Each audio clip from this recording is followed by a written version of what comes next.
Good morning, everybody. Welcome to the Development Management Committee of the 8th of May.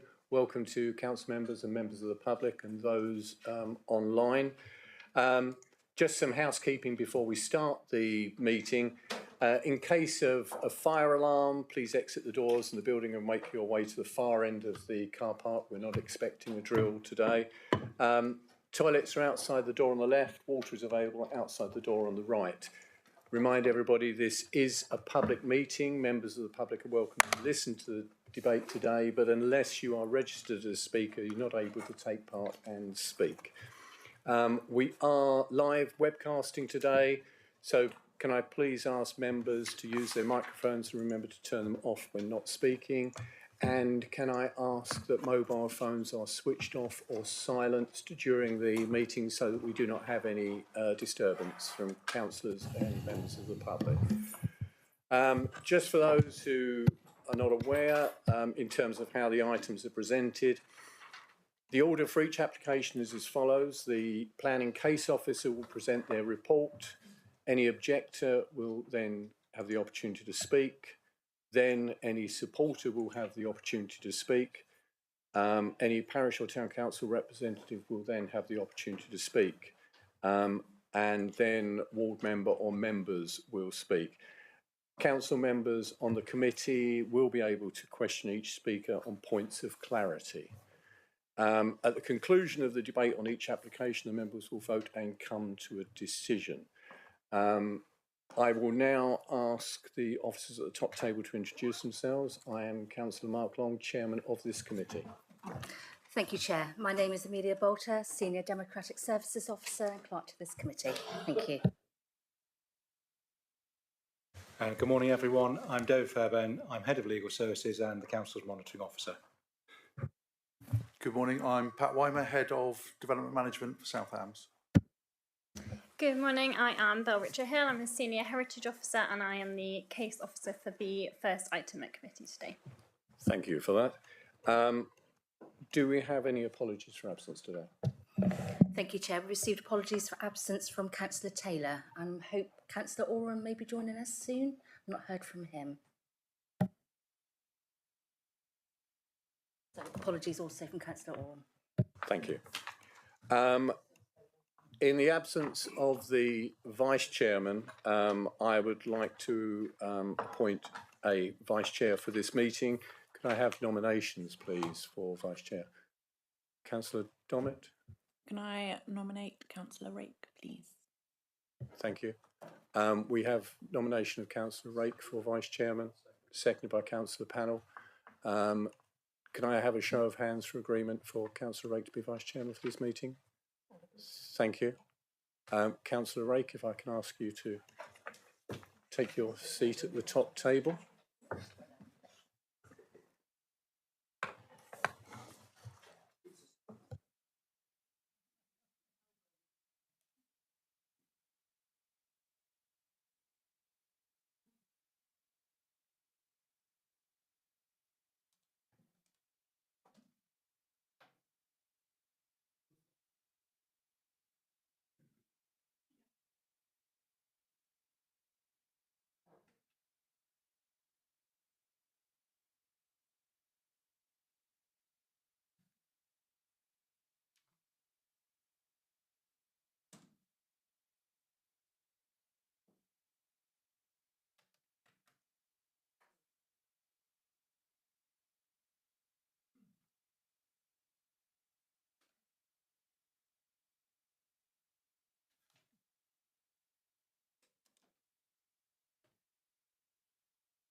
Right.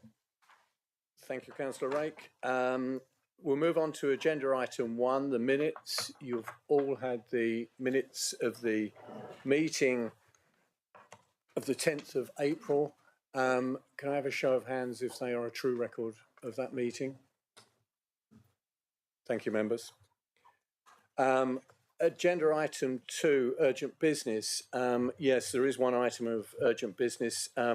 Members, we will be observing a 2-minute silence at 12 noon to mark the 80th anniversary of VE Day and to remember and thank those who fought for our freedom. So we will break the meeting at that point to observe a 2-minute silence. Thank you, members. Item 3, division of the agenda. There's no reason to divide the agenda. Item 4, any declarations of interest?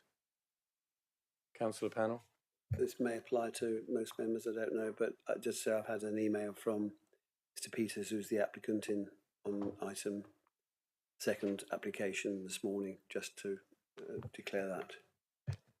I believe all members received copies and the planning officer has received a copy, and that is on the website, but thank you for raising that, Councillor Panel.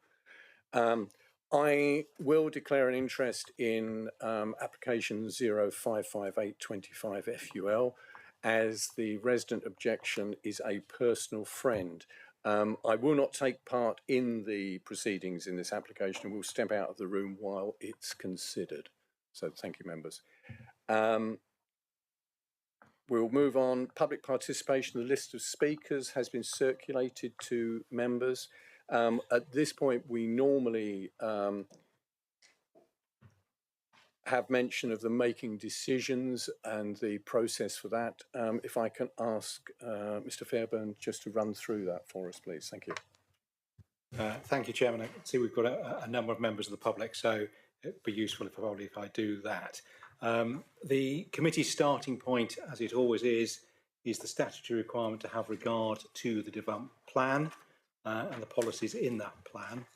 The development plan in this present case is the joint local plan and any made neighbourhood plan that might be relevant. And you must also have regard to any other material planning considerations. Material planning considerations being matters that are concerned with the use and development of land in the public interest, and anything that doesn't serve that purpose is not relevant and the committee will not take it into account. So the committee's decision will be made in accordance with the development plan unless material considerations suggest otherwise. The committee, in reaching that decision, will consider whether the proposed development complies with the development plan as a whole. Now, the joint local plan, like any other development plan, contains broad statements of policy, and it's not unusual and indeed very likely that a planning application may accord with some policies in the development plan and not accord with others. And it then becomes a question of the committee using their planning judgment to weigh the factors in account and come to an overall conclusion. So that, Chairman, is the explanation. Thank you, Mr. Fairbairn. We'll move on to agenda item 6, which are the planning applications, and the first application of the day is 002425 FUL, land adjacent to 6 Greenhays, Dartington. The case officer is Rich Hill. The recommendation is conditional approval. Ms. Hill, if you'd like to commence your presentation, please. Thank you.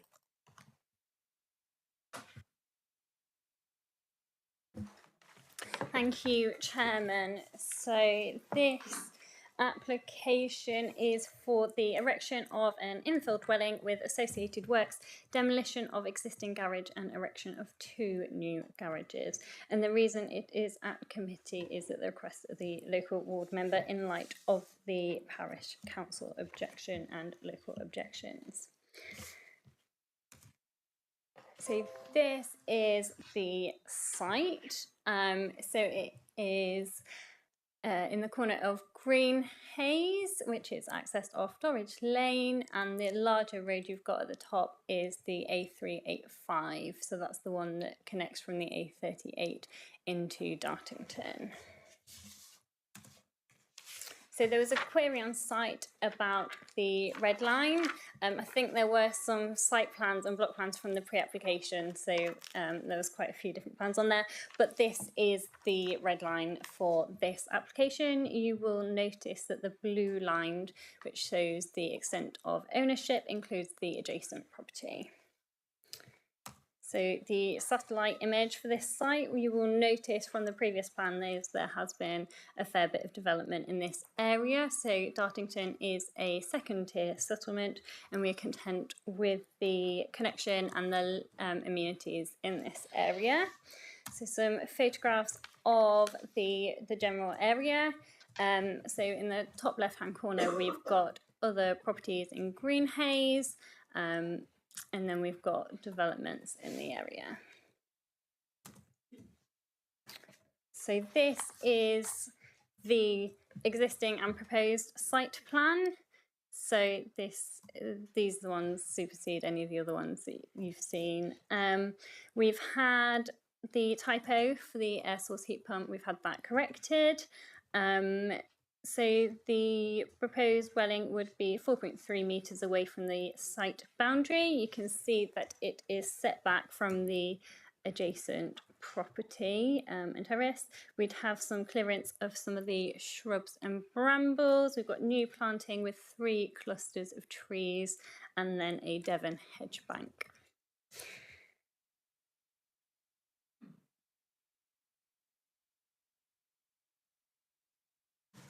So some photographs of the site. So essentially it's an extension of the existing terrace. So it's a fairly flat site.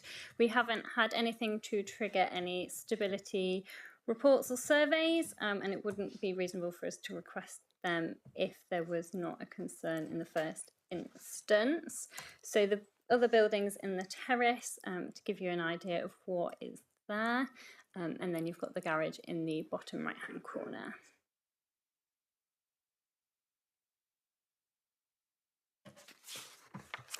So this is the proposed elevations. So to the left is the existing property and to the right is the proposed property. So it's just the proposal of one dwelling.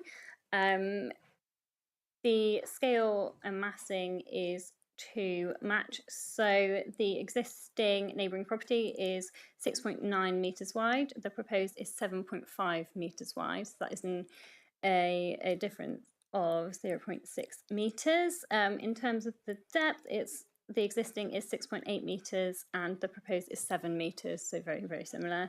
And the ridge and eaves are the same. So it's rendered under a slate roof with solar panels. So the floor plans, they meet national minimum space standards. So we've got two bedrooms in there.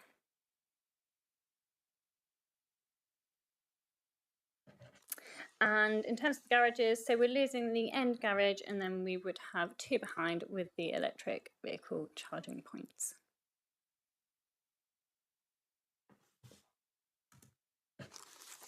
So in terms of access, the site would be accessed along Green Haze. There have been a lot of comments about access and construction.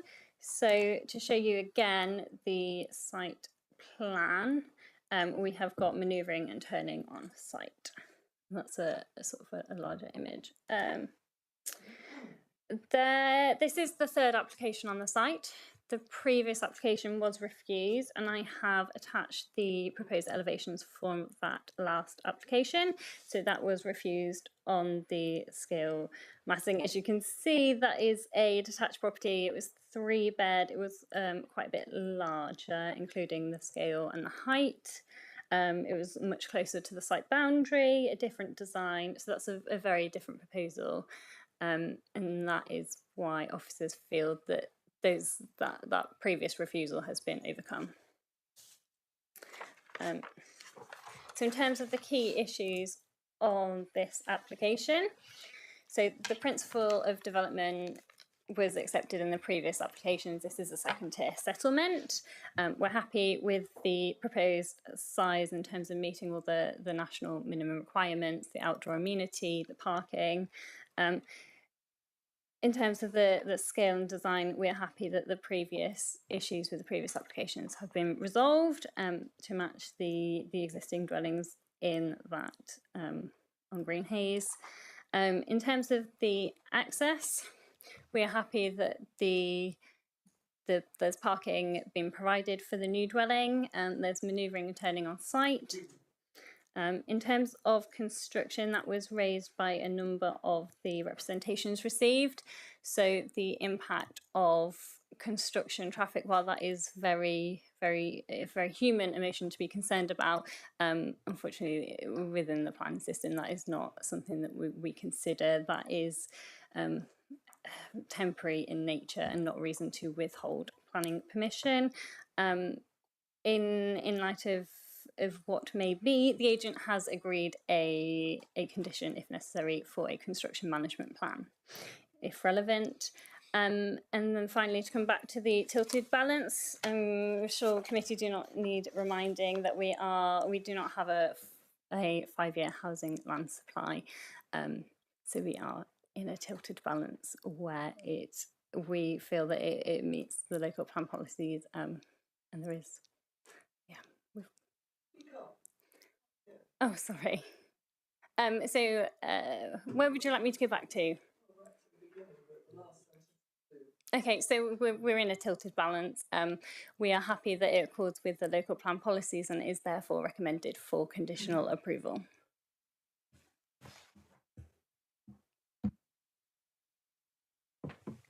Thank you, Ms. Richard-Hill.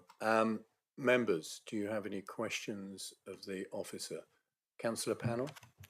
Yes, you said that the principle of development on this site has already been accepted. Can you just explain what that means in planning terms? So that is very much just the high level about where we direct development.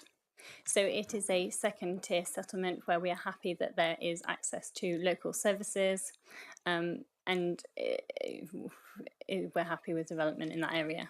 But that's for the area generally, not for this particular site.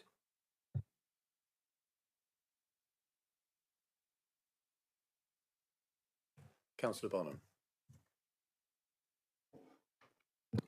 Yeah, thank you, Chair.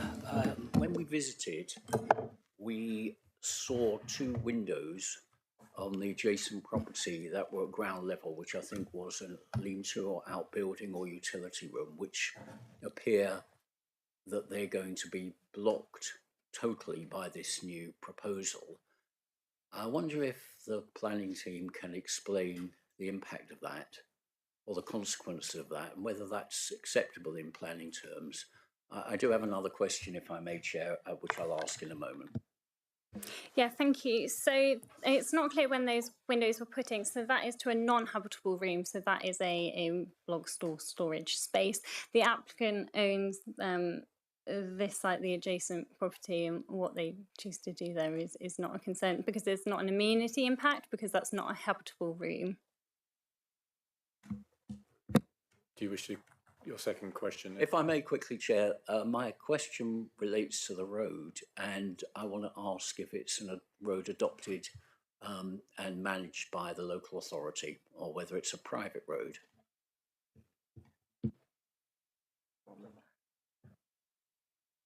Yeah, so my belief is that that is the one Green Haze, not Dorridge Lane. Yes, yeah, okay. Yeah, so my understanding is that that is a private lane. Again, anything about deeds and access and those legal issues are not planning issues that we wade into. Okay, but the reason I asked the question is that the highways officer has given the objection. My reason for asking whether it's a private road is, does the highways officer comment on accessibility in a private road, or do they only comment on adopted roads adopted by Devon County Council? I mean, is their comment relevant, or have they just ignored the fact that there's a potential squash in that private road? So Devon County Council highways officers are relevant to highways, public highways, not private access. So, if I may, Chair, just to confirm my understanding, if there is a highways issue in that private road, then Devon County Council would not have flagged up that issue. That's what I'm hearing. But that wouldn't be a highways issue because it's not the public highway. So where would that issue be considered? Chairman, if there were issues with regard to the use and with the use of the private road, then that would be a matter of responsibility between it'd be a civil matter between the users of the road. Welcome. Yeah. I suspect you might be asking a slightly different question to the one that's been answered. So, generally speaking, Devon County Highways officers would make comments on the Devon County Highway network. I totally agree with Mr. Fairburn that in terms of the rights to use and the maintenance of the private road, that's a civil matter that sits outside of the planning system. In terms of, I suppose, highway safety on that private road, I think that is a matter for, I still believe that's a matter for the planning authority. And if we felt that the access was unsuitable, that's something that would be within the planning decision, and it would be for the planning officer to recommend refusal if they felt that the element of private road was unsuitable to serve an additional single dwelling. Does that answer the question? Thank you, Mr. Weimer. Councillor Abbott. Thank you. My question, or asking for clarification, follows on from that, because the access for the potential dwellers of that property is clear, there's turning, that's all okay. But is the construction management plan of relevance to us as a planning committee for all the materials that are to be brought in over a private road? If you would like a construction management plan, we can condition that. We usually do that via condition because it would not be reasonable to hold up a permission of something that would be acceptable if there's something that can be done via condition. Councillor Abbott, does that answer your question? Do you wish? It does for the moment. I might come back to discussions later. Councillor Hodgson. Two things. One thing, I've just realised I actually know Mr. Balston, who is presumably the applicant. I noticed the name. I didn't realise who it was when we were earlier until I just spotted Mr. Balston. I purchased my house off him 15 years ago, 16 years ago. So there you go. So just saying. So I do have a, but that's as far as it goes. But I thought I should declare that. Thank you, Councillor Hodgson. Okay, so I have a question. Picking up again, there's more this thing about the private road access, which is obviously a serious bone of contention and impact on the other people who live in that road and have lived there quite happily ever since the Elmhurst designed that road. Is there a metric that we use in terms of access? Because it's 2.7 or 2.9 wide, that road, which is very narrow. And of course, the worry of obstruction and access to particularly emergency vehicles is a clear matter of concern. And as we know, the limited parking that's on the main road, which we saw and witnessed, and even when people do park there, it's at the loss of anybody trying to use the pavement if they're in a wheelchair or a buggy with a buggy. So because people have to park on the pavement to make the main road safe if they're going to park out there. So, there is a very valid concern about parking. So that road has a minimum width. Is there a metric by which we should then therefore not interfere further with further development further down that road that would potentially compromise the access and use of that road for all the right reasons? Mr. Weimer.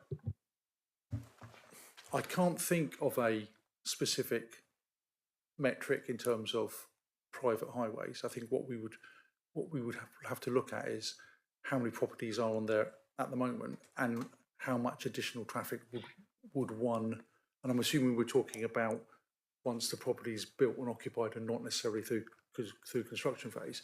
I think we would have to take we would look at how many more properties being proposed in this case.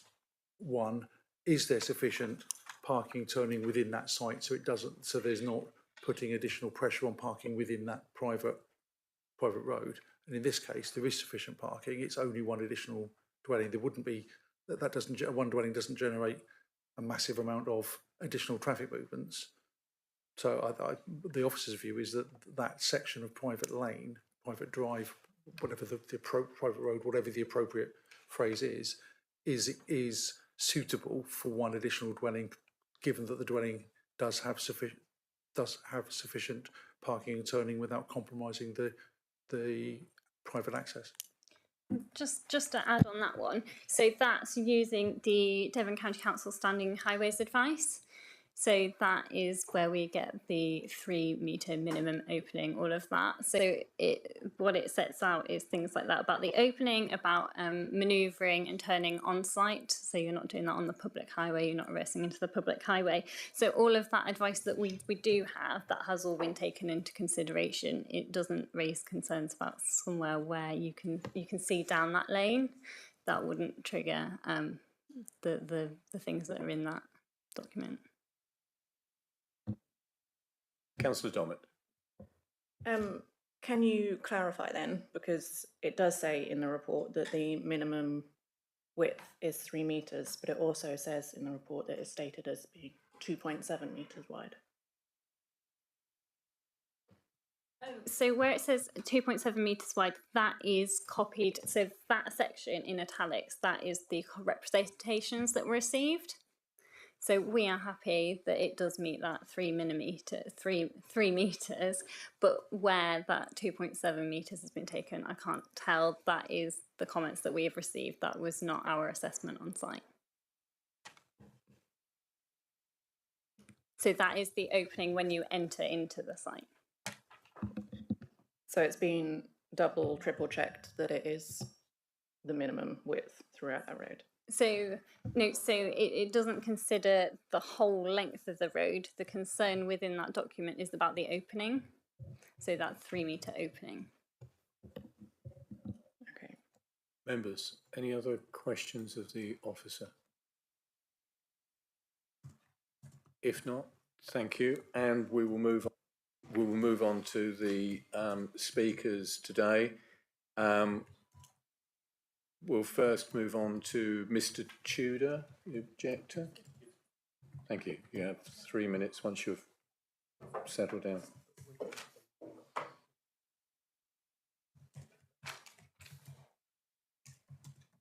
Thank you. Morning. Thank you for the opportunity to oppose this proposal and for the site visit, where members and officers will have seen the issues of concern. Principal objection. An earlier application was refused by an officer for location, scale and overmassing. We and Dartington Parish Council say this proposal has not suitably addressed those concerns. This proposal is almost identical to the previous application. It is shoehorning a house onto a limited site in a prominent elevated position with difficult access. As that plan was rejected, so this should be also. Neighbour amenity policy. This policy requires proposals to safeguard the health and amenity of residents, workers and visitors. This proposal damages that amenity as it increases existing problems of a constrained site, narrow access, 2.7 metres along the frontage of those properties, 2, 3, 4 and part of 5. Vehicles cannot pass, no safe haven for pedestrians. It increases stress on parking, difficulty of access generally, potential large vehicle damage to property. Specifically, vehicles seeking access frequently have to reverse onto Droitwich Lane to let exiting traffic out. Extremely tight access for vehicles, emergency vehicles, is already present. The Parish Council shares our serious concerns regarding the suitability of Green Haze. Any parking on the footway in Droitwich Lane causes an obstruction to all. Complaints have been made to authorities, but no action has been taken. Highways. The officer, excuse me, the officer report acknowledges the proposal would increase the volume and character of traffic to and from the site. Off-site parking obstructs the footway in Droidge Lane. Delivery vehicles frequently have to reverse out of Green Haze onto Droidge Lane. The exit entrance was designed and built in the late 1950s when vehicles were slower, smaller, and the volume of traffic less. It is no longer fit for a modern purpose. We do not understand DCC's highway support, which looks like a paper exercise rather than a site visit. Members and officers have seen this site. It is what it is, but we cannot change it. This proposal on extra traffic will increase hazards to all. Disruption due to construction may be limited, but taking into account other traffic issues, this should be sufficient reason to refuse. The proposal should be refused. Thank you for taking the time to listen. Thank you, Mr. Tudor. Members, any questions? Councillor Panel? Yes, I think you used the phrase "we on the parish council." Are you? No, we and the parish council. Thank you. I misheard what you actually. That's fine. You're not representing the parish council. That's fine. Thank you. Members, any other questions of Mr. Tudor? Councillor Rake.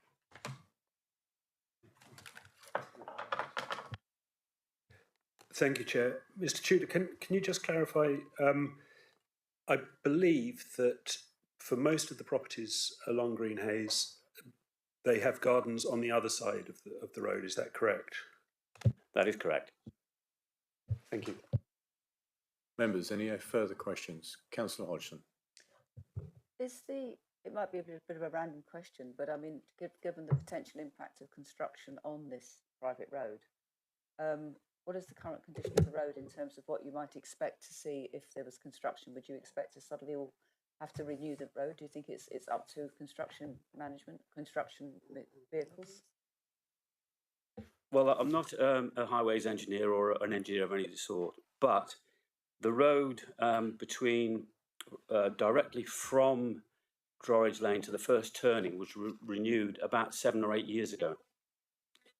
You can see that it's already starting to raise. Roots are starting to come through.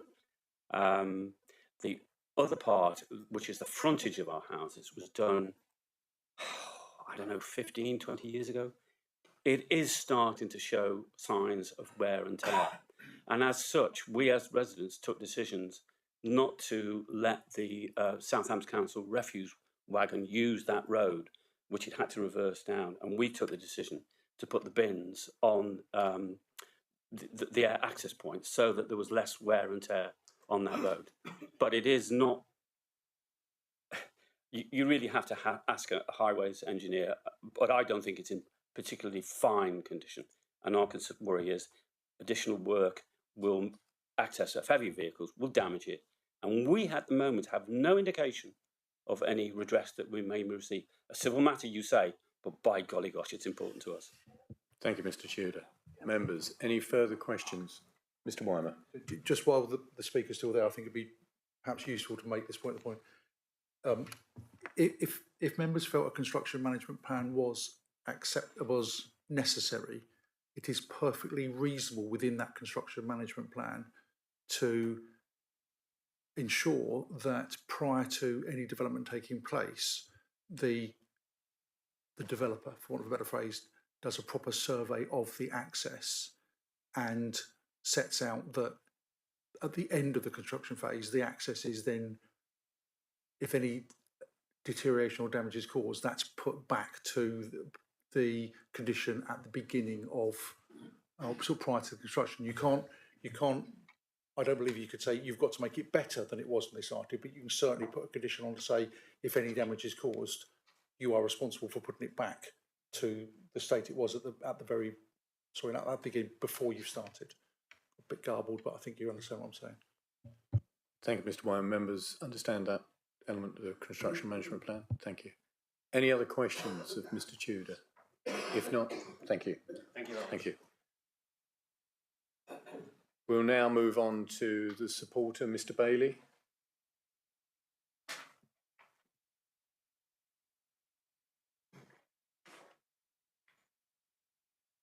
Mr. Bailey, you have your 3 minutes. Thank you. Thank you. Good morning. My name is Richard Bailey. I'm planning consultant at Stags, who are the planning agent on the application. The proposed house put forward is the outcome of extensive engagement with the local planning authority officers through the previous application and pre-application engagement to reach this position where they're now recommending approval. In terms of the principle of development, the proposal is for a single house that makes an effective use of the land where within a settlement where the provision of housing is supported by the local plan. It continues an existing terrace of properties and to provide a two-storey, two-bed property, which is of a very similar design, scale and appearance to the existing houses. This ensures that the proposed house responds well to the context and will not stand out from the existing built form. A two-bed property is also a positive response to the type and size of housing that is needed locally. The design and positioning of the house ensures that there will be no unacceptable adverse impacts to the amenity of the neighbouring properties or those living conditions.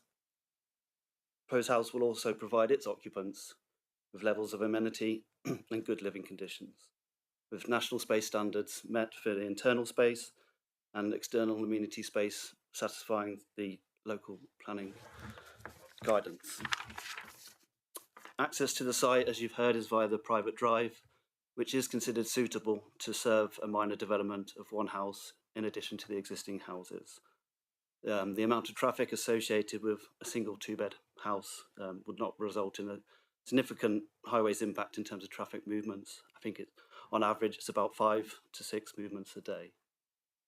The proposal also provides sufficient parking provision in line with local policy and guidance, and the layout appropriately accommodates the vehicle access and egress and turning within the site. In terms of renewable energy, the proposed house is to utilise solar PV panels and an air source heat pump in response to carbon reduction policies of the plan. Finally, it's also worth pointing out that there's no objections from various technical consultees, including ecology and drainage.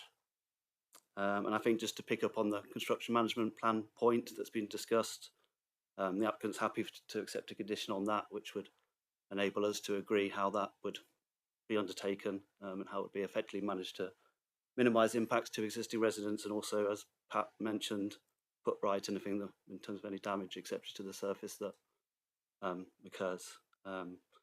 So I think as the officer has set out, the proposed house accords with the policies of the development plan and can be approved. And furthermore, there's a current housing supply shortage, so if there's no significant impacts, it should be supportable. And we just hope that you can acknowledge the time and effort that's gone in to reach this position and to address the previous concerns in terms of the design of the proposed property and support the offered recommendation for approval. Thank you. Thank you, Mr. Bailey. Members, any questions of Mr. Bailey? Councillor Abbott. Thank you. Hi. I guess you've had thoughts about the way you're going to be able to bring in heavy materials on a restricted entrance and the storage of those materials on site out of the way of everybody else during the construction process. Yeah, I think that, I don't think we've given it complete thought at this time, but as part of construction management plan, that would be given full thought, in terms of assessing how the materials could be brought to site and what measures are going to be needed to allow them to be brought to the site without, having adverse impacts. So that might be that, it's vehicles, a temporary closure of the lane outside the front of the road that goes in front of Green Haze to allow vehicles to sort of unload and bring the materials into the site along Green Haze Lane. Those sort of measures are sort of fairly common in sites where access is a little bit more tricky than normal. There may even be opportunities to lift some elements across the boundary as well from the road. But as I say, that's I suppose detail that would need to be considered as part of the construction management plan. Councillor Bonham. Yeah, thank you, Chair. Thanks for the introduction there. 2 questions, if I may. Looking at the plan here that we've got in front of us on the screen, I'm just wondering if there's any access to the site from the main road adjacent to what looks like property 15, which is in a different road. I'm not sure 15 of what, maybe it spans. The A385. Yes, from the top right side. I mean, we didn't look at that when we did the site visit. So there's the A385. yes, that's exactly right. But there's property 15 there. Do we know if the site can be accessed from that point there? No. Councillor Bonham, this is something, it's what we're looking at is the development. I think access like that was not part of this application, so I understand. So that would have to come forward either as part of the construction management plan or a different application, because I think that in itself would present its own problems. It's a fair question, but... well, if it's a fair question, could it not be answered? What I'm trying to do is consider the impact on the other residents of the road for construction traffic and to see whether there's an alternative construction traffic route. Like I said, I think it's a fair question, but it's something that would need to come back, I suspect. Can I have some clarification on that, Mr. Weimer? Yeah, Chairman, it just doesn't form part of this application, and it is the application before you that you are to decide, rather than designing or suggesting alternative arrangements that might be made. Okay, well, you probably won't like my second question then. My question is, has any discussion been carried out with the other occupants of Green Haze regarding the contribution of the new property towards maintenance of the road or the common areas? Not that I'm aware of, but I'm sure that's something that could be done. But yeah, not that I'm aware of. Thank you, Councillor Bonham. Councillor Hodgson? How will the biodiversity net gain requirement be met on this site? This would be just an off-site sort of contribution.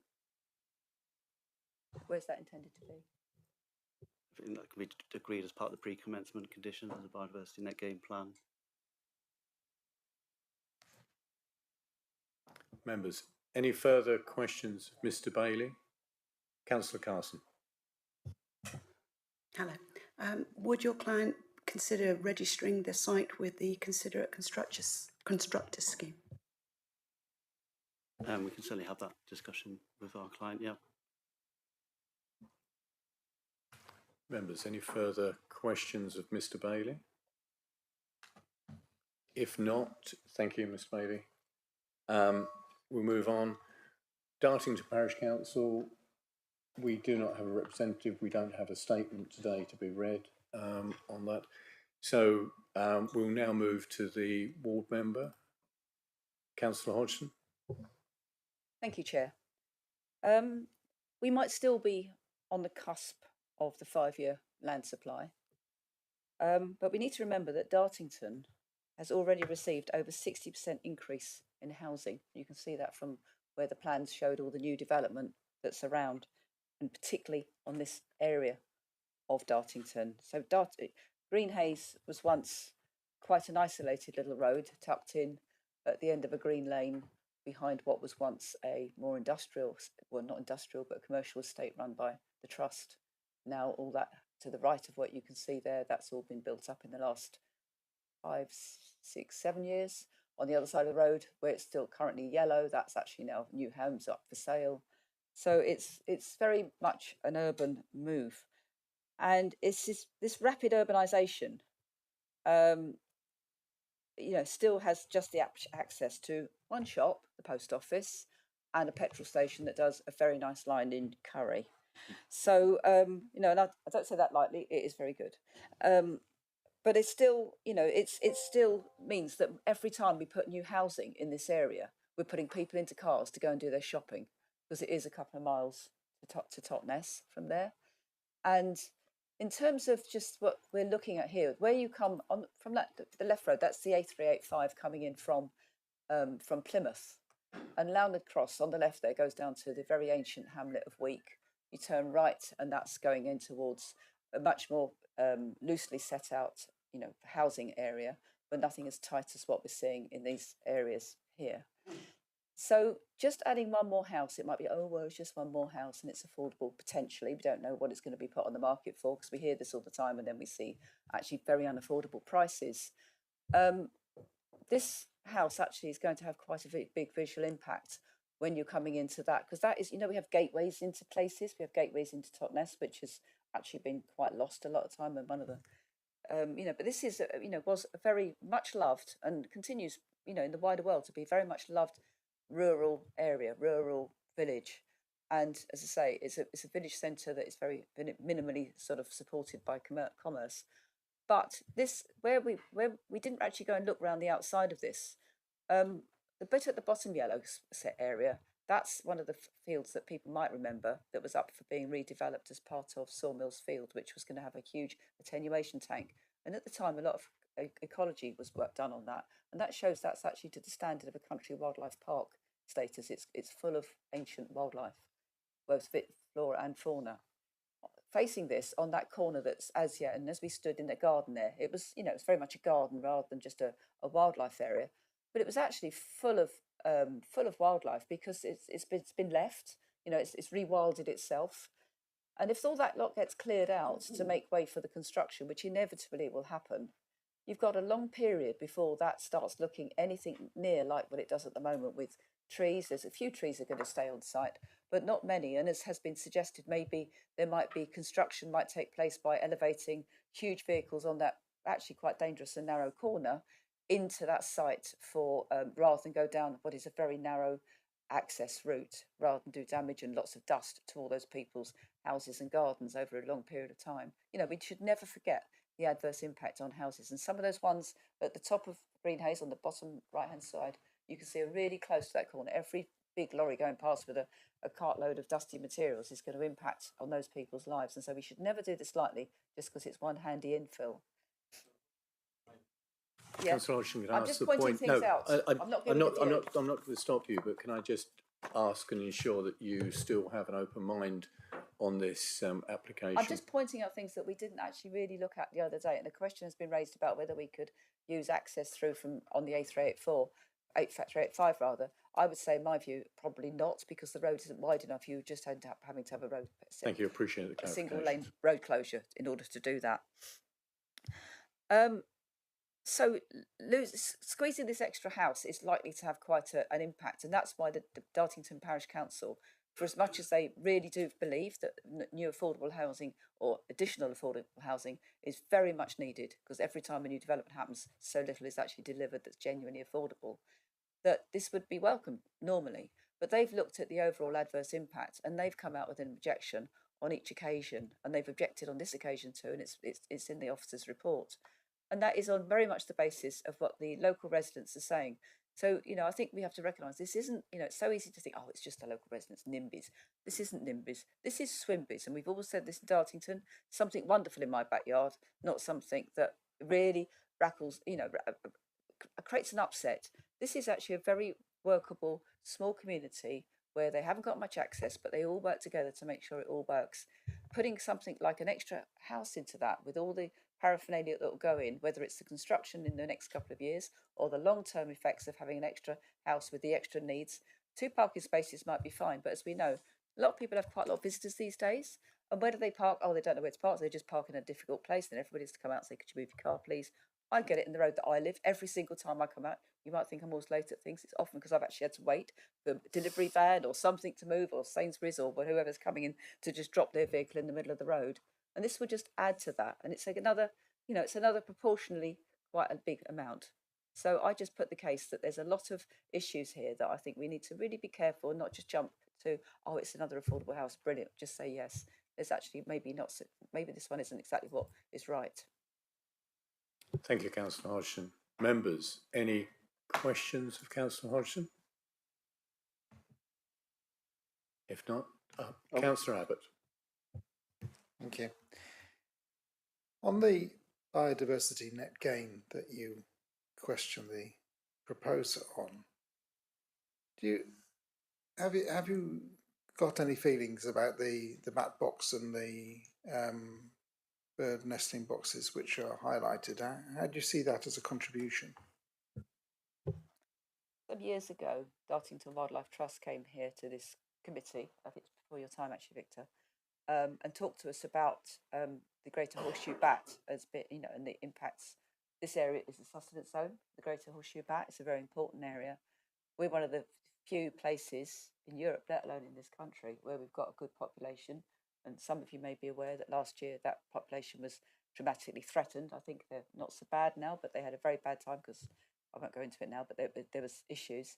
So, you know, we have to be really careful. But at the time when Devon Wildlife Trust talked to us, one of the things they said was putting bat boxes up is great, but it doesn't apply really to greater horseshoe bats because they are very much loyal to the habitats they know. They kind of go to those same familiar places. It takes an awful lot for them to shift. And in the meantime, we tend to lose a lot of them because they live quite a long time, the mothers, and that's when we have the risk of losing them. So I think one bat box, I mean, I've put bat boxes up where I am, and I've actually got birds nesting in them. Great, that's fine. I don't mind. I didn't write bat on the front, but you know, the bats. You know, when they are threatened, what we tend to do is we lose rather than actually they go, oh, thanks, that's great. I've got a new home there, because they tend to, you know, problems. Maternity groups in bats tend to cluster. That's why they like old roofs where they can all be together, hanging there and have their pups together and look after them. Thank you, Councillor Hodgson. Councillor Abbott, does that answer your question? Councillor, sorry, Mr. Wyman. Just on that point, just to remind members that in addition to whatever's shown on the plans, the applicant would also have to comply with the national BNG provision, which in most single dwellings would always be a payment. But so there's the national condition around BNG would also apply to this. Thank you, Mr. White. Mr. Panel, Councillor Panel. I just wanted some clarification. I think from our training we were instructed that biodiversity net gain was not something that could be addressed by the Development Management Committee, but was purely a matter between the applicant and officers. Is that correct?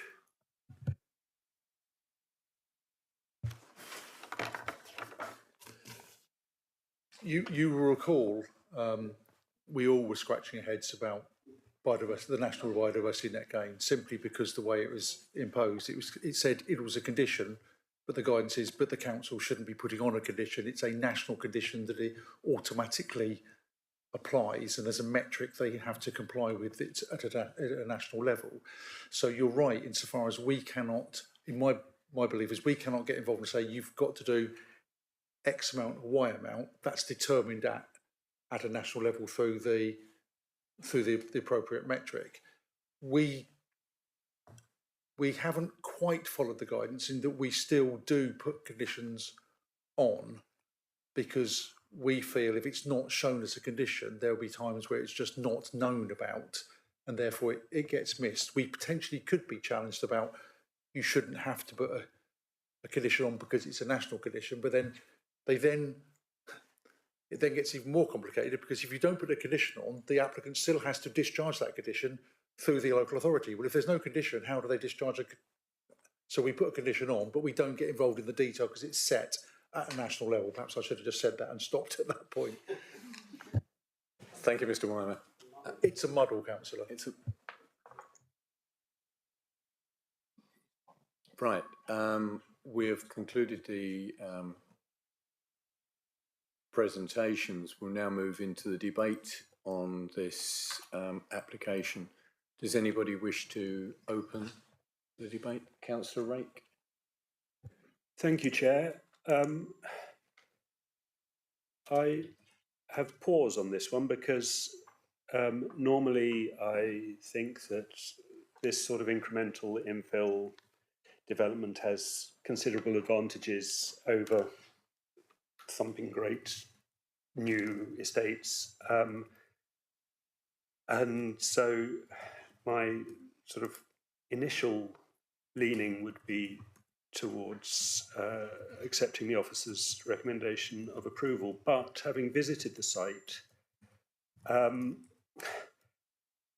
not normally being a big fan of sort of mid to late 1950s development, I found it absolutely charming. And I would be concerned that, I mean, scruffy, yes, but obviously well loved, and sorry, and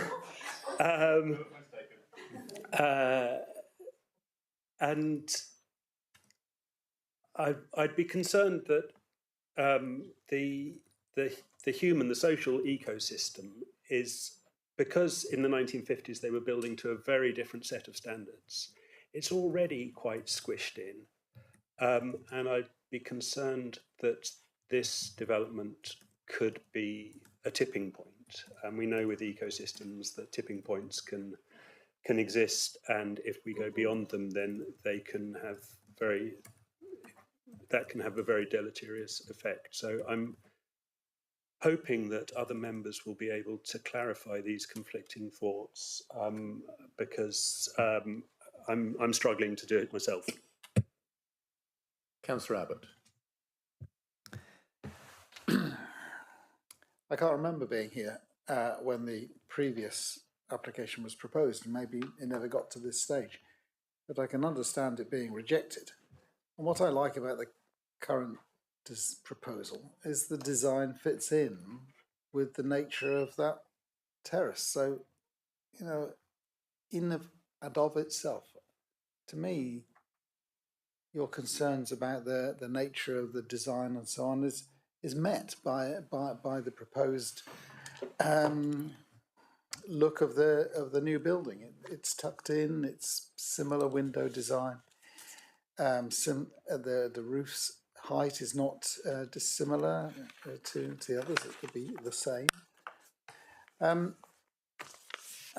I think that access, when it's all completed, it looks as though the access down the road will be working in the same way as it works now. That it's 2 more people and the Amazon delivery truck for an extra house doesn't seem to me to be a great imposition. They've got their own turning space. Every resident has their own garage on which to park. So that it would seem to me that the community would work in a similar way to what it does now. And so, of course, you all may not agree with me on that perception, but my difficulty is of getting there. And during construction, bringing in those materials, closing a road, I don't know. It's nothing to do with me in a way, but for the need of a construction management plan, to me is the overriding thing. Not actually the final product. It's getting there. The disturbance down that private narrow lane is a real issue. But there is storage there. I would have thought, and presumably it's nothing to do with me, the detail, that it's not beyond the wit of man to make that construction management work. But I would hope that we can impose that somebody will be agreeing that it works to the best of the current residents. So that's the discussion point. I don't have any great proposal or anything. Councillor Bonham. Yeah, thank you, Chair. And I agree with some of the points my colleague mentioned a moment ago about the design itself. I do think it's fitting well, and the architect has done a good job to blend in the new proposal with the existing houses in that spot. But that doesn't take away the very justified and natural concern of existing residents, both during construction and after. And I do think those points are valid. And in thinking about the nature of the road, the fact the road is private, I'm a little surprised that wasn't flagged in the officer's report, because, it does mean that the comments of the highways officer only applies to the entranceway, not the private road we're considering. So there are valid concerns. I think, we do. I do feel that we should, if we do approve this, insist on a construction management plan, which is pretty tight, really, in terms of the times of delivery, the warning for delivery, I don't think the road should be closed for delivery of construction vehicles. I'm quite worried about those aspects. I'm also quite concerned about the biodiversity net gain. I really do. Maybe again we should, or if we can, make a condition that biodiversity net gain should be maximised as much as possible on the site and not just through a financial contribution. And I'm also worried that I heard and seem to understand that there's been no discussion so far with the other residents about the new house paying for upkeep or contribution to the maintenance and eventual renewal of the private road. I would have thought that that would be an obvious thing to do to keep the other residents on side. Again, I don't see that that is really a planning issue. I doubt whether we can comment on that. I see our legal officer nodding, agreeing with me for once. You know, that's something that I think would alleviate some of the concerns of the other residents. So I think the applicant should take that on board outside this planning application and make sure there's due financial contribution to the upkeep of the road. Having said all that, I do tend to feel that those issues can be overcome with considerate development and neighbourly relations, which I hope are either exist already or will be set up in future. I tend to think this is a proposal I will support. Thank you, Chair. Councillor Bonham, were you proposing an acceptance? You said support there. Yes, I'll propose acceptance of the recommendation with conditions that along the lines I've mentioned with the CMP and if possible biodiversity net gain to be on site. If we can. Thank you, Councillor. If we can. I'm not sure if we can. I'm still confused about that. Mr. Weimer. Construction management plan, absolutely we can. No problem with that at all. I don't believe we can impose a condition to say you have to do maximum BNG on the site, because BNG is set out at a national level and they have to provide a certain level. They can't do, there isn't a minimum or maximum, there is a level you have to meet. You could go above that, but I don't believe we can condition say you've got to go above that set level. And whether that's on site or off site on applications of this scale, I don't believe we can insist it's on site. Okay, well, fair enough then. We, as an alternative, I think I would like to propose we have a landscape plan, you know, including the elements that we've heard about. I think that's probably already included, but we haven't really seen a great deal of detail. So I'd like to make sure that it is conditioned in a clear way. Thank you, Councillor.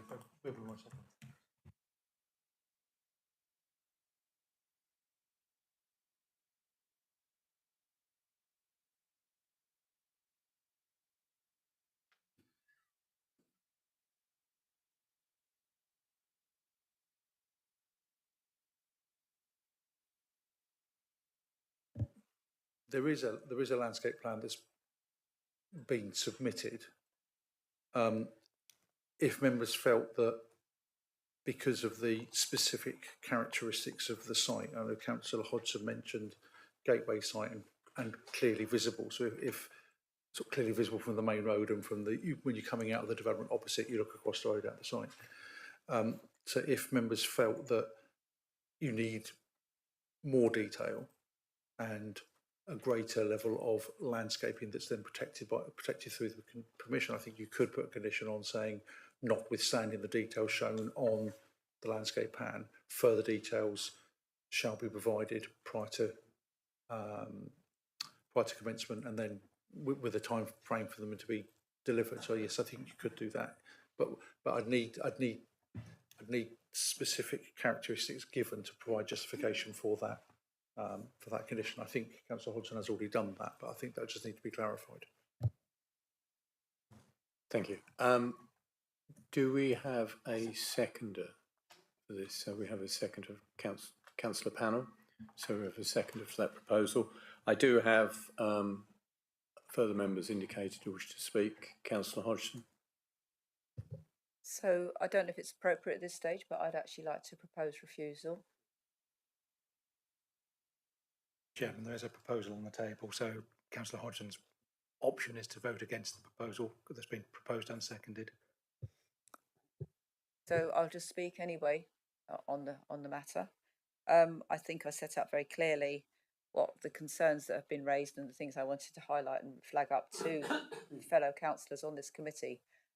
But I think the parish council it's a good parish council in Dartington, and they've considered this very carefully. And what they've compared to is, and I know residents have made the points too, that previously this was refused, and that's why Councillor Abbott that you haven't seen this before, because the officer recommended refusal, so it never came to this committee. But the points that have been raised by objectors, which are principally residents in the road and also the parish council, is that it's overmassing of the site, and that's what the refusal was based on before, and it still stands. It's still making a substantial difference to the impact of that site on the immediate landscape, and I think that's something that we shouldn't forget. If we want Dartington to retain its rural characteristic, then as you come into what would be the more built-up area, you usually have a softly approach, and this at the moment offers that green bank that you see, and that hedgerows and all the growth on top, manages that. And if a house is what was it 3 or 4 meters just from the boundary, well, by the time you've got the plants growing, you're right squeezed up against that. It's squeezing something in that is. It is just making a big difference, and I think if we're doing planning well, then we make sure that we don't spoil what's already there. And I think this could actually have far more impact than just one house tucked in on the end of as an infill. So it's it's around the overmassing, it's this actual location, and I think the issues that were previously raised that result in refusal, I think should be applied to this as well. Thank you, Councillor Hodgson. Obviously, there is a proposal and a second there, and they're talking about a condition on landscaping. You have sort of clear concerns, issues, and I wonder whether there's any contribution you might make to this sort of condition on landscaping regarding detail. Mr. Weimer. If it helps, Chair, I think the reasons that Councillor Hodgson has just given for not supporting an application, I think are you can take as reasons why, if approved, you would need a further landscaping condition. So I think because it is, I think you said it's gateway site, rural edge, to ensure that landscaping is done. I think they are. I would be happy for those reasons in terms of a landscaping condition. Well, yes, absolutely. We should need more landscaping, but to be honest, there's not much room left for it, is there? Because there's a big house going on to the site, which was previously an end garden. And also there's a big double garage going in there, and there's an area set aside for EV chargers and car parking. So there's not an awful lot left to play with, which is why off-site BNG is recommended. But I certainly think that there should be adequate screening would be the main thing to actually form a really strong native hedgerow right around that site, rather than just a couple of trees. It needs to have a proper hedgerow, that native hedgerow right around the corner. Thank you, Councillor Hodgson. Councillor Allen. Councillor Hodgson has pretty much said what I was going to say about overmassing. I think for me it's also the bigger picture. So Dartington, which was until very recently a small rural parish, has grown enormously. There's been, as everybody presumably knows on the planning committee, there's been an awful lot of new houses. One of the new developments has actually stopped building because the houses aren't selling, which might question the need for more houses, as stated before. I also think there's something concerning about this idea of having a rural edge and you just cram as many houses as you possibly can right up to the rural edge. I think that has an impact on the rural aspect of it. Dartington is, because it was until very recently, as I said, a small rural parish, the roads around it are tiny country lanes, which has had an enormous amount of new traffic piling up and down. I know Dorridge Lane is a cut through for traffic going over the Totnes from the A38, It is a dangerous road. It is difficult to pass on it, and I can't see, in all honesty, the point of having another tiny house shoehorned into road, which could lead to all the construction issues along that small lane.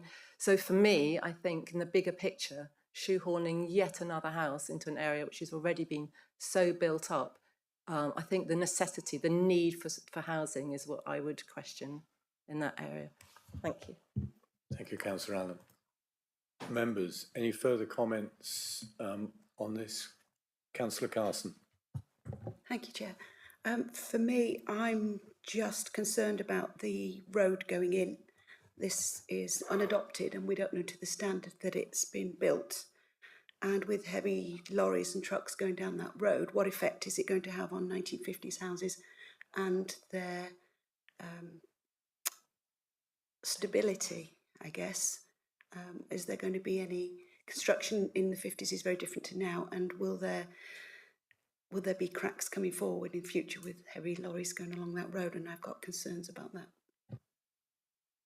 Thank you, Councillor Carson. Councillor Pannell. Well, we've heard that if there is any deterioration of the road, the developers will have to make that good. I agree that I think this does fit in well. I don't think it will dominate that junction. I've looked at it on the day, and I actually had another look yesterday from the roadway.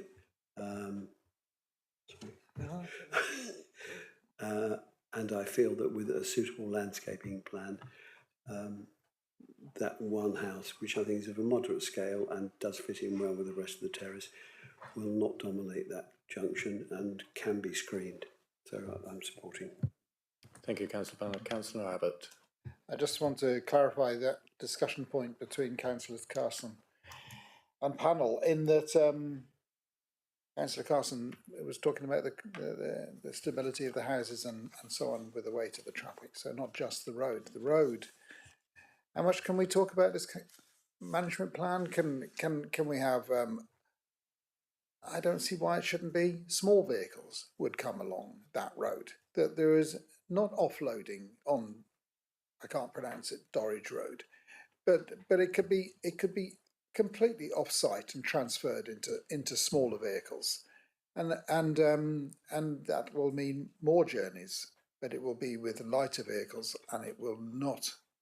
It would less affect the houses. Mr. Moana. 2 points. As Councillor Longrow from a couple of, at least one, if not two, in his ward, we have in the past only agreed construction management plans when they have specified the tonnage of the number of axles and the tonnage of the vehicles to make sure it is smaller vehicles. So yes, that can be part of it. Whilst I acknowledge the planning agent, the planning agent on behalf of the applicant said, well, we could close the road. That's only with the county highways approval. My understanding, you'd need to have a licence to close the road. So that would be in the gift of the county council, but it's not something that we would get involved in because it's outside of our control. It's a county matter. But in terms of the size of the vehicles, yes, we could specify that, or we not necessarily specify it. We could only agree a construction management plan that specifies smaller vehicles. And so then there's I don't know. It is perhaps more than me being concerned about it. How do the criteria get set? That you're the experts, and we are certainly not. So that how do you come to that point of agreeing that the construction management plan is an acceptable way forward? Well, in this specific case, actually, I can jump in now because the recommendation is a proposal has been made, isn't it? I would suggest that with the proposer and seconders agreement, that it would be a delegated approval subject to an additional construction management plan condition, and that condition was agreed in conjunction with proposer, seconder, chair and ward member. So it wouldn't just be an officer decision, and members would see sight of that condition before the decision was issued. Members, that would be the clearest way of dealing with that. I have Councillor Hodgson and Councillor Nix who wish to comment. Councillor Hodgson. I would just say to people on this committee, and I think it's the position, to be frank, that I always take is, if I was living in that road, what would I think? What would I feel about this? And I think it's a really important thing. It's very easy to make decisions in this, in this chamber and kind of be a bit isolated from the reality. And people have to live with the decisions we make. And sometimes they're not the best decisions. And I just think that this is one of those decisions that should just be rejected. I mean, there's an opportunity maybe in that site for something to be acceptable, but overmassing and overplaying the whole thing, which creates all sorts of problems with construction vehicles and everything like that, this is not the right decision for that road. And I would urge you to vote against it. Thank you, Councillor Hodgson. Councillor Nix. Yes, I've listened to the officers' comments and all the other councillors' comments with interest. I have a concern. My main concern is about the building of the property and not about the end result here. Builders' vans, for example, where would they park? And I know that would be part of the CMP because that would just bring more traffic and etc. And also, as Councillor Hodgson said, the ecology of the site and nearby issues. Yes, it's a very difficult decision on this one. Thank you, Councillor Nix. We have a proposer and a seconder. We've had most councillors passing comment on this. I propose to take this to a vote now. Excuse me. Can I have a show of hands for those in favour of the officer's recommendation of conditional approval, subject to the yes, this is a delegated decision subject to the conditions being agreed, as were laid out by Mr. Weimer. Can I please have a show of hands for those in favour?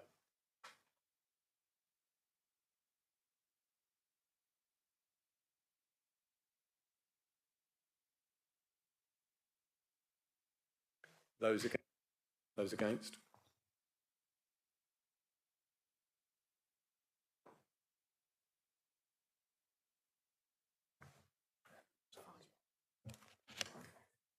So, 5-5. So we have 5 in favour, 5 against. This falls to the chairman's casting vote.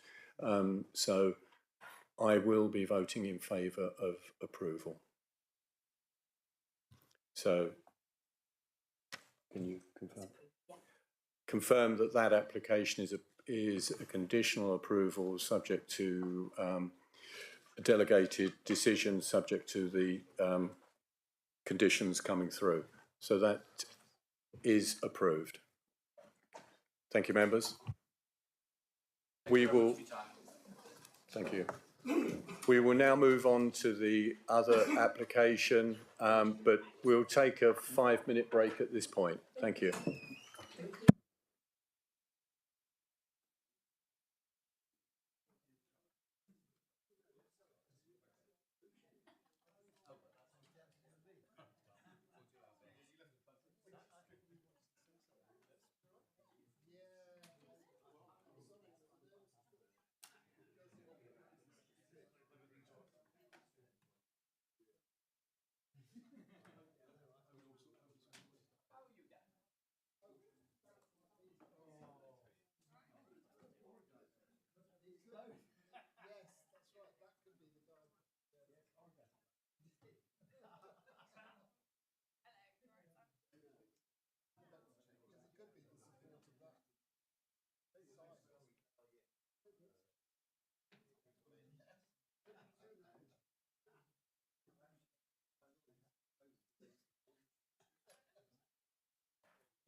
Councillors, members, we'll now return for agenda item 6B, which is 020925 HHO, Springtide 28 Court Road, Newton Ferrers.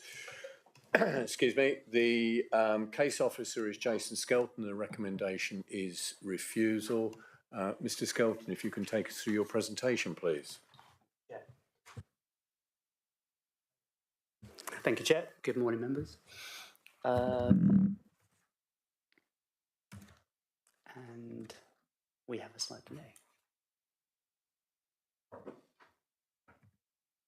Let's see, my IT issues are going to continue. Go back to the other view. Come out of that view. Right. And then just basically click on them. Yeah, okay, great. So we'll just have to view it at a slightly small scale, clearly. Okay, so this is a subscribed application for Springtide. The proposal is for to include. Mrs. Skill, can you speak into? Yeah, sure.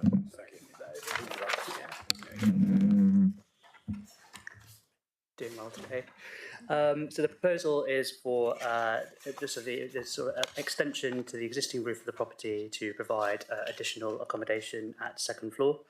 And this includes the raising of the existing bridge, the introduction of a sort of new roof line, and sort of additional amendments to the rear of the property as well. So the application is the red line. I'm not sure why our standard template is pulled in through the blue lines on there, but please just ignore those because they are irrelevant to this application. So the application is within the red line. As you can see, it is for part of a semi-detached building. So there's two properties.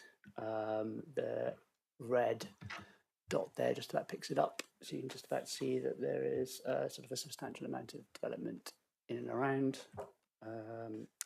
So existing site. So the first picture on the left hand side at the top is from the northeastern sort of side of the road from Court Road. So you can see on the right hand side you've got the sort of the two kind of elements of the detached. The semi-detached dwellings here, and then on the left, so the bottom picture picks up the where the proposal is. So in the existing condition, we've got sort of a ground floor extension. It's just the left-hand side. The sort of the green bushes on the right-hand side pick up the sort of the boundary point, and where you can see we've got the flat roof that extends sort of towards you. Sorry, the pitched roof that extends towards you at ground floor is the application site, and then where we have the sort of the pitched roof that extends towards the two-storey on the other side is part of the adjacent property.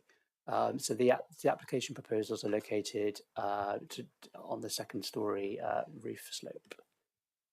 And then just to pick up on the other side, so the picture on the left, at the top left, is towards the rear, looking sort of from further away. I appreciate it's not great to see when it's such a small picture, but in the distance, you can sort of pick up there is a roofscape there that kind of runs along, and essentially there's sort of minimal difference there in terms of its impact. The picture on the right hand side at the top just picks up a proposal to the adjacent property, where we have sort of again sort of an introduction of a sort of dormer and amended roof pitch at first floor. And then the bottom left-hand picture just picks up the other side of the property there, where we can see that there are sort of dormers included within the existing sort of second floor to the remainder of the property. So these are the existing plans. So just picked up the main points of where the changes are on the proposals of the second floor plan. Currently, as you can sort of appreciate, it's a bit small at this scale, but there is sort of an existing element of second story to the left hand side within the sort of larger portion of the extent of the property. And then you can see how that sort of picks up on the elevations there, where we have the sort of the larger section to the left hand side, and the existing sort of two-storey and pitched roof element that is then adjoining to the adjacent property.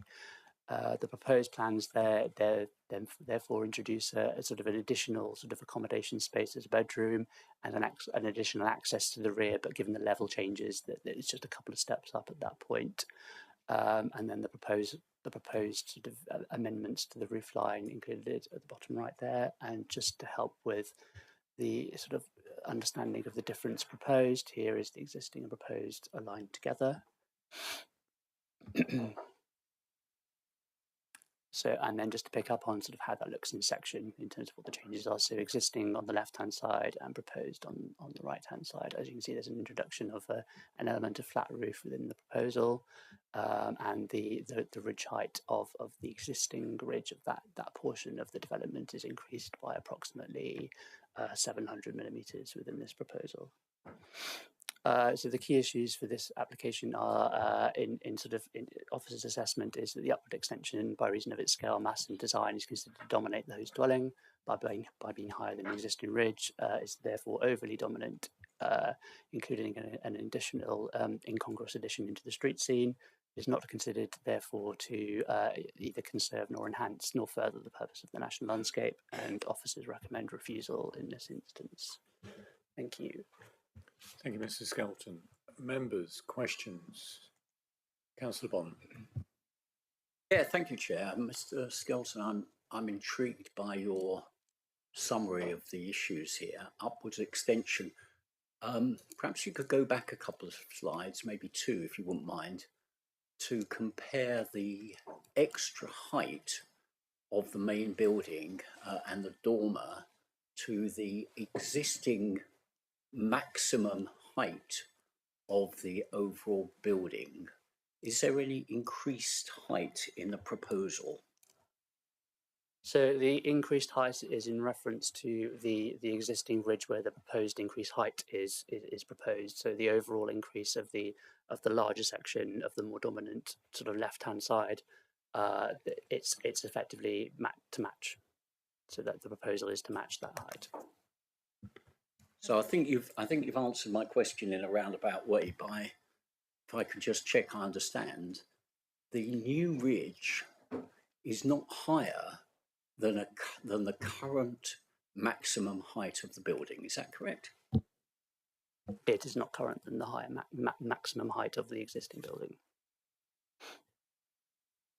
Okay, and in terms of the scale and massing of the new extension, I mean, how do we judge that really? I mean, you know, is it by proportion of square footage? Is it by visual impact? Is it by overall dimensions? I mean, if you don't mind going to page 26, your comment here is that it's upward extension by reason of scale, mass and design. So let's just look at the mass. I mean, how are you judging, if I could ask, the mass? We've already established that the height is not materially different. In fact, it's the same. What about the mass? How do you judge that, please?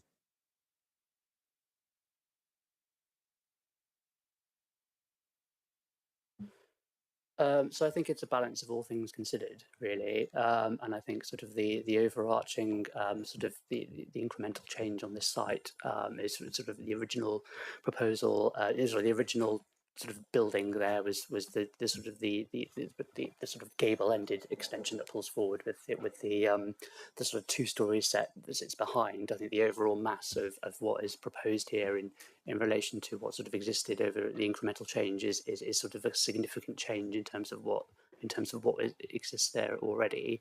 As you can see, the proposed elevation there clearly shows that there is additional roof space and an additional dormer added to, which does increase the mass of that dwelling. And I think it's also quite keen to point out that it's sort of in relation to its sort of higher level symmetry with the dwelling next door, that it provides an off balance of mass at this point as well. Okay, thank you. So if I understand from that, there is no hard and fast measure of increase in mass. from what you've said. And if we look at the third point, if I may, Chair, going to page 26, the point about dominating the host dwelling and incongruous with the street scene. Perhaps you could elaborate on that, because I'm struggling to see how the new proposal is incongruous when actually it seems to be in exactly the same style and design as the existing property. Yeah, sure. So I think its incongruity comes out of the imbalance and the other points that were put forward previously around sort of its overall increase in scale, mass, and design, and its sort of unbalance of the two dwellings leads towards the assessment that this is an incongruous addition in this instance. Well, if I may just point out that it's already unbalanced, wouldn't you say? I mean, the property at the moment would use the top picture, although it does have some elements of balance, overall it can't be said to be balanced. Or are you saying that that is a symmetrical property?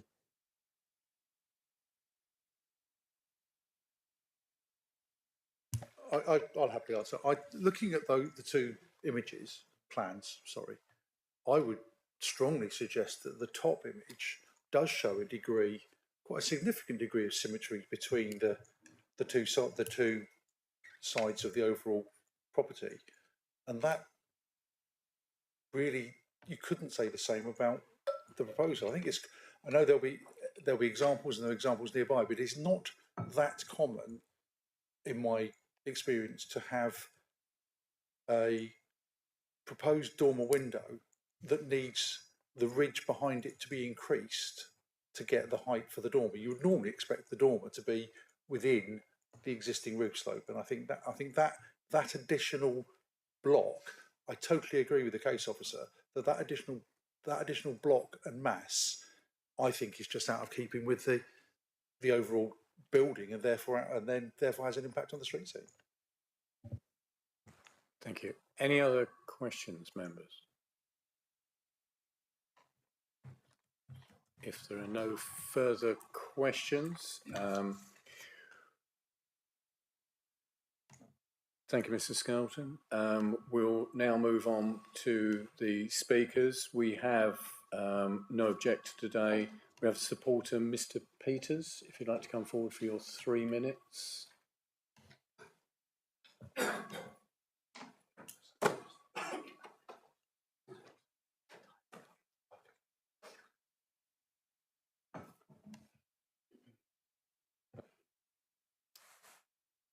Chairman, members of the committee and officers of the council, before I start my presentation, a word of introduction. I'm Arthur Peters.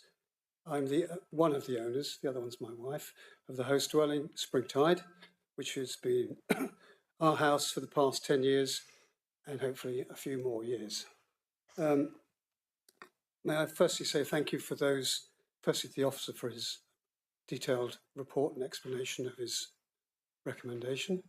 To the site, the other members who went on the site visit day before yesterday, and to the two ward councillors attending here in support of the members of the committee, Councillor Thomas and Councillor Eadie.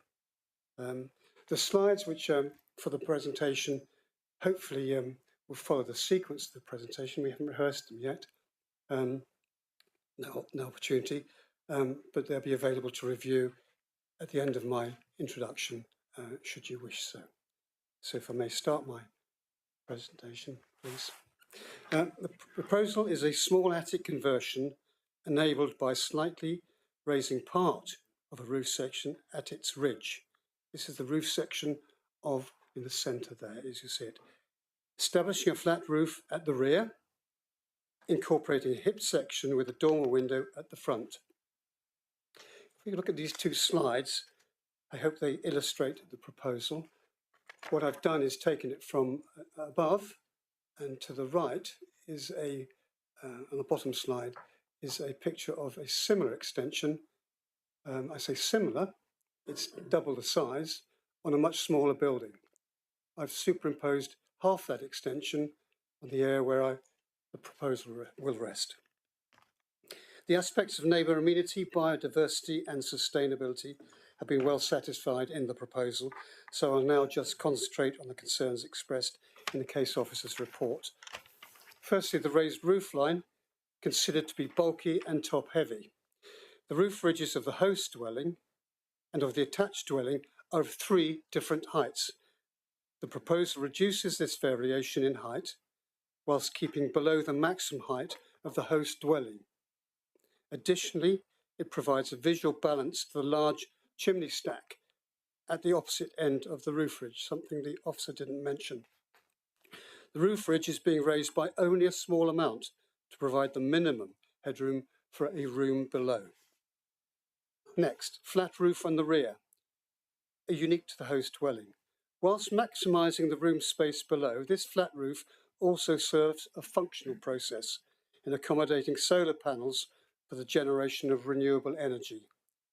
The flat roof will not be visible from the street and will not impact on the streetscape or surrounding properties.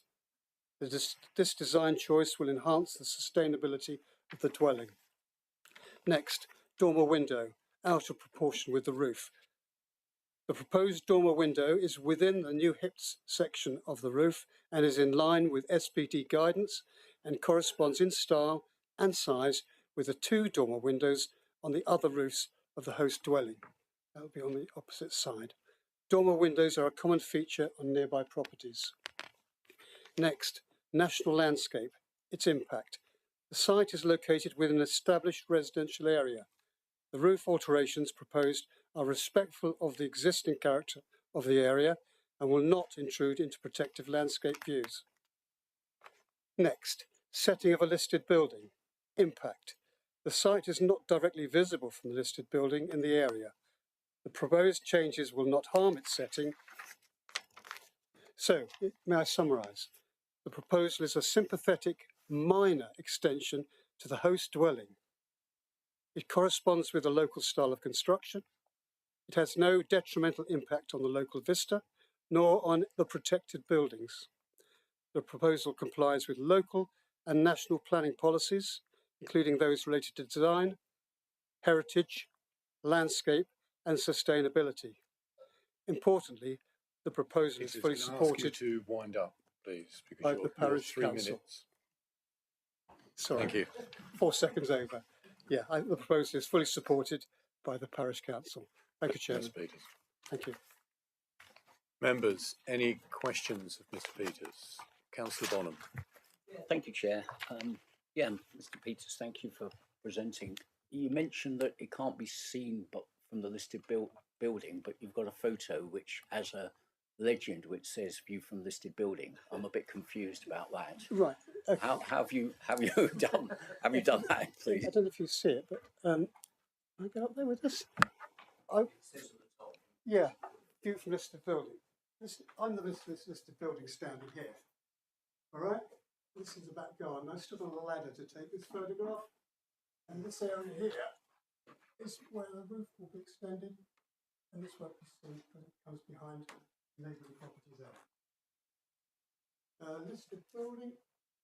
So basically, you're saying that the main lift of the roof and the dormer window can't be seen because of the other bit sticking out. Because of the neighbouring building to the right. Yes, yeah, your neighbour. Yeah, my neighbour. Yeah, my neighbour. It can't be seen, no. Thank you. Yes. Microphone. Microphone. Yes, I beg your pardon. Could I also ask, just very briefly, what is your, may not be a planning issue, but what's your reason for wanting to do that? Am I allowed to ask? It's not particularly relevant to it if we're observing, why somebody wishes to do a development is their sort of concern. And I don't think it's really relevant to the planning application before us. Okay, thank you, Chair. Members, any further questions? If not, thank you, Mr. Peters. Thank you. We'll move on. We don't have speakers from Newton and Noss Parish Council, but we do have one of the local ward members, Councillor Eadie, if you'd like to come forward. to? Shall I stay here? Is that okay, or do you want me to come and sit? It's not, because Yeah. you can't actually be seen.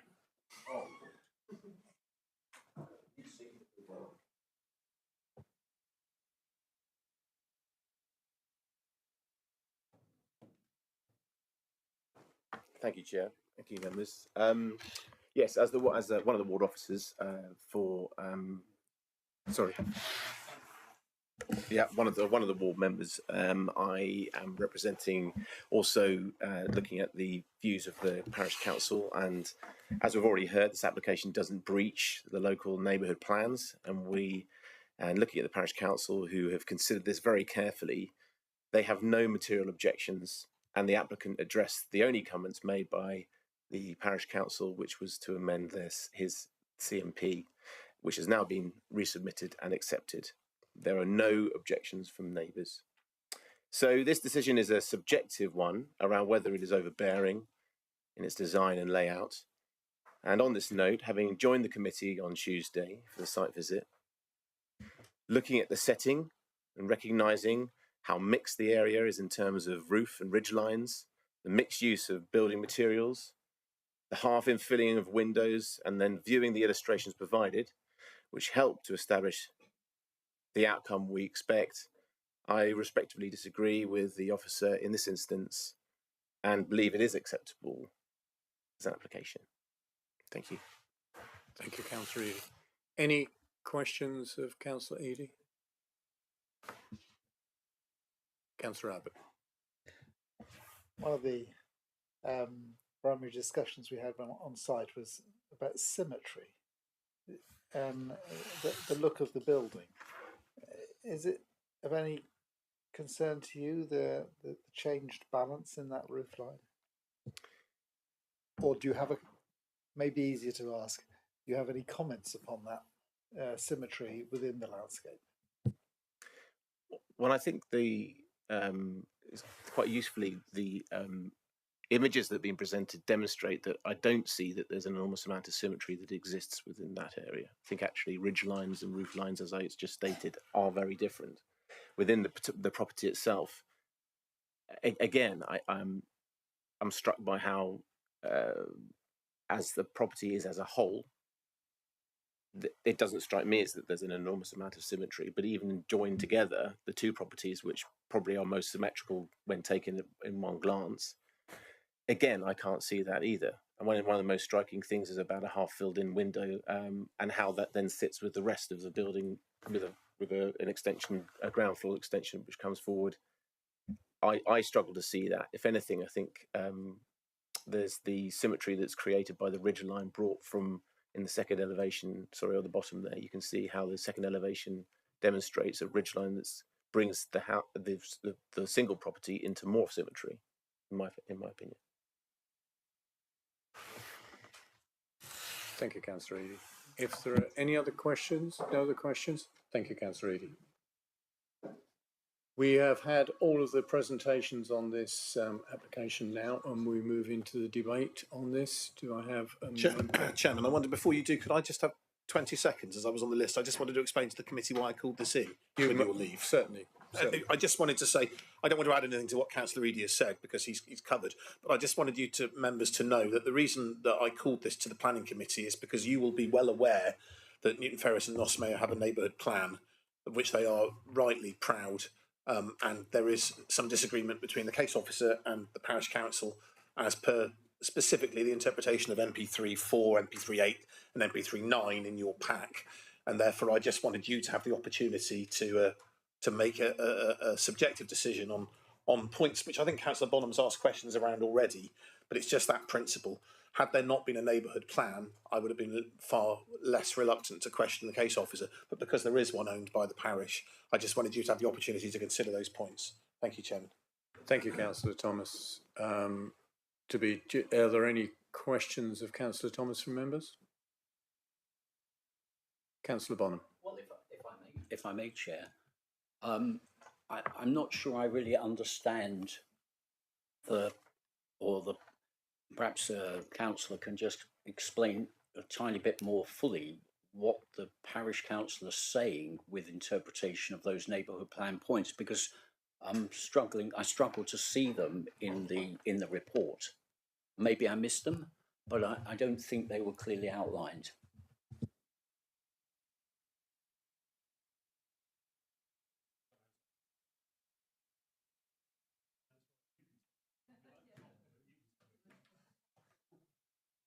Thank you, Councillor Bonham. So it was just things like NP3.4 of the Newton Noss neighbourhood plan is around things around development and construction, high quality design, clearly derived from the site context and respects the architectural context of adjacent buildings. So it's things like that. I have the luxury of having those items of the Newton Noss neighbourhood plan in front of me. So I just refer to those because, of course, when the parish council look at applications that come from the LPA for their comments, they do so within the context of the neighbourhood plan. So the report does refer specifically to MP3.4, which is development and construction. It also refers to MP3.8 and MP3.9. MP3.8 is heritage and conservation, should pay careful regard to and accord with the adopted conservation area appraisals for Newton Ferrers and Noss Mayo, and not have significant impact on designated and non-designated heritage and historic assets. Well, I think the applicant's probably spoken to that in his report in terms of views. And then there is MP3.9, which is protecting the landscape.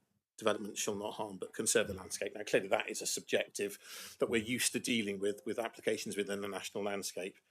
I only wrote, but that's the point I'm making is I brought it to committee because of those three separate points to be considered and discussed. I hope that's helpful, Chairman.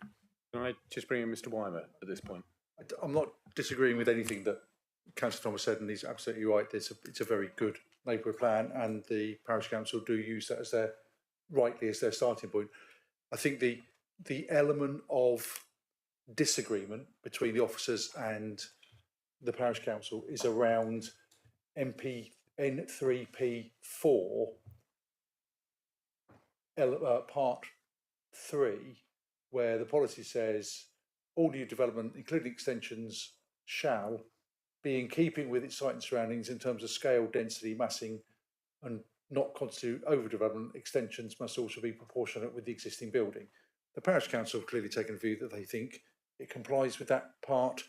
Officers take a view that it doesn't comply with that part. So it is simply, it's not, I don't believe it's a different interpretation of policy. It's a view of whether the extension complies with the policy or not. And I think we're all saying that's what it says. The parish saying it complies with it. We're saying complies with what we were saying we don't think it does. And I think that's where the dispute, if there is one, lies.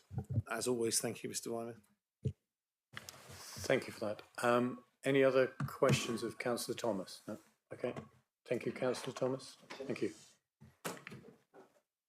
We have now concluded the speakers on that and that application. We move into the debate. Do I have a member who wishes to? Councillor Allen. Thank you very much. These ones are always difficult because they're subjective. So do we think that it's not in keeping? Do we think that it overshadows the other half of the building? I thought the interesting slide from the applicant was the one that showed the building 100 years ago, where obviously it looked very different and it wasn't necessarily in proportion, but it was used. Thank you. It was a used building. So therefore it was about the practicality rather than the aesthetic appeal. Again, possibly we should be looking at practicalities in buildings and not necessarily entirely the aesthetic appeal, would be my say on this. Thank you. Councillor Rake.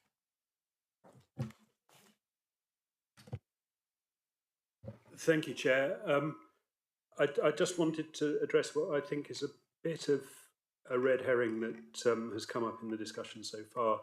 I mean, clearly, symmetry is a mathematical concept, and there's no way that the existing building is symmetrical.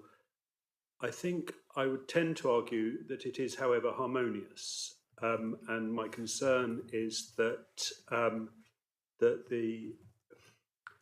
I do tend to agree with the officer that, I don't want to put words into his mouth, but that this proposal adds a degree of discord, which I think is the essence of what he's saying. So, I mean, let's not quibble over symmetry, but perhaps address ourselves towards harmony.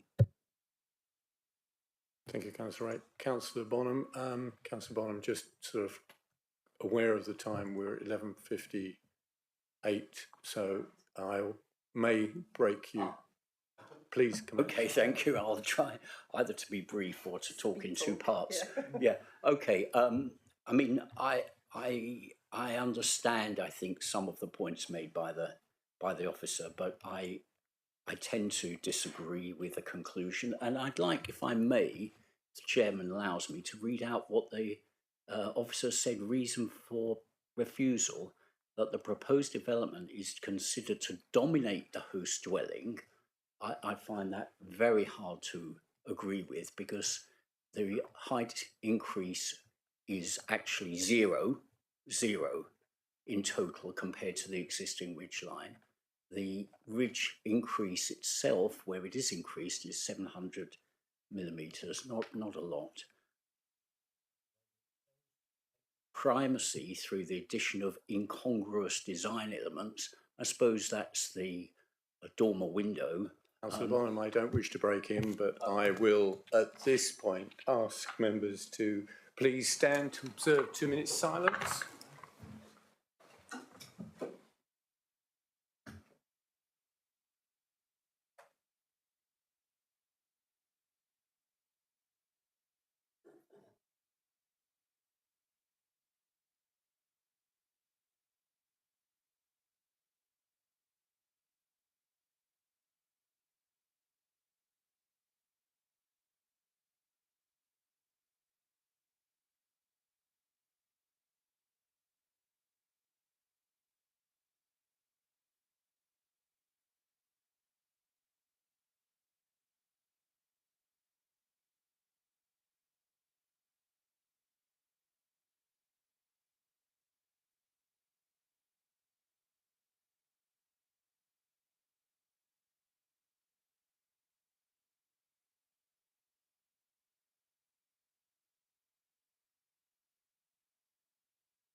Thank you, members.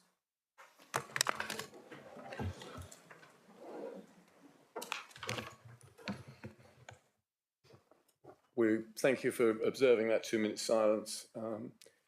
Thank you for your forbearance. Councillor Bonham, if you wish to continue. Yeah, if I may, Chair, thank you so much. Yeah, I mean, I don't see that that the proposal is dominating the host building. I can see that the dormer window is different, but I think there is already one at the side anyway. I don't see that it's to the detriment of the visual amenity of the locality, because it's not really very visible from the ground level or from anywhere else, and hardly visible from the listed building. And I think very importantly, we should take note of the comments by the parish council. And they're the ones that, you know, have to live locally with this. I think every effort's been applied here to fit the new or to design the new proposal in the style of the existing building. The parish council seem to accept it.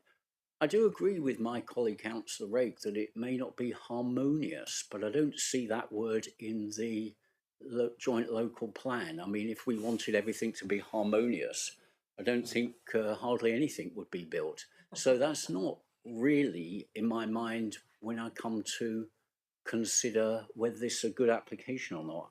And I also notice that there's been no comment, in other words, no local objections.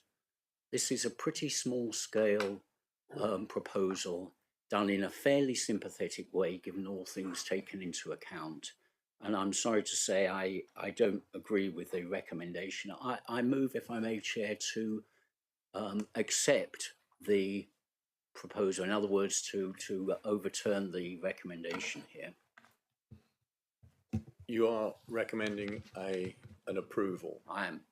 Thank you. Do you have a seconder? Councillor Carson, thank you. Do I have, we would obviously need reasons for that. Councillor Abbott, are you signalling that you wish to carry on the debate? I was just going to see whether, because we've had a proposer and a seconder with the reasons for refusal, for approval, apologies, reason for approval. Councillor Bonham. Well, I mean, it's quite difficult, but I tend to feel that the development, the height is not higher than the existing building. The size of it is not proven to be extortionate compared to the existing building itself. I mean, it is a matter of judgment, as I think some people have already mentioned, and that, you know, if the neighbour, maybe it's by virtue of supporting the conclusion of the parish council, but I might need some help in phrasing the wording correctly.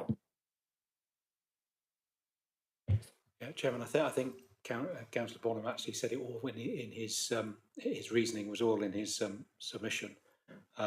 Basically, he says that the scale, density and massing doesn't constitute overdevelopment, and also he concludes as a matter of planning judgment that the extension is in proportion with the existing building, and for that reason I think that's why he's proposed approval, and it'd be a delegated approval with conditions to be settled by head of planning in consultation with ward member, proposer, second and ward member, I guess. Thank you. I'd be very happy to accept wording along those lines. Thank you. Thank you. We have other councillors who wish to pass comment. Councillor Abbott. Thank you. So just the simple thing I want to say is that I've changed my mind over this. When I was there on the street scene, and there were the two main blocks, just giving due regard to Councillor Rake and his mathematical and clear definition of symmetry, actually those two main blocks to me presented something of a street scene that looked as though this was a symmetry, this was a congruity perhaps that fitted well. They were there, I accepted that they were there, and they were equal in their presentation. And on the long consideration though, I just don't think this is going to make so much of a difference. It's set back, it's out of the way of the bits that I thought of producing that similarity. And so therefore I'm going to vote in agreement with Councillor Bonham on this time. Members, any further comments during the debate? Councillor Panel. Well, I disagree. I agree entirely with the officer's feelings. I do think it's incongruous. I do think it dominates and looks out of proportion.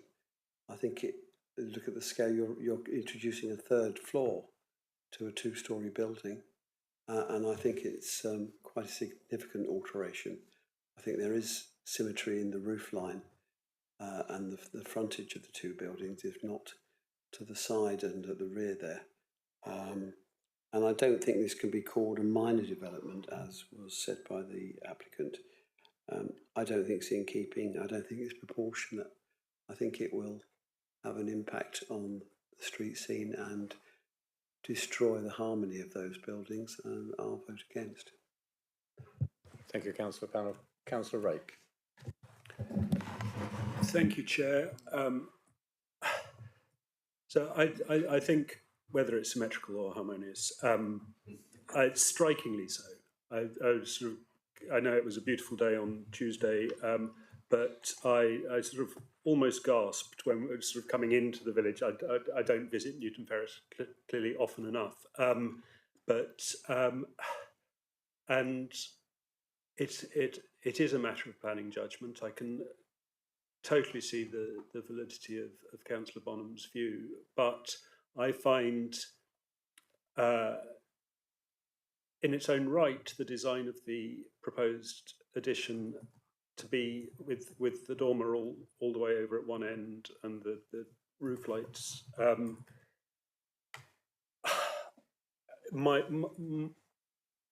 My view is, and it is a view, that this would have a damaging effect on the street scene in a very sensitive location, and for that reason, I'm afraid that I don't feel that the case that Councillor Bonham makes is sufficiently compelling to warrant overturning, going against officer recommendations. Thank you, Councillor Rake. Do I have any other members wish to make comment in the debate? Mr. Weimer. Just before you go to the vote, because I'm assuming that's really the next. We haven't, as it's proposed and seconded and been voted on for an approval. We haven't spoken about conditions, and that ought to be spoken about now rather than after the event. We would suggest 5 conditions. First 2 are standard, and the third one is pretty standard for the village. So standard time limit has to be begun within completion in accordance with the approved plans. Again, standard. Adherence to the construction management plan that's been agreed with the parish. Of all the parishes, this parish is probably the hottest on construction management plan and has probably got the most knowledge about construction management plans. And then 2 other, there's adherence to the ecology statement that's been submitted with the application saying what they're going to do, and adherence to the climate emergency statement setting up what they're going to do. So it's pretty much just complying with what the proposal is saying they're going to do. But those are the 5 we would recommend. Thank you, Mr. Weimer. I will, with the clarification there on the conditions and the acceptance there, members, that is what you will be voting on. We have a proposer and seconder for approval, and it's a conditional approval with those conditions outlined. Can I have a show of hands, please, for approval, contrary to the officer's recommendation?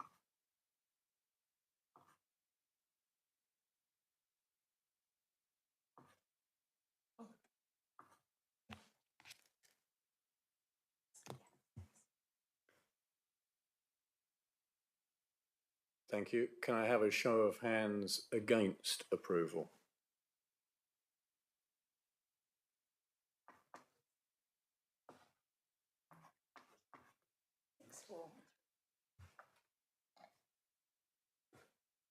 So that is 6 for approval, 3 against. Therefore, that application is approved subject to the conditions outlined. Thank you, members. At this point, we will be moving on to agenda item 6C, Wakeham Farmhouse, and at this point I will vacate the room and hand over to Councillor Rake as chairman. Yeah. So you let Dr. Parker. Okay. I was going to.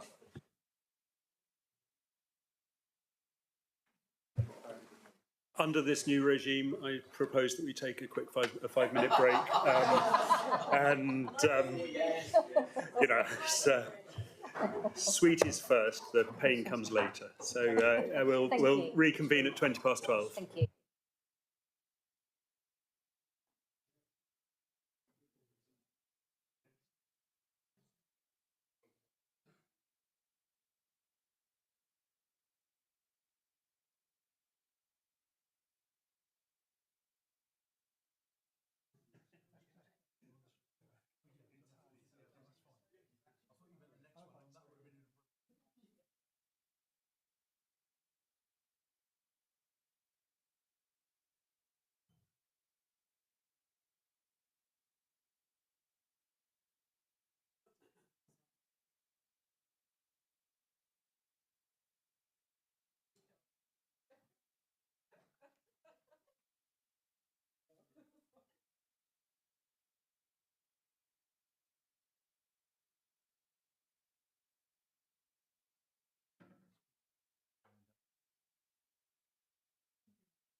Thank you all. We move on now to application 0558/25/FUL, for which Councillor Long has vacated the chair, and I've taken over.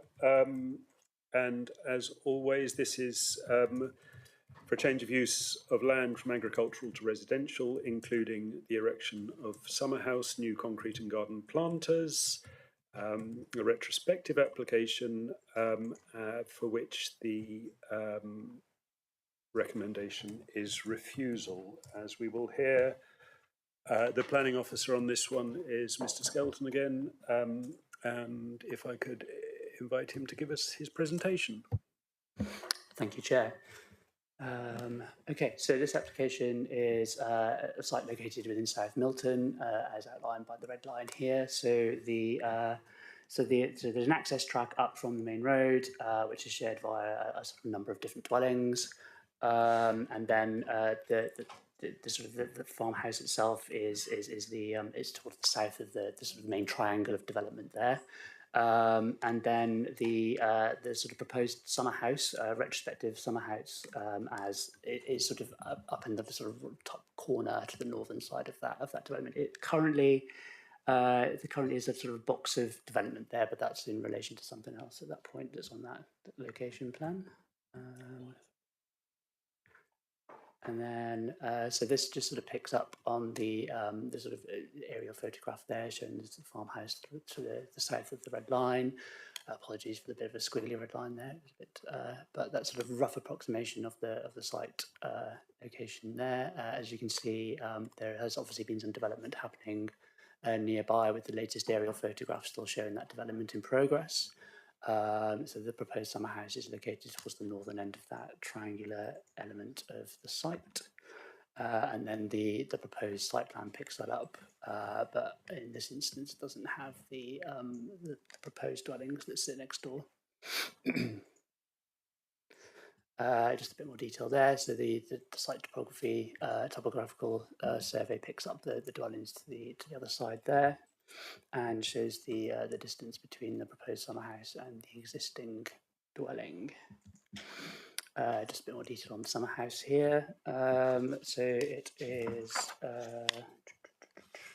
approximately 3 metres wide, 5.2 metres in length, and its highest point is 2.4 metres from finished floor level, and does include, as described before, an element of retaining wall to the rear and some garden planters to the front side of that as well.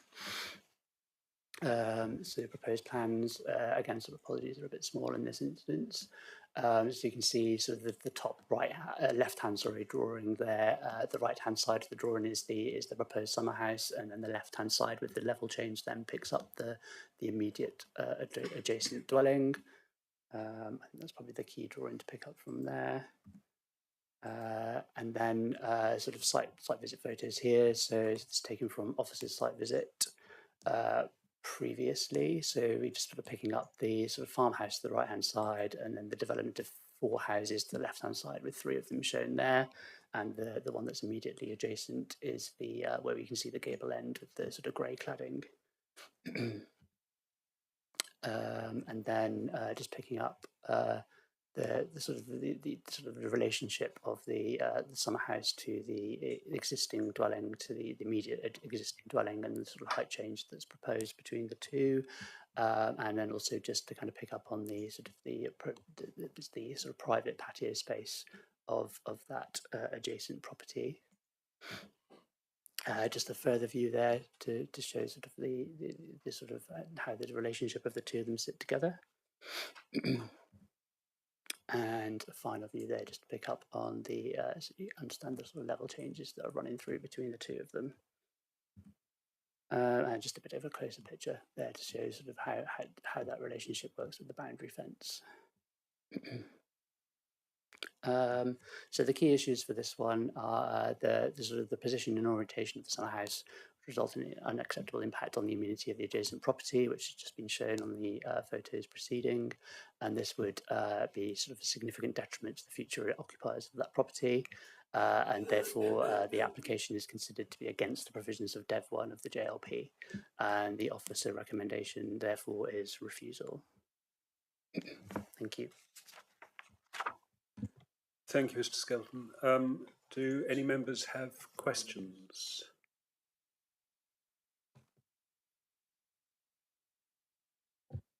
Thank you. I'm taking. A good thing I waited, Councillor Bond. Yes, thank you. Sorry, I should have been quicker. I want to ask about the garden, because just to be clear in my own mind, in refusing this, we're also, if we do refuse it, we're also by implication refusing the extension of the garden space or the extension of the land to incorporate the garden. I don't think I've got the wording quite right there. But maybe the planning officer, if you don't mind, can explain the thinking behind the garden. What you said to us in the site visit was that you would not object to the garden space being made larger, and I'm just keen to understand why you have that mindset, if I could.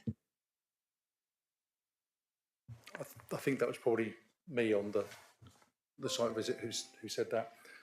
My personal and professional view is that the change of use of that area of land to garden area, that change, that the change of use does not in itself cause harm, either visually or to the amenities of the immediate unoccupied bungalow or the two-storey house that's slightly closer to us in the photograph. And the officer's concerns relate solely to the structure, the building itself, rather than the use of the land.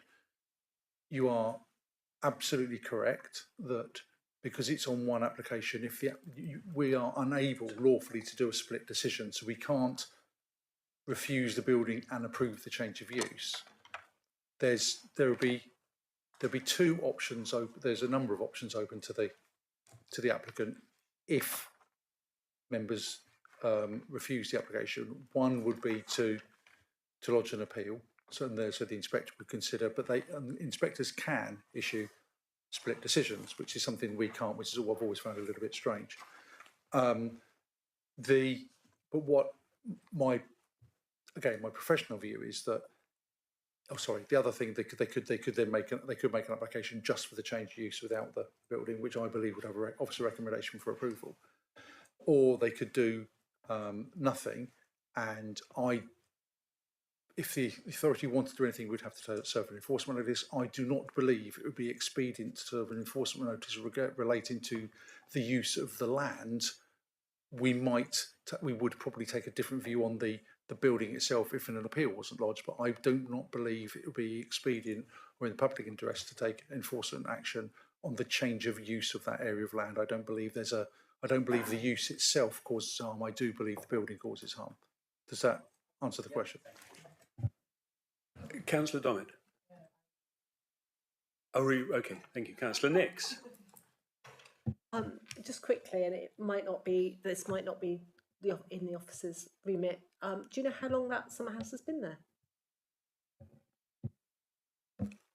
So not specifically. However, I did have another application in a similar on the same site, and I didn't recall it being there, and that was in possibly the site visit for September last year. That's just kind of on remembering.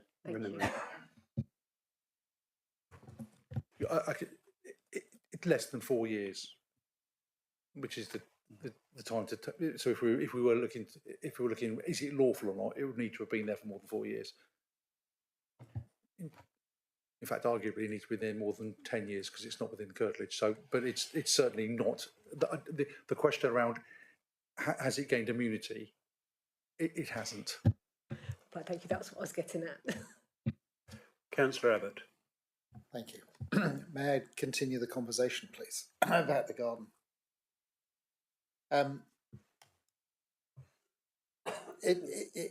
If there was to be another application, and if the change of use was from agricultural to residential land was to go ahead, would they then be able to put a summer house in that place? Because the land would be different.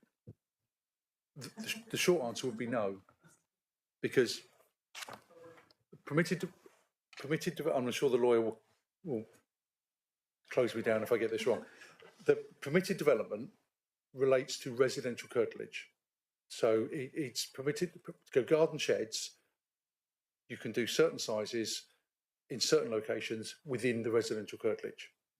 Residential curtilage is the immediate piece of land that goes with the house when the house was either built or 1948, 1st of July 1948, because that's when the modern planning system came into effect. So whilst you can, it's perfectly appropriate for you to make planning applications to change the use of land in other use, in this case agricultural land, to garden area. It does not lawfully become residential curtilage, so permitted development rights would not apply, other than things like caravans. You normally put a condition on saying no caravans or other structures because they're not buildings, they go with the use of the land. But in terms of garden sheds, it doesn't become curtilage through either passage of time or a permission. You can't grant planning permission for curtilage other than when you're granting planning permission for the house that has the garden attached to it, and therefore that garden then becomes the curtilage of that house.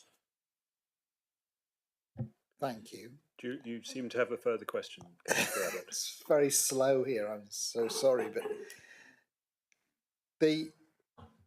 then an application could go in for anywhere in that triangle of land, and it would be decided on its merits at the time. And anywhere in the area changed from agricultural land to garden. Yeah, if an application was made for this building or any other building within that area, then obviously yes, it would be considered on its own merits. I don't believe the officer's recommendation is saying thou shalt not have a building of any design or any site on this. We're looking about this specific building and the relationship between this specific building and the immediate neighbour to the bungalow you went to on the ground you went to on site. So absolutely right. There'd be nothing to stop further applications, and they would be considered on their own merit depending on what came in. And lastly, I had a question which was just a little bit about the planning history of the overall, the broader setting. The farmhouse itself, has that been recently redeveloped, do we think, or? In terms of planning applications, there was a recent planning application for a garage structure and some access steps sort of closer to the dwelling.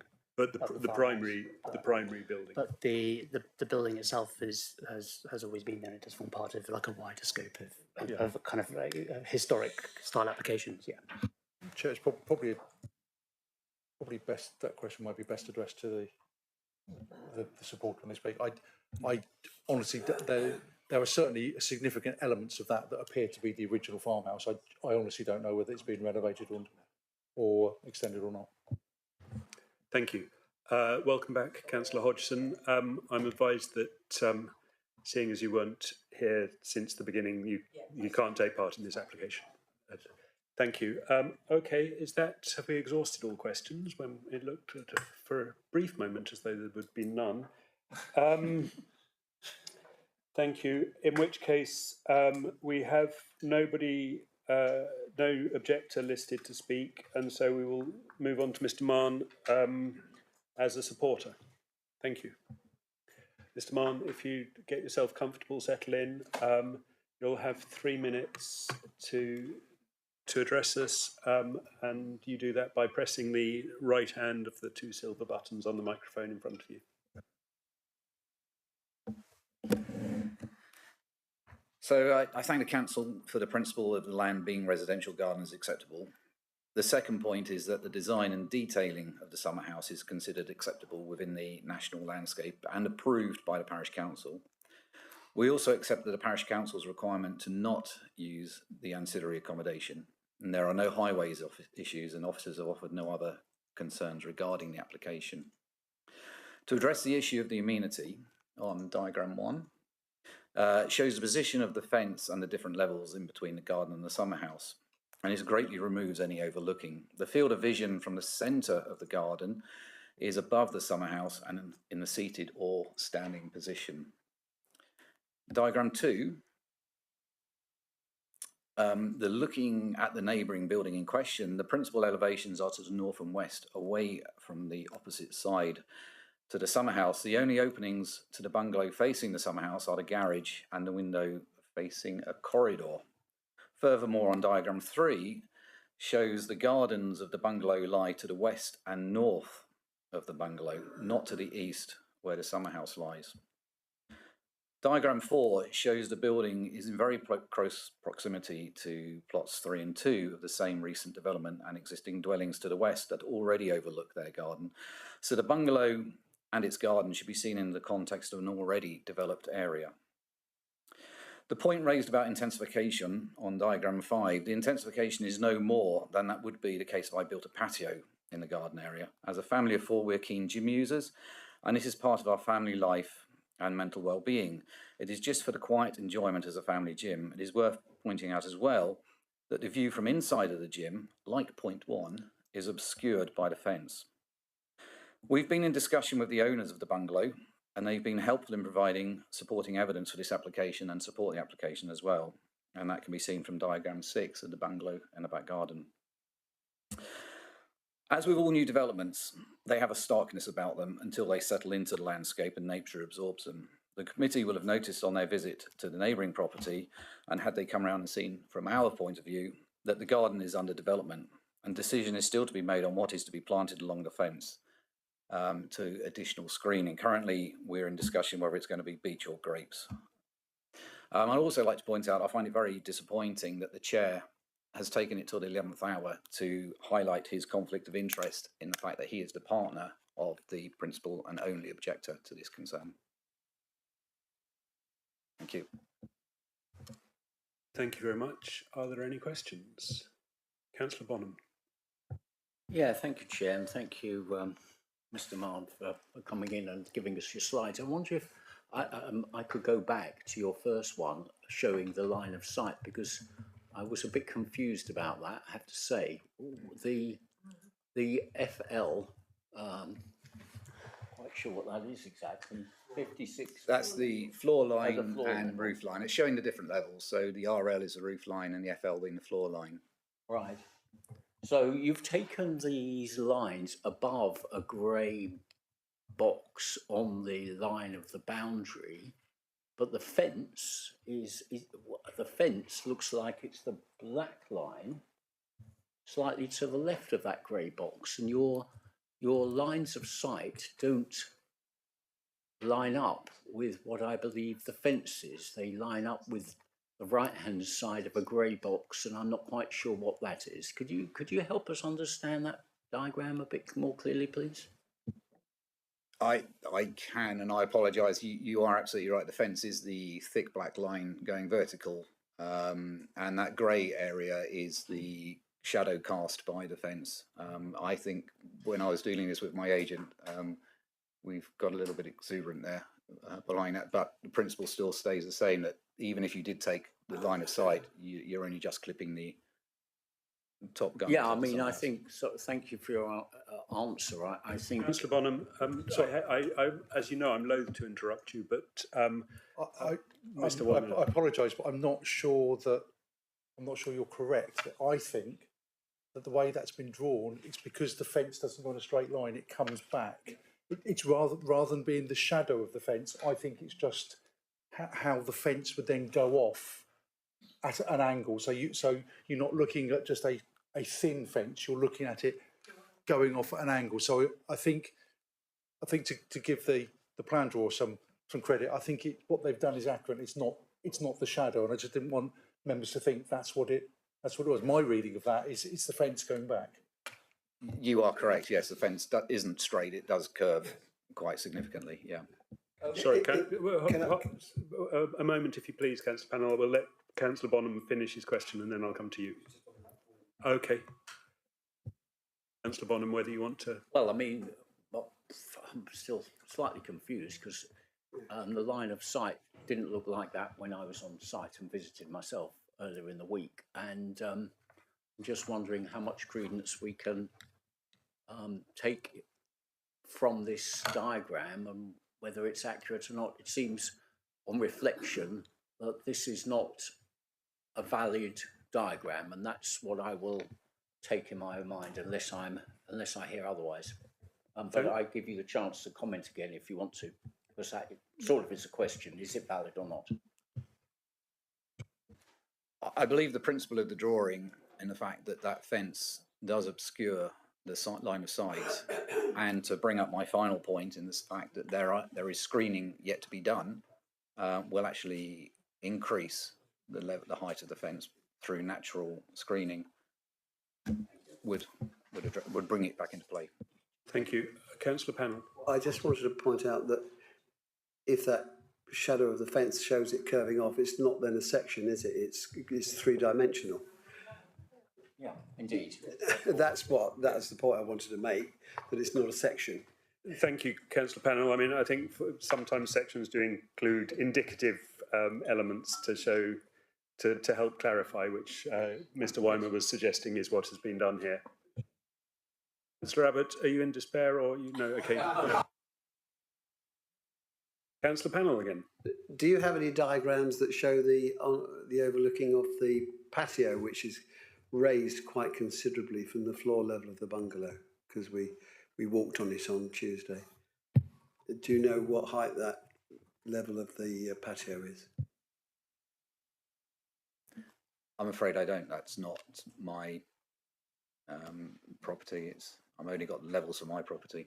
But you can see on drawing on my on slide 6 of mine, taking it from right back in the corner, and you can see the different levels. Perhaps you'd care to share that one with us just for reference. Mr. Stilton, thank you. While that photograph's there, if you can see the patio doors in the gable end, if you can then go back to the section, just to help Councillor Bonham's question, I think. I can't read what that says, but I'm assuming that what looks like to be a window is a representation of where the patio doors are. I can't read from. It says neighbouring building. Right. Because I've assumed that or if you go back to the photograph again, or there's a photograph that shows where that door is, so you can have an idea of the heights. There's a closer one than that, from the levels that's the one. So the height, to give you an idea of levels, the height of the patio door is quite a bit below the height of the eaves. So if you look at the section, I think the section line that comes across is probably to around the top of the patio door. Because it's just below the eaves, or part way down the patio door would be the line that goes from the top of the proposed building across. Councillor Abbott.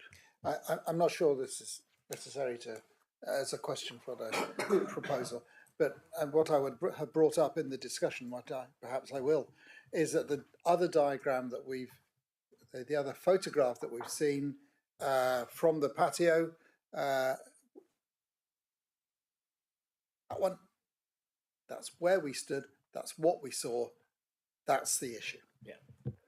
Thank you, Councillor Abbott. I think if we can restrict ourselves to things that are questions, that you will have a chance to say that again in the debate. Thank you. Just to be clear, I think officers do believe this section to be accurate. It just hasn't got certain heights on it, but I don't believe that's an inaccurate drawing. Any further questions for the supporter? Councillor Carson. Hello. Can I just ask why you cited it looking down on the patio and not down towards your own home? Yes, I can. Thank you for the question.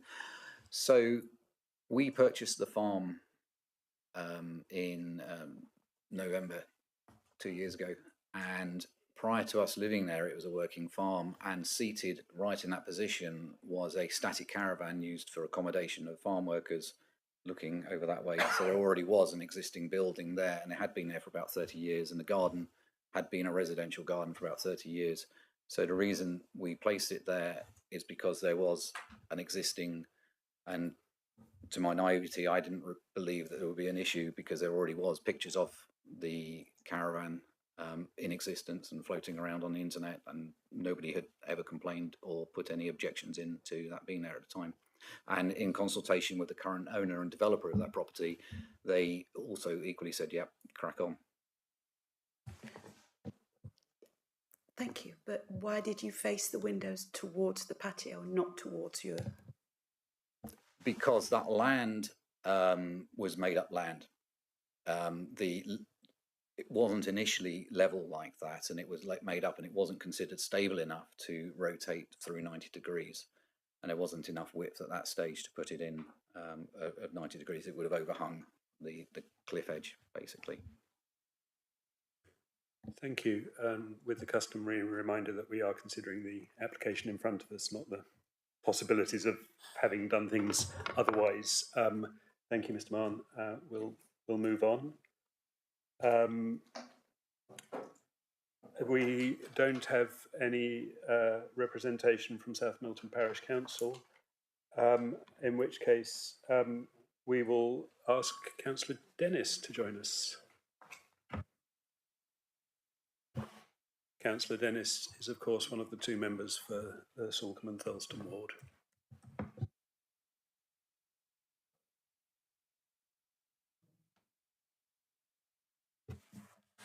Thank you, everybody. Firstly, I'd just like to thank everyone that made the site visit on Tuesday, and apologise that I couldn't be there myself. The reason I've brought this to committee is in the spirit of transparency and fairness. South Milton is a small hamlet home to a friendly and welcoming community. I'm lucky enough to be able to work with the proactive and experienced parish council there. They've worked hard to produce a neighbourhood plan and have welcomed new developments. As such, I am inclined to follow their lead when they show support of planning applications. As the applicant has stated, it is disappointing that Councillor Long, having now declared an interest, was present and indeed led the site visit. With that in mind, I would ask that members disregard any comments that were made by Councillor Long on site on Tuesday. It is also disappointing that, having been given permission to enter the property, that members didn't walk up to the summer house and view the adjacent properties from that perspective. The original planning permission for the 4 other houses in the area point out that the proposal complies with the principles of good neighbourliness and the protection of existing residential amenities. By virtue of the siting, scale, form and detailed design of the proposed dwellings, coupled with the degree of separation involved, including distance between the proposed dwellings and existing dwellings adjacent, the proposal would not lead to any materially harmful impact on residential amenity by way of loss of light, outlook or privacy. Presumably, consideration was given at that point to the fact that the garden of Wakeham Farmhouse sits above the other properties. Mr. Skelton has accepted that the principle of a summer house is acceptable. The parish council accept that the surrounding area could be planted to reduce the visual impact of the summer house. And the heritage statement confirms that the impact on the listed buildings is reduced by the summer house being located at the end of the garden and further away than recent approved and completed dwellings. So just to repeat what the parish council have said in their statement of support, the new summer house is next to an approved development of 4 new houses, which strongly contrast with the surrounding area, conservation area, listed buildings and agricultural land. It is expected that the new development and summer house will blend in over time with the surroundings. Thank you. Thank you, Councillor Dennis. Are there any questions for Councillor Dennis? I'm not going to wait as long this time. Councillor Abbott. Can we bring up the photograph we had before, please? I wonder if you have any comments about that juxtaposition.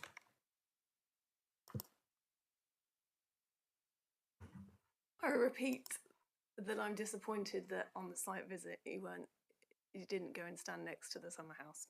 I didn't have the privilege of standing where you stood because I didn't have permission of that person to stand there, the owner of that property. I did have permission of the owners of the Waken farmhouse to stand and look down, and it strikes me that there's a fairness here, that clearly there was always going to be an overlooking of everybody's gardens when those 4 houses were built. There was an acceptance that the garden of Waken farmhouse, if you're just stood in the garden, you would be able to see everything. So I don't understand what the difference is, really. In actual fact, you've put the equipment in that summer house is facing the opposite way, and there is a well, anyway, I've said what I need to say. Like I say, it's a shame that you weren't able to go and stand up and look down, because that would have offered a different perspective. Thank you, Councillor Dennis. Any further questions from any members? Wonderful, thank you. In which case, that concludes the presentations and representations, and we will now move on to discussion and debate. Who would like to kick us off? Councillor Bonham, I think you were first out of the trap. Thank you so much, Chair. I mean, I'm very sympathetic to both parties here. You know, it's great to hear from Councillor Dennis that there's a positive relationship in the village, and that should be encouraged. And I do have sympathy with the farm owner for their reasons for putting the summer house in that position and that orientation. But the fact is, when we visited, we saw the view that we can see on the screen very clearly. And I think overriding all the points is one of privacy. And it may be that people don't look out from that summer house in this direction towards the patios and those double doors. It may be that they only use it when it's dark. It may be that, you know, they're so busy exercising or looking at the screens, they're not going to overlook the neighbour's patio. But it's the impression, I think, that one gets from this patio and from that house that it might be overlooked, and the potential for feeling uncomfortable or feeling less private than one would ideally like. And I think there's also the view in my mind that that summer house could be oriented quite differently, which would avoid all of the problems, either moved slightly towards the main house or turned by 90 degrees. You know, there's talk of maybe putting in a hedge or some trees. Well, that may help, but it may also reduce the sunlight. So that's not there at the moment. What we have is a summer house which is overlooking the patio and the garden, which is the main bit that's going to be used, I think, by this bungalow. And I generally support totally the officer's recommendation in this case. So I'm sorry if I'm very quick, but I would move and propose that we accept the officer's recommendation for reasons stated relating to privacy of the adjoining bungalow. Thank you. Well, we now have a proposal. Do we have a seconder for that? Councillor Pannell, thank you. In which case we will move into the debate. So the proposal is that we refuse the application in line with the officer's recommendations and for the reasons given therein. Councillor Allen. Thank you very much. I think just to respond to a couple of comments made, I think the fact that you can potentially see into the patio from what is now the garden isn't really relevant, because that wasn't a garden, that's agricultural land, so I think that's not necessarily to be accepted. Secondly, obviously caravans are not subject to the same sort of planning things as a permanent structure, so again I'm not sure that that's relevant. And thirdly, Councillor Long said absolutely nothing, I can reassure everybody, on the site visit. He never does. He's the absolute most discreet person, so please be assured that that wasn't an issue at all. I think those are the 3 points I'd like to make. Thank you. Useful points all. Thank you, Councillor Allen. Anybody else? Councillor Pannell.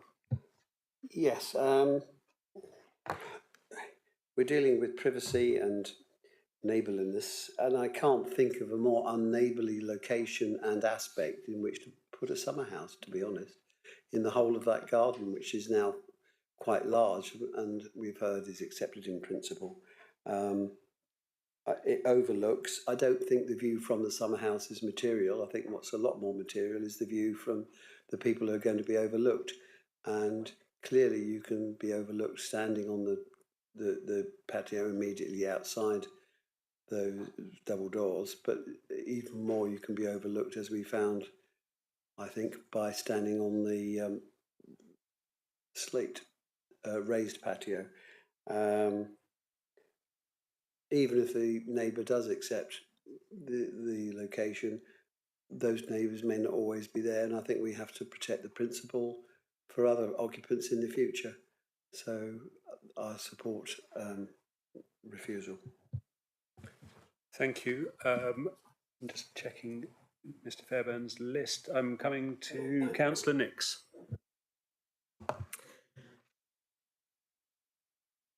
Yes.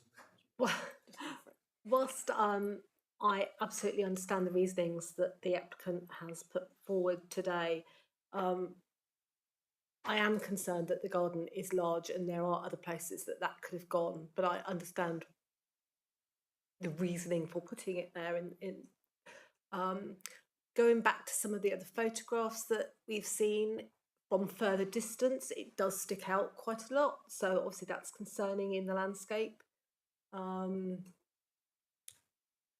I think that's all I've got to say at the moment. Thank you. Thank you. Any other speakers? So, Mr Wyman. Sorry, Chairman, just before you go to the vote, I've reread the reason for refusal, and I think Councillor Bonham has raised a really interesting and perfectly good point around the and there's a, the whole meeting is recorded, you can play it back to your heart's delight. There's a clear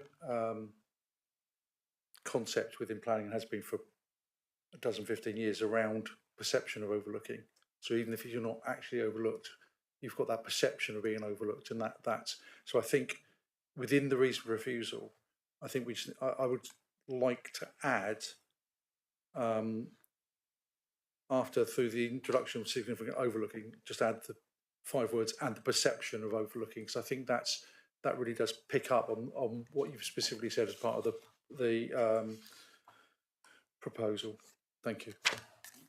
Could I just ask the gentleman on my right, is it, from a procedural point of view, would it be better to incorporate that as part of Councillor Bonham's proposal, rather than seeming as if we are making up our reasons for refusal on the fly?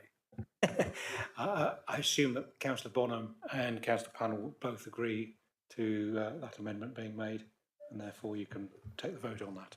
Okay, thank you. Does anybody else have anything to contribute to the debate? Councillor Dommett, you look poised, but that's just your usual look. Okay, thank you. In which case, the proposal before us is that we refuse this application in line with officer recommendations, and I would like to see the show of the hands of those who are in favour of that proposal.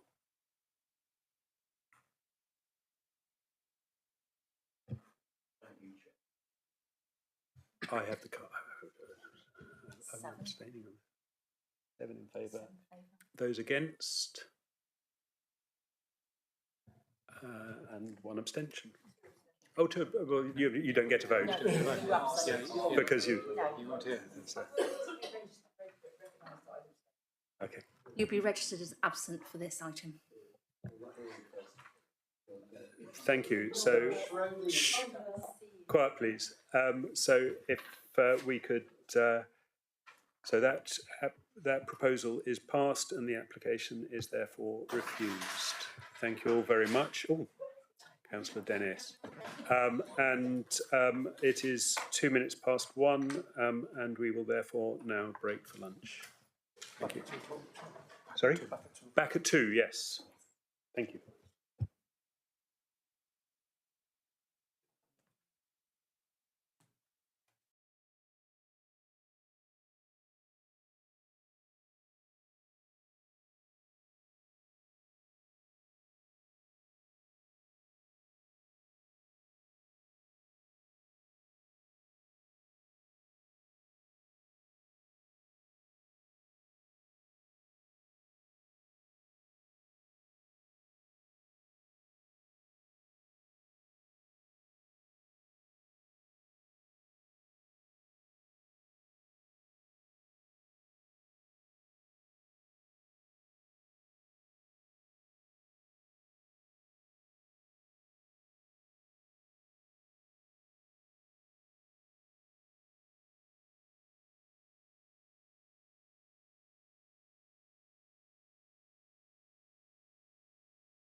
Good afternoon, everyone. Welcome to the Development Management Committee of the 8th of May, the afternoon session.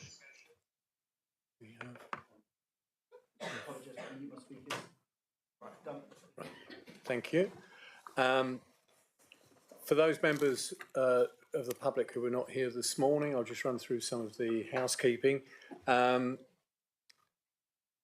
In case of a fire alarm, exit the doors in the building and make your way to the far end of the car park. Toilets are outside on the door on the left. Water is available outside the door on the right.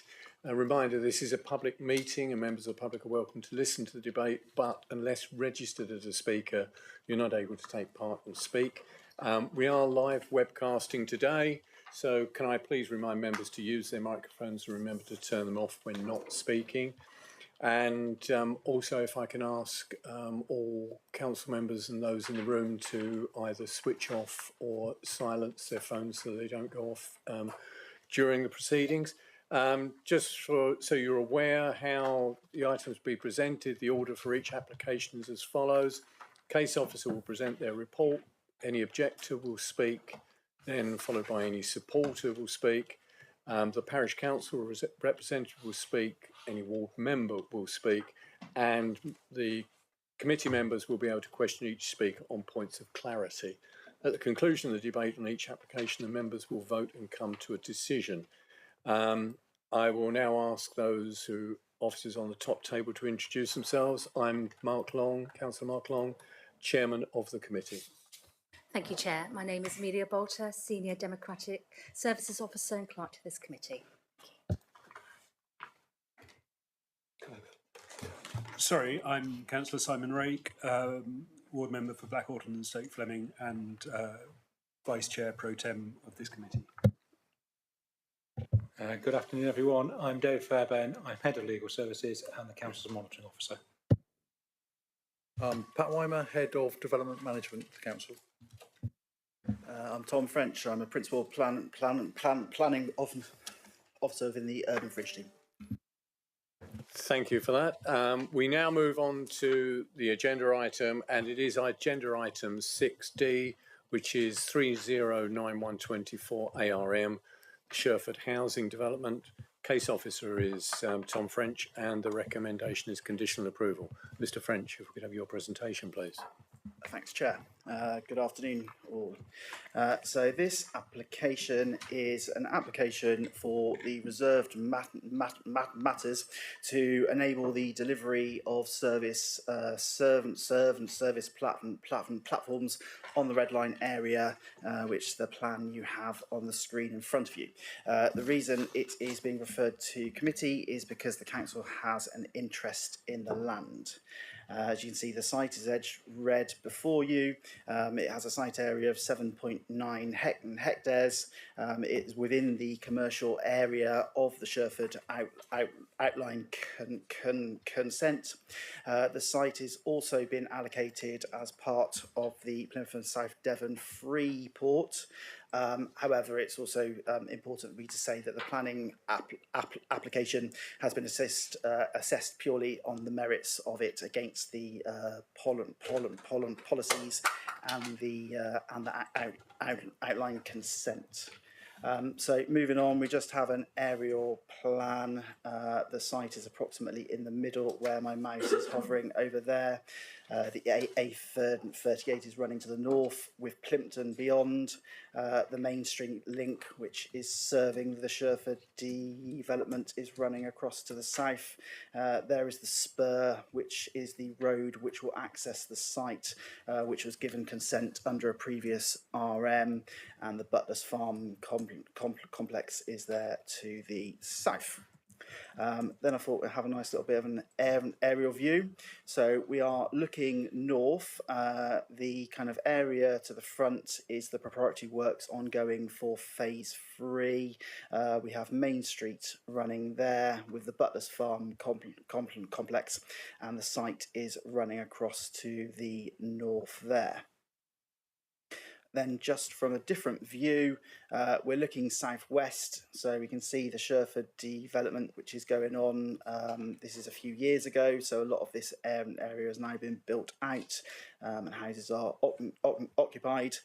As we can see here, the site which this planning application concerns is here and extends across, and this was when there were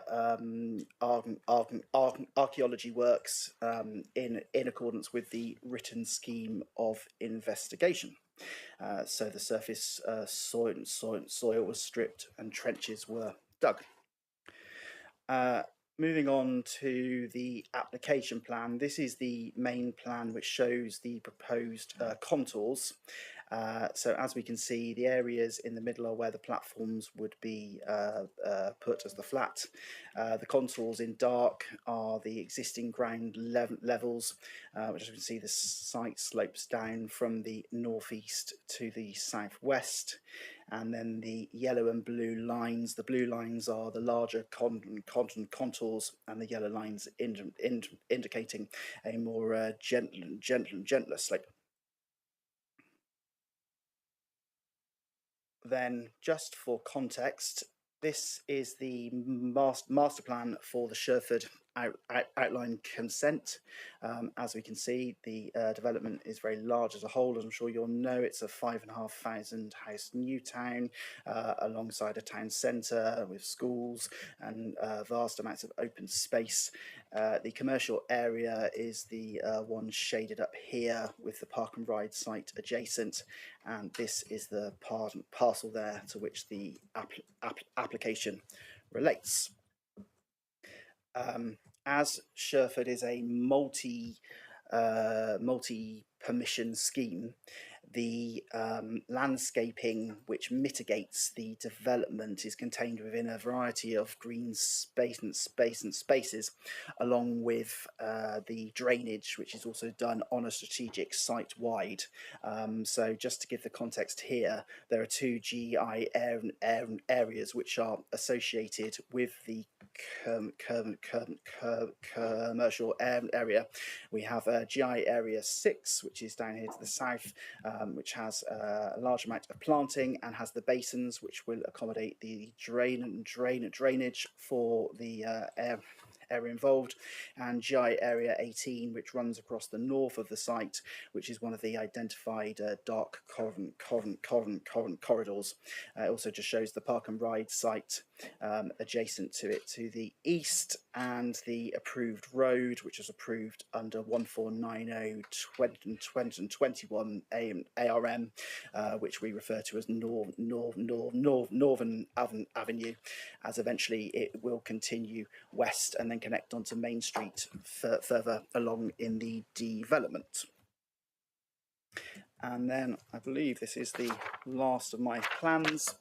So this plan is showing you a section across the site. We're going from the west over on the left-hand side up to the east, which we can see the black dotted line is indicating the existing ground levels.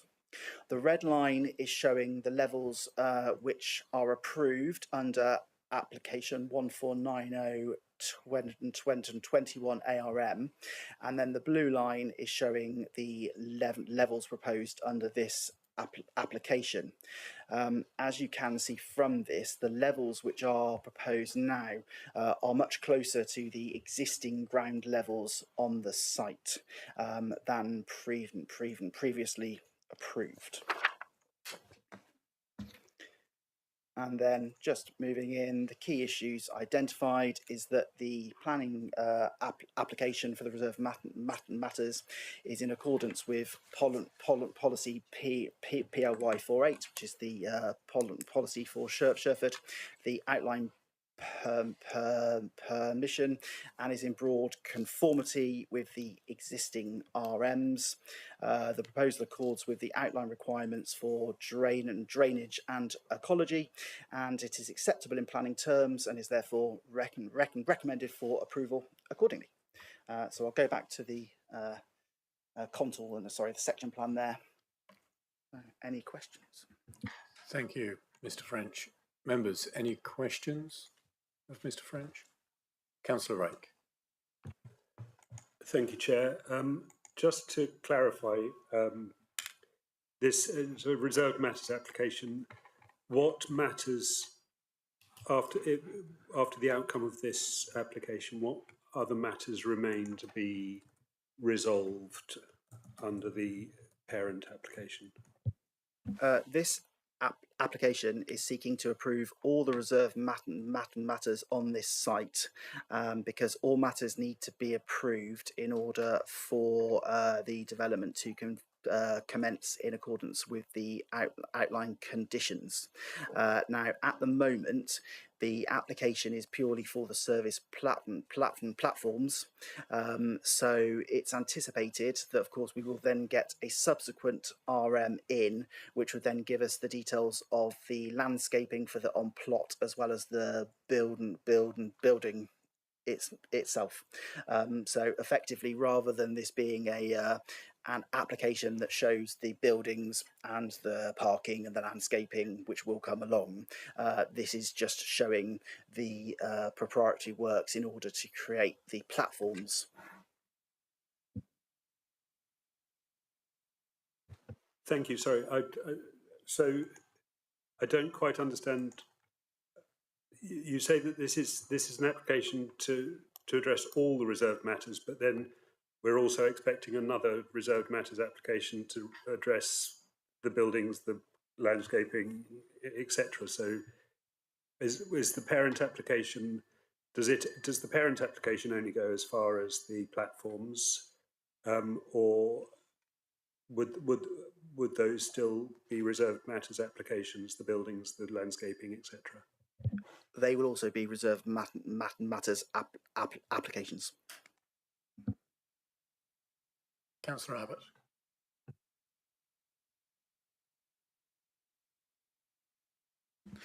Thank you. Hi. I wonder, could you explain that diagram to me, please? One I have up in front. Okay, so this is effectively a section across the site. So what we're looking at is a cut through of the site as we're looking at it from the south. So we're looking at it to the north, so across the length of the site. So what we're looking at now is that the dotted line, as you can see, my mouse is kind of tracing up, is Which colour is that's the dotted black line. So you can see it just there across. So it's then that building there, that one. Where's the black line? the black line is down here. Yep. So just before we come to the detail, what are the squares underneath? The squares underneath are data points showing the levels and information.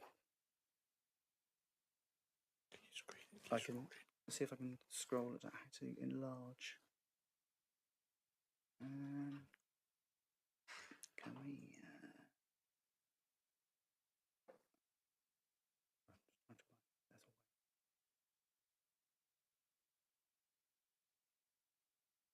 I'm trying to work out if there's a way of actually enlarging this.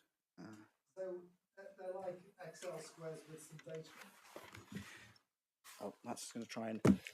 Those have just got the data in terms of the points of kinds of like height points. Okay, sorry, I keep on forgetting to turn this on. While Pat's having a play, that second to last easterly building seems to be higher than it needs to be when you brought all the others down to the closer to the existing ground level. Yeah, those are the approved under the previous RM. So what the applicants have done in order to assist in looking at it is they've taken the sections which were approved and they've included the buildings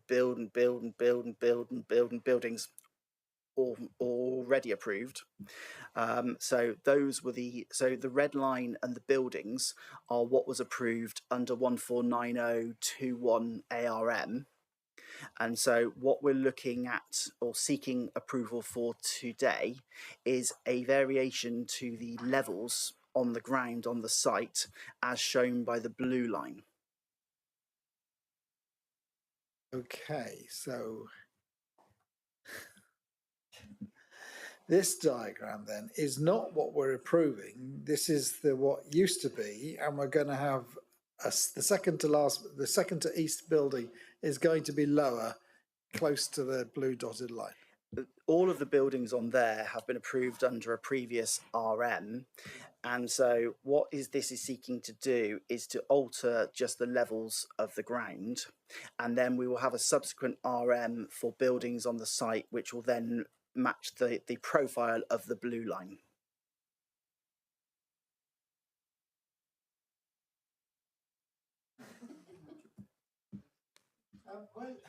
Where's the Roman road?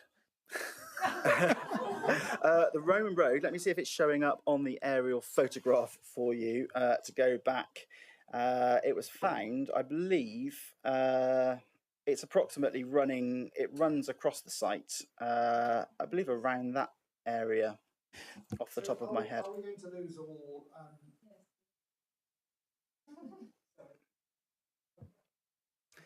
Well, the archaeology is done in conjunction with the development. So it's the development which enables the archaeology to take place. It would have just been below a field and not known. So it discovers and then it then is recorded. Right, okay. So I don't really understand the first one, and it's a shame about the second one. But there we are. Does anyone else, is it clearer to you, the first one? I think potentially the problem is that... Can we Do you make sure we're asking questions and sort of get some clarity? Councillor Abbott, you are confused on what's before you.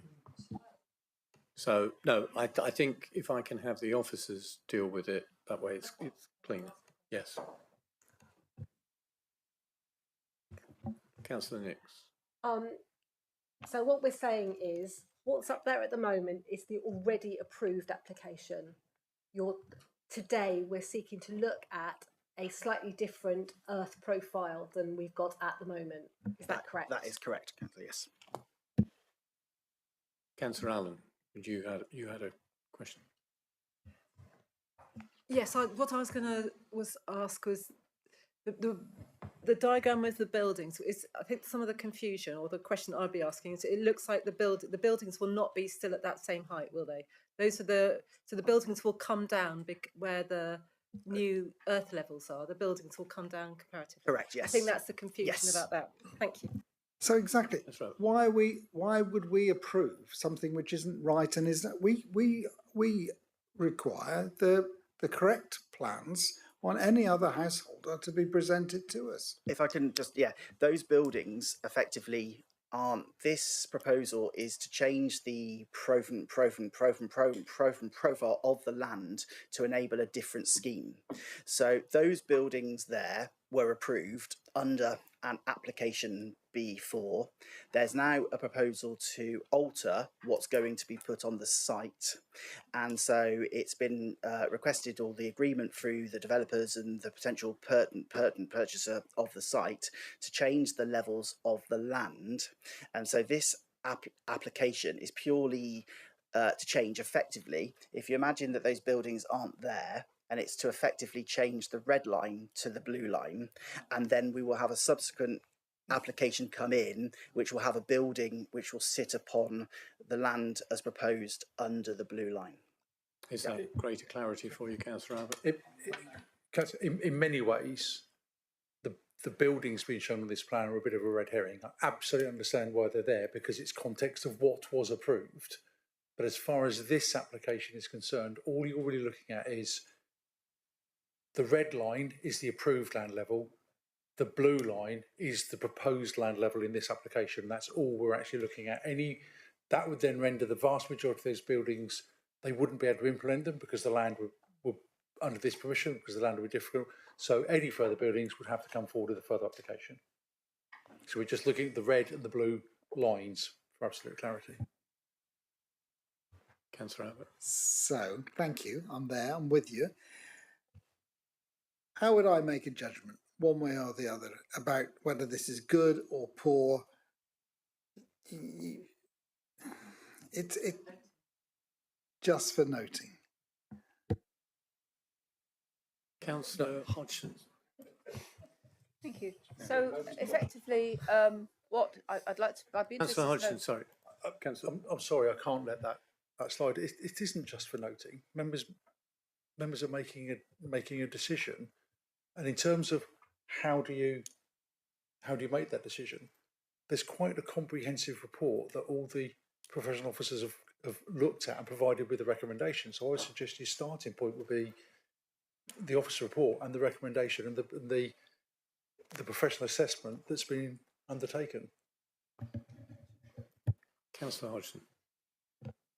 So my understanding is then that there's going to be materials removed from this site, and if that assumption of mine is correct, then I'm interested in where that's going to go, because it's potentially quite a considerable amount, if I'm correct, and I would hope that it could potentially be used on site, reused on site. I know maybe we all like big flat out, apparently big new areas are all big flat areas with nothing growing on them or living on them, but I would have thought there would be an opportunity to build some quite nice little habitats and banks with any materials that come off, rather than try and create other what's basically landfill sites. Because I sit on the planning committee at Devon, and last month we were asked to approve a site which was for where new sites were being developed and taking all their topsoil and everything else and anything else by the sound of it and dumping it somewhere else on a nice greenfield site. So what I'm aware of, a big site like this could actually impact another site almost of equal size. So I'd like to know where that material is going to go,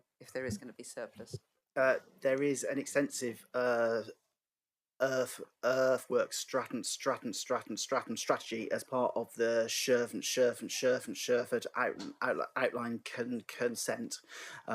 We try and minimise with the developers, obviously, the amount of soil or earth that has to be removed, but it is all going to be contained within the site and used to amend the levels within the community park, which then will be replanted. So it's all remaining on site. There is no transfer of soil off the site. So you're talking about this site or the wider? The wider Sherford Okay, outline site.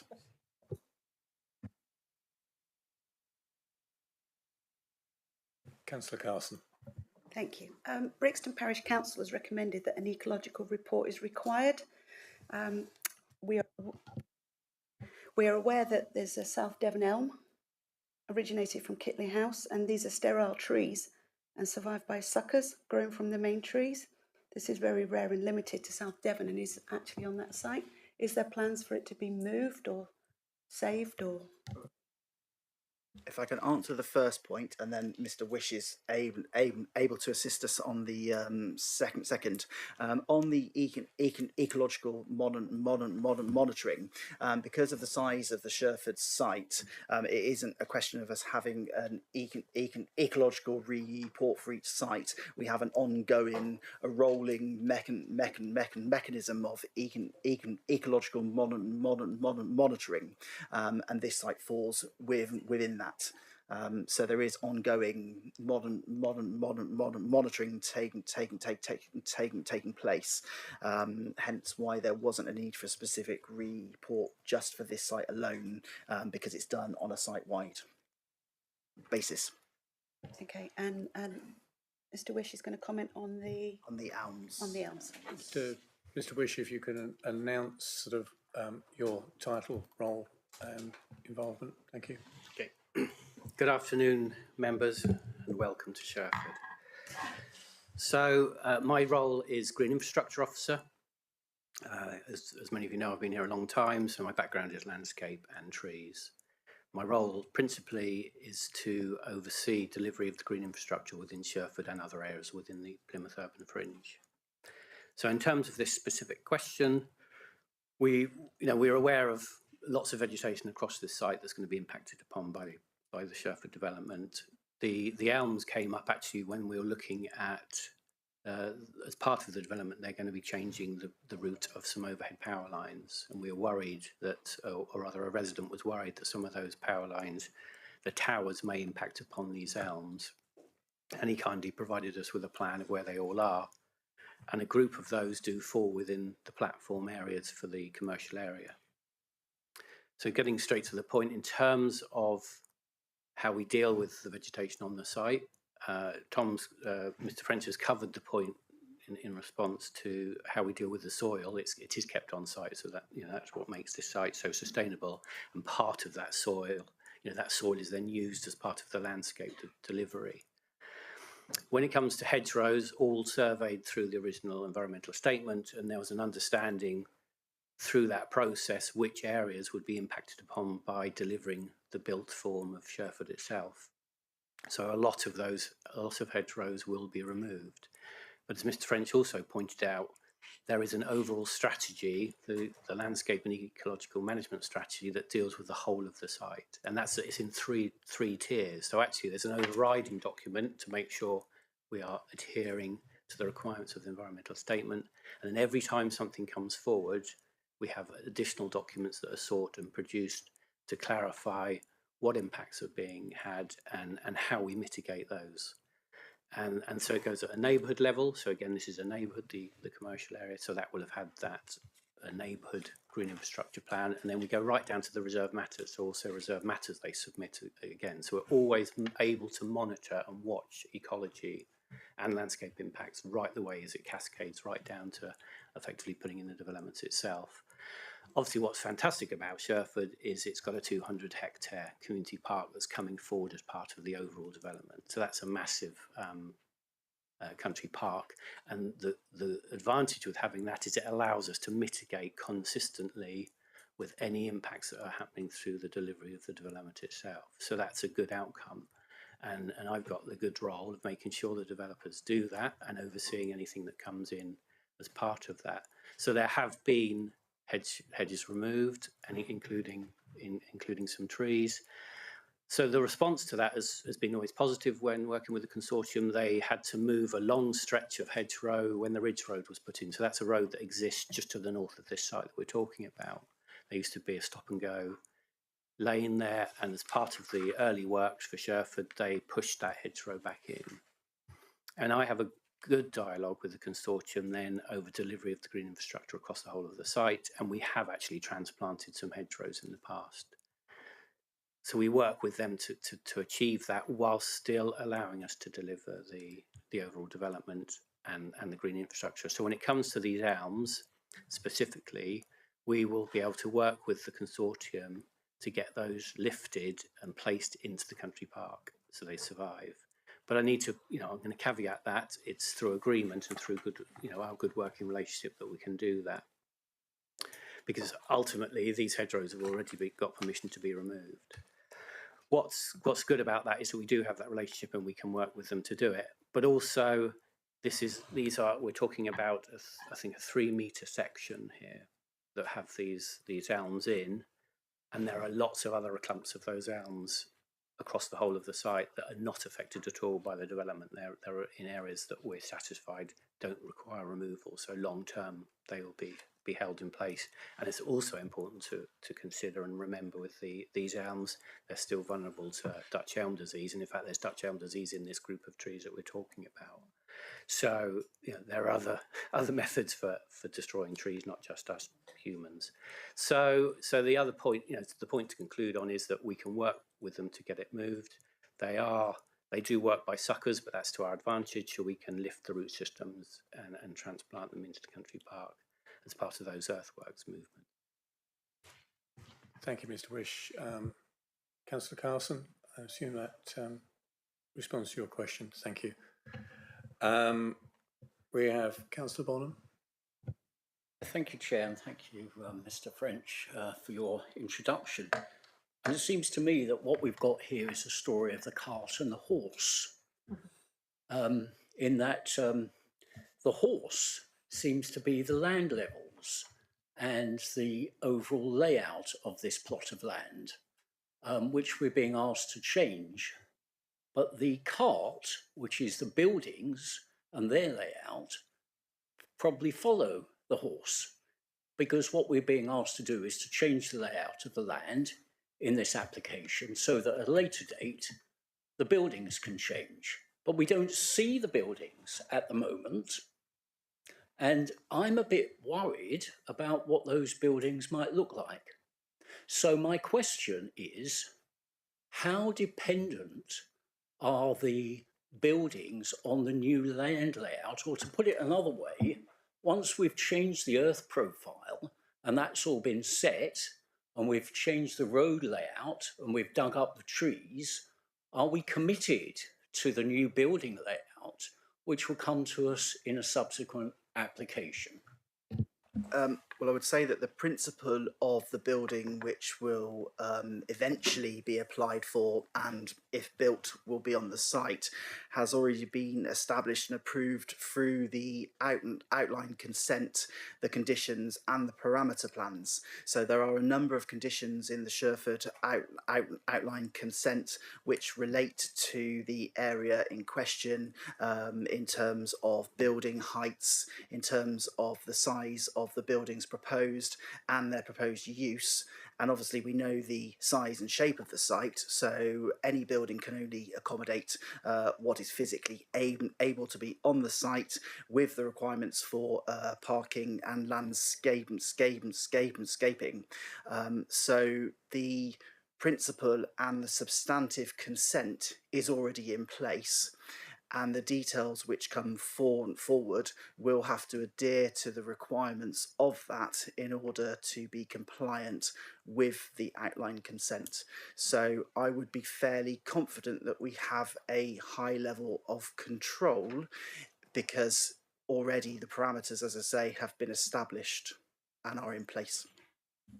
Okay, if I may, Chair, with respect, that didn't really answer my question, because my question was, do the new buildings which are going to come need to follow the layout of the land which we're now agreeing to? I presume the answer is yes, but I also wonder, if the answer is yes, why we don't see the building layout. I mean, I'm a bit foxed with this application, I'm sorry to say. I apologise for your foxedness.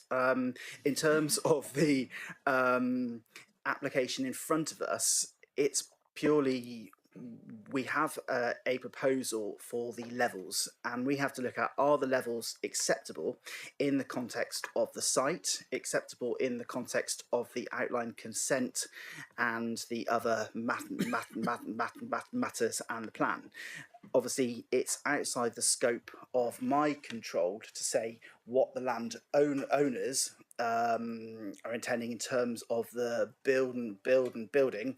And yes, I can certainly see the frustration in terms of having half of a proposal without the other half. However, it is in planning terms an acceptable way with RMs to provide you with a certain amount of detail, and then reserve the remainder for a subsequent application.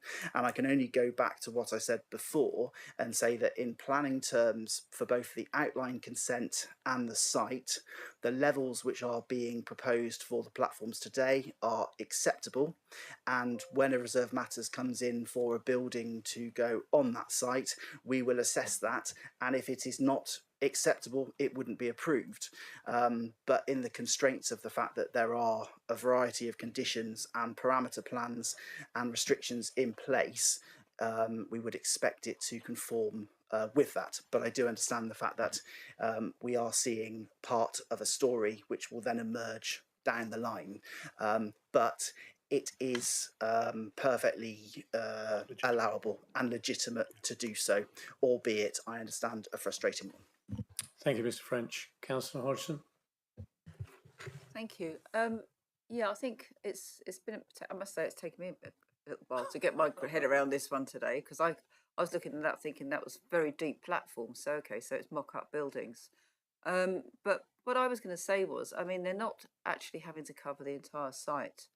And, you know, a Roman road is a Roman road, and it's all very well saying, you know, no disrespect, that, oh, well, you know, if it wasn't for all this marvellous development, we wouldn't have seen the archaeology. Well, the archaeology's been there. It's just a question of how we find it.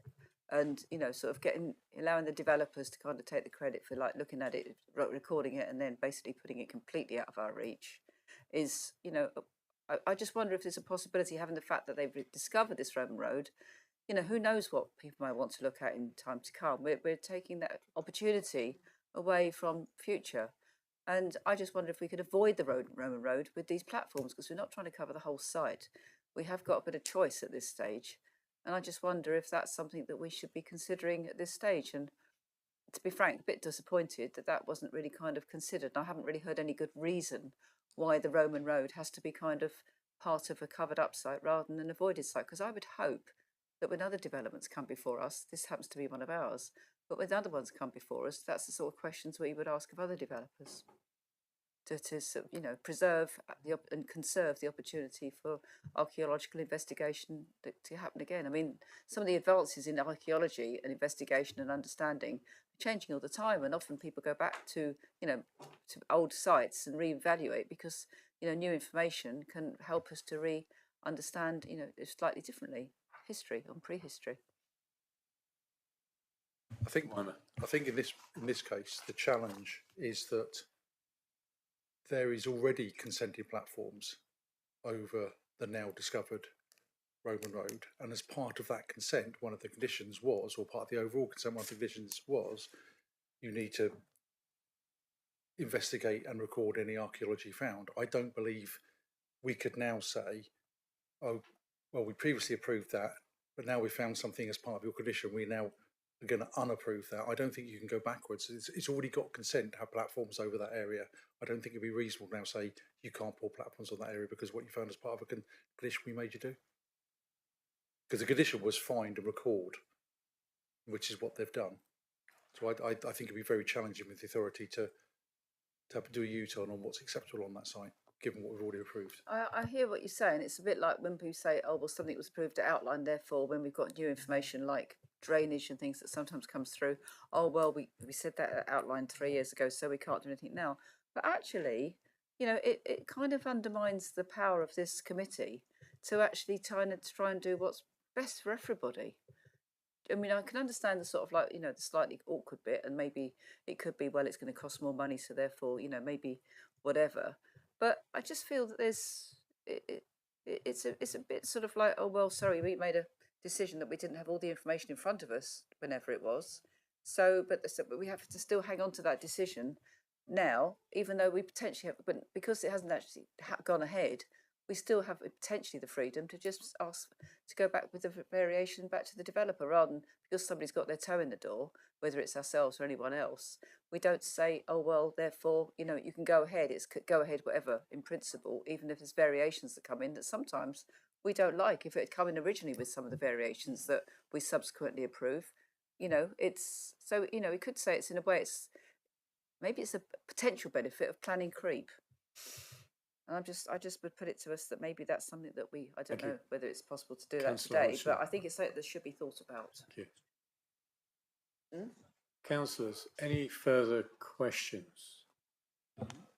Councillor Rake, sorry. Yes, I've Mr. Wyman's suggestion, I've been refreshing my memory of the report. So this slide in front of us is a section along the line EE. Can you show us on the because I can't actually, my computer's being slow in loading things. Can you, where does EE run? This is effectively running across site.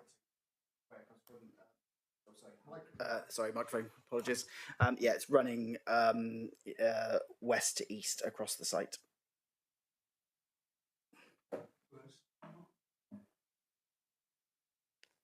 Because my difficulty is that on the, now I have it loaded, on the drawing named proposed site sections and plans, the section lines only go up as far as D. The section plans have been included. I asked for the comparison plan to inform, because of the awareness of the fact that it's a slightly kind of the idea of understanding the fact that the land levels have been approved and then are changing.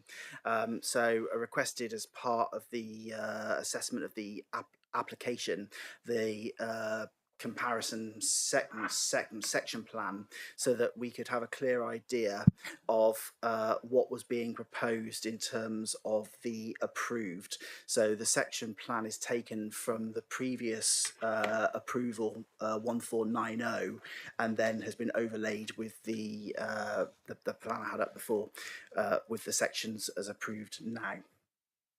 So there's a comparison between the two. Councillor Rake. Thank you. Just so, so if we can we just quickly return to the section then? Thank you. So this, if I'm standing to the, assuming everything on the plans is shown with north up, if I'm standing to the south of the site, this is the sort of the section that spans across in front of me. Am I to assume that there are no significant level changes running towards me or away from me? The levels do change a minor amount. This is a section at one point of the west to east, but the west to east has the much higher gradient change than north to south. Thank you. That's helpful. Councillor Allen. Thank you. Going back to the Roman road, I take it that it's going to be preserved and that there's going to be enough soil on top of it to impact from construction vehicles. I'm wondering if the change in earth levelling is going to affect the Roman road at all. Thank you. I don't necessarily have an exact answer to that. What I can tell you is that there's a written scheme of investigation across the site, and so with every area prior to development taking place, the areas have to be trenched and recorded, and this is done with the agreement of the county archaeologist who agrees the level of recording. Certain items are removed. I believe that certain parts are going to be going to the box and other available for local museums as well, and others are detailed and then covered over. But it's all agreed with the county archaeologist. Just as a follow-up quickly to that, so we don't actually know if the changes to the earth pattern here is going to affect it, or has there been a discussion with the archaeologist over that, because it's quite a well-preserved road. I think that's one of the most interesting things about it. So it'd be a shame. So even if you're not picking things off it and putting it in a museum, the fact that it exists in its in the form that it does is of interest. So as long as it's protected, we're keeping it for future generations. But if this affects the state of the Roman road, maybe that needs to be something that's discussed with the archaeologist. I don't know. Well, it's just a question. It's already been approved. It's already approved to have buildings and development on it via the outline and RM consent. So there is already approval. So as far as you know, the changes in level won't affect the archaeology they're likely underneath. to, because obviously the Roman road is on the existing ground levels, and as we can see from this plan, at certain points the levels are proposed to be on top and under. Obviously the Roman road goes through a certain part of the site, so exactly where it is and where it would be impacted, I'm unable to give you a pinpoint precision. But if we go back to the fundamentals, and I realise it wasn't the, but the area was farmland. It was given consent for an outline consent, obviously, as we know, for the development of Sherford. And the whole reason behind the written scheme of investigation is so that things can be found and recorded. It isn't there to prevent the development from taking place. And so effectively, what we'd be doing is probably preventing it if we were to then try and suggest that it had to be retained, because it's been recorded in accordance with all the approved and, as I say, in accordance with the archaeologists. Councillor Abbott. Thank you. Now we know where this is.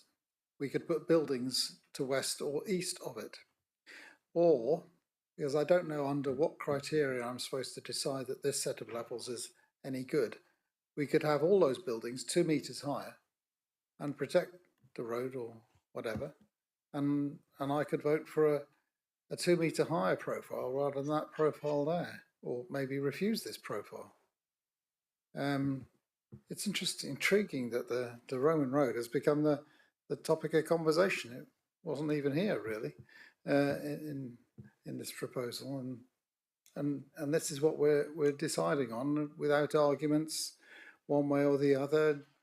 We're not talking about why this is better for drainage purposes or how it fits into the landscape, and so it's a better view from Dartmoor with it being set down lower.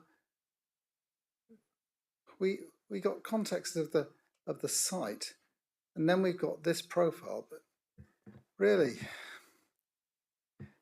it's all this, it's here's a fait accompli. What are we? How are we going to go along? We can agree this or not, and well, maybe we won't. Councillor Bonham.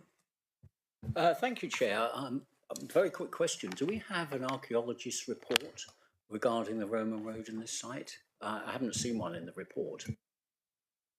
The archaeology is dealt with as a condition on the outline consent.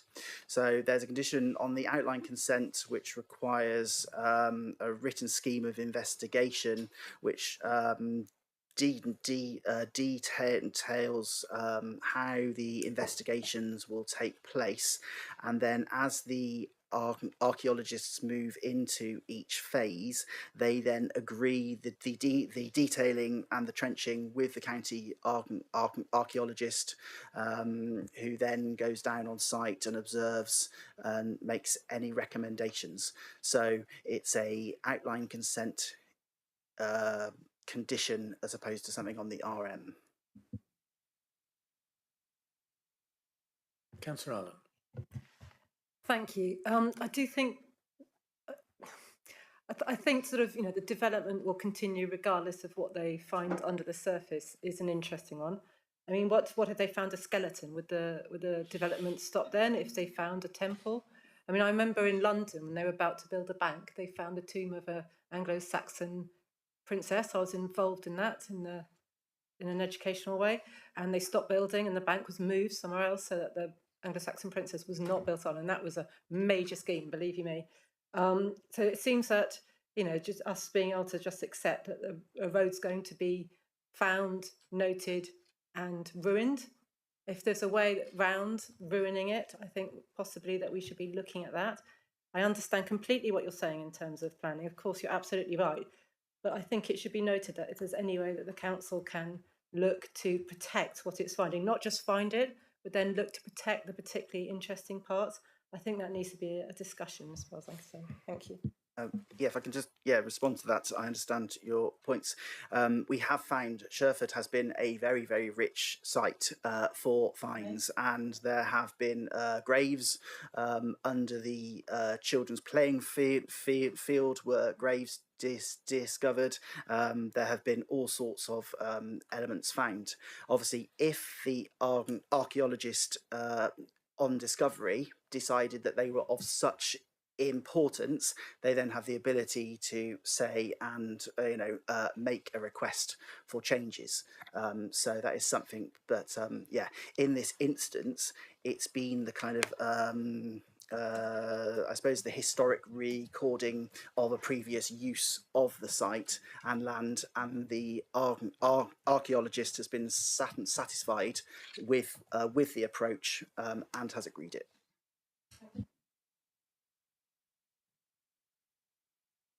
Members, any further questions, Mr. French? Councillor Carson. Just a quick one, Tom. Could we not protect the Roman road and integrate it into the modern estate? Well, I think on this parcel itself, I believe it bisects the parcel, so it would probably be incredibly difficult to achieve. If there are other parts of it, then that's something which could be considered down the line. Mrs. Nosky would like to come in. If you could sort of introduce yourself as to your role, please. Thank you. Yeah, my name's Ian Snosky. I'm the Urban Fringe team leader, and I've obviously spent quite a few years working on Sherford. I've spent quite a bit of time with the archaeologists on this part of the site in the last sort of 12 months, probably the last 2 years when the Roman road was first discovered. I think in terms of the sort of the data, our understanding of this is it's not actually a Roman road. It's just a road that existed in Roman times. No, it's a road that existed in Roman times. It doesn't mean that it was built by the Romans. So my understanding, speaking to the county archaeologist on this, in terms of importance, it's relatively low down on their sort of radar in terms of wanting to preserve this feature. So speaking to Stephen Reed at Devon, this is one of those sort of development things you find in development. It's interesting, but they're happy that it's recorded, and then that's it. We know it helps our understanding of Roman Britain, but it's not, in their words, worthy of sort of being retained at the expense of development. And I think that question, can we replan? It would be a replan of Sherford to move the employment site away from this part of the development. And as we sort of know, having done Section 73, there are very valid reasons why we've got the employment site in this part of Sherford. So it is one of those, if we want employment in this location, which is what we have set out in our own JLP, it is to accommodate the sort of scale of buildings that we're seeking in this location. These are the sort of levels that these platforms need to happen. And it is quite common through development of large sites like this and employment parks that you do get platform applications come in, because the transfer of the land to the council is on the basis that it's a service platform, so that we can then go out to the market and seek operators and tenants to come forward with what's effectively called an oven ready site. And that is why the application is just for service land, not unfortunately with the buildings on it. And I think we would love to have been able to say, here you go, members, platforms, buildings, here's all the answers. But this is about our opportunity. This is about creating an opportunity for us to be able to then go out to the market and say, here's an oven ready site, employment operators. Thank you. I understand that. I completely sympathise. But I mean, is this a conversation that could be had at a later date with the developers to say, if you're so minded, there is a Roman road here, it might be good to preserve it. Why don't you realign your buildings? Is that possible? Do you have those conversations? At the risk of speaking on behalf of the council on another matter, I think as and when if we accept the land, we'll be talking to ourselves on that. Thank you. Mrs. Nosky, thank you for that commentary. Any other questions? Councillor Hodgson? I think, given the interest here, and I think it's commendable actually that people are interested in the archaeology and the story of our past.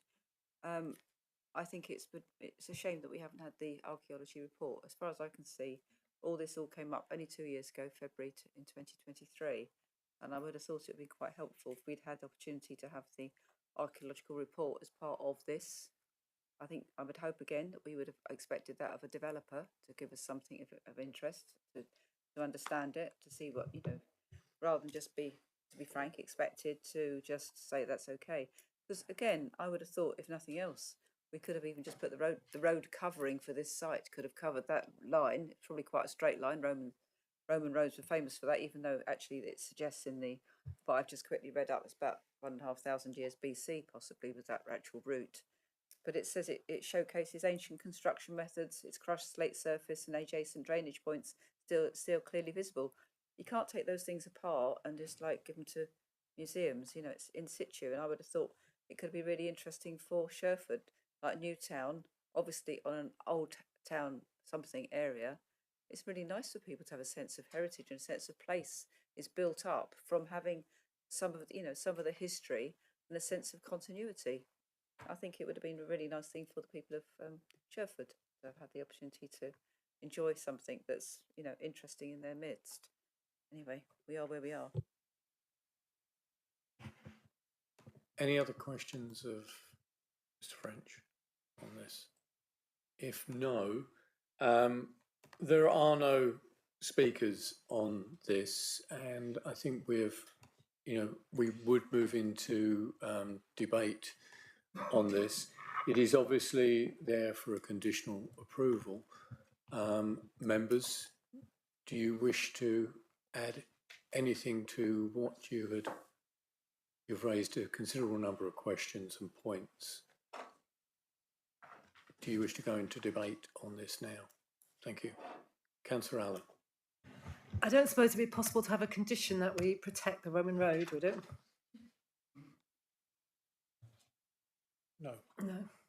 For the reasons set out before, No, I've just it's already got a planning permission to have platforms put over it. It's a reserve matters. I don't think we can lawfully put a condition on for that. I know. I thought I'd ask. Councillor Nix. Just so I understand what everybody's saying about the Roman road. It is better to have it slightly lower because it is going to be more out of the way on here. It's imperative that we have employment in this area. We need to upgrade our skills, etc., going forward, not only for the South Hams as it is, but also for what comes forward with the Freeport, etc. I think the area has definitely got a sense of place and heritage.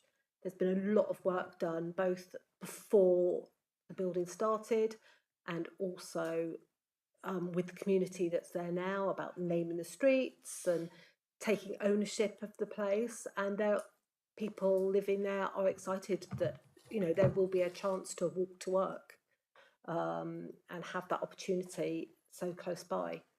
So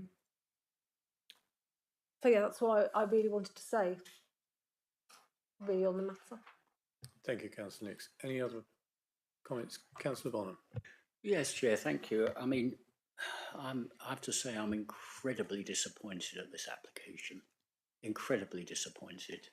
And I don't think we're doing ourselves justice, quite honestly, because we've got a site here with enormous heritage and we don't seem to be making sufficient effort to look at ways of preserving that. Maybe it can't be preserved much. It perhaps can't be preserved in its entirety. But I don't think I hear anything, and I'm surprised that we haven't seen any archaeologist report in this document that's in front of us.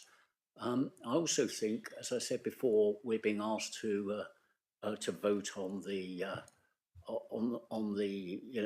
part of this, the layout, without seeing, or the land layout levels without seeing the layout. I'm inclined, honestly, and I'd like to hear what other people say, but I'm inclined to reject this on the basis, I can't think of the right words, but it's just not good enough, quite frankly. Inadequate information, thank you, Councillor. Inadequate information. Another option will be to defer it. I'd like to understand why we can't see the buildings, why. I mean, I take Councillor's point that we need to get employment site up and running quickly, but that doesn't mean that we throw away heritage that's been there for 2,000 or more years without really considering it properly.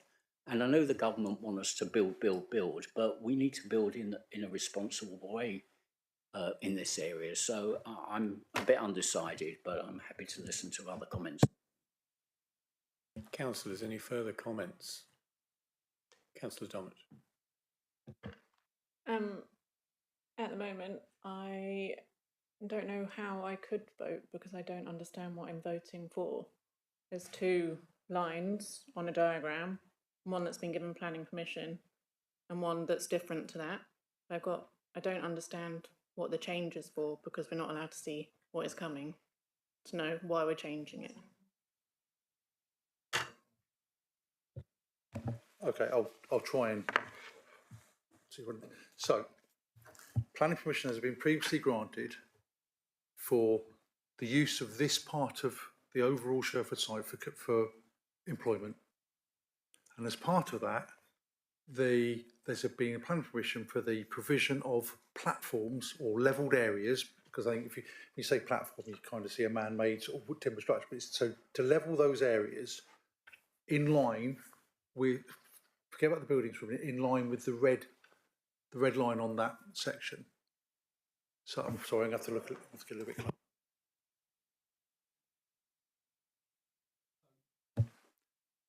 If you're working from, so in terms of what the changes are, if you're working from left to right, on the left-hand side, the proposal is to slightly raise the level because the blue line is proposed and the red line is approved.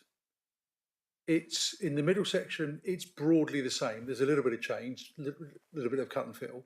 And then the right-hand side, the proposed area is substantially lower than the approved when you compare it to the other end. So that's what's being applied for. The planning system is full of this sort of scenario. I mean, I'll just give you outline consents. Outline consents come in front of us all the time without having the details. You're just dealing with the principle. So it's not unusual to have an application in front of you where you haven't got the complete final picture in front of you. So you can only determine what's in front of you. So what's in front of you at the moment is a site that's been approved with certain land levels and an application to change those land levels, some of it going up, some of it going down. That's all that's in front of you. And I absolutely take the issue, I take on board what you're saying about the road, Roman or otherwise, but there is permission has already been granted for buildings over that what's now been discovered as a road, and I think it is now simply too late to say, oh yeah, we know we granted planning permission for that, but because we've found something now, we want to effectively undo that. You can't go back like that. It's got a permission that they could build out or start building out tomorrow at the approved levels.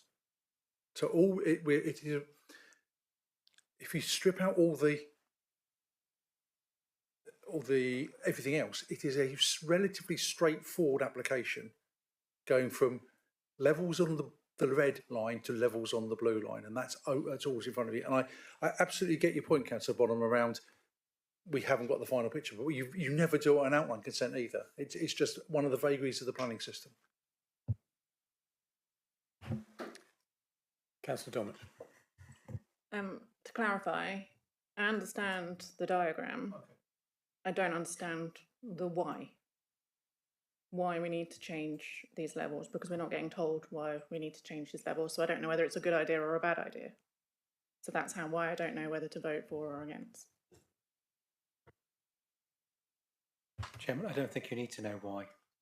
That's all you need to be concerned about is the impact of the change in levels in terms of the wider landscape, and whether they're in accordance with what is the parameter plan of the outline permission. If you're satisfied that there is no material difference between the two sets of levels, then you must approve it. And if you look at those, the officer report explains why there's no issues and why it is in accordance with the outline. Because anybody, you've got to remember that you can have as many reserved matters applications as you like. They can make them by the bucketful, and they can all be granted. But it doesn't mean to say they will be implemented. So this is just simply providing another option. And you only need to know, or you only need to consider the levels and whether they impact on the wider landscape and material planning. I guess we're missing. That's it. It's a very, very simple application.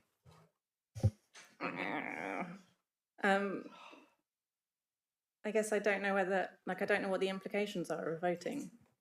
So, I don't know what I'm going to end up abstaining. I think, as Mr. Weimer said, this is no different to an outline application. In fact, you probably know more information about this than an outline application, because here you can see the finished floor, effectively the finished levels. That is that blue line represents how the profile of the land will appear in the landscape, and that's all you're interested in. Councillor Bonham. Yeah, thank you, Chair. I mean, ordinarily this would be a piece of cake and we'd approve it in 5 minutes. But I think, you know, I'm going to move in a moment that we reject it. And the reason is as follows. My thinking is that the developer wants to change, or somebody wants to change the levels because they want a different building layout, or it's cheaper, or something. Unless we understand that, we can't see what the new building layout might be. And unless we see the new building layout, we can't make a judgment on the impact, positive or negative or zero, on any Roman road or any other artifact that's there. And if we think the Roman road is valuable, then, you know, that is a factor in my mind. I'd like to see an archaeologist's report. And so I think we have insufficient information in this case to make a decision, which is another way of saying I want to vote against it, because unless I'm provided with sufficient information, I'm not comfortable, and our job is to feel comfortable for the residents and the countryside of South Ham. So I would like to move to reject the recommendation. I think I'm minded to approve it if we get the information more fully at a later date, because in principle there's no problem. But I'd like to understand the implication of what we're deciding before we decide. Thank you. Chairman, the motives or the motives of the developer or their intentions are completely irrelevant. Effectively, what will happen is you will get to see the buildings because they'll come forward as a separate application, and you will then judge those buildings in the context of the new levels. This is only about the levels. You don't need any more information, you have it here. Well, I may, Chair, I mean, my point about the cart and the horse apply, I don't see, you know, they must be doing this, even if we don't understand it, even if we put it aside, the horse is moving, the levels are moving, the cart follows. Councillor Nix. I was going to propose that we follow the officer's recommendation, but obviously we're halfway through a... Councillor I would Bonham like has to propose that we approve this on the basis we are just changing land levels on this. Let me just clarify, because Councillor Bonham, you did say later, or I'm minded to. Yes, I'm proposing. So, yeah. I didn't ask because there were still some other comments and we were clarifying points. So Councillor Bonham has proposed a refusal. Confirm that. Councillor Abbott has seconded it. No, you haven't. You said, sorry. Councillor Hodgson has. Thank you. Chairman, yep. Can we have the reasons and references to development plan policy and material considerations for the proposal? Well, again, I might need a bit of help, but I would say it's to do with insufficient information and impact on heritage assets, which are unclear and uncertain. I mean, moving earth around is impacting an underground heritage asset to some extent, and you know that is to do with the levels. I can't make a judgment to approve unless I'm convinced that the impact is acceptable. Councillors, can we have one conversation? Thank you. The reason I'm willing to refuse it is because I think there is insufficient information. I'm just looking actually at the previous ARM that was part of this, and at a glance, that top section there was part of information that was provided. That helps us to understand.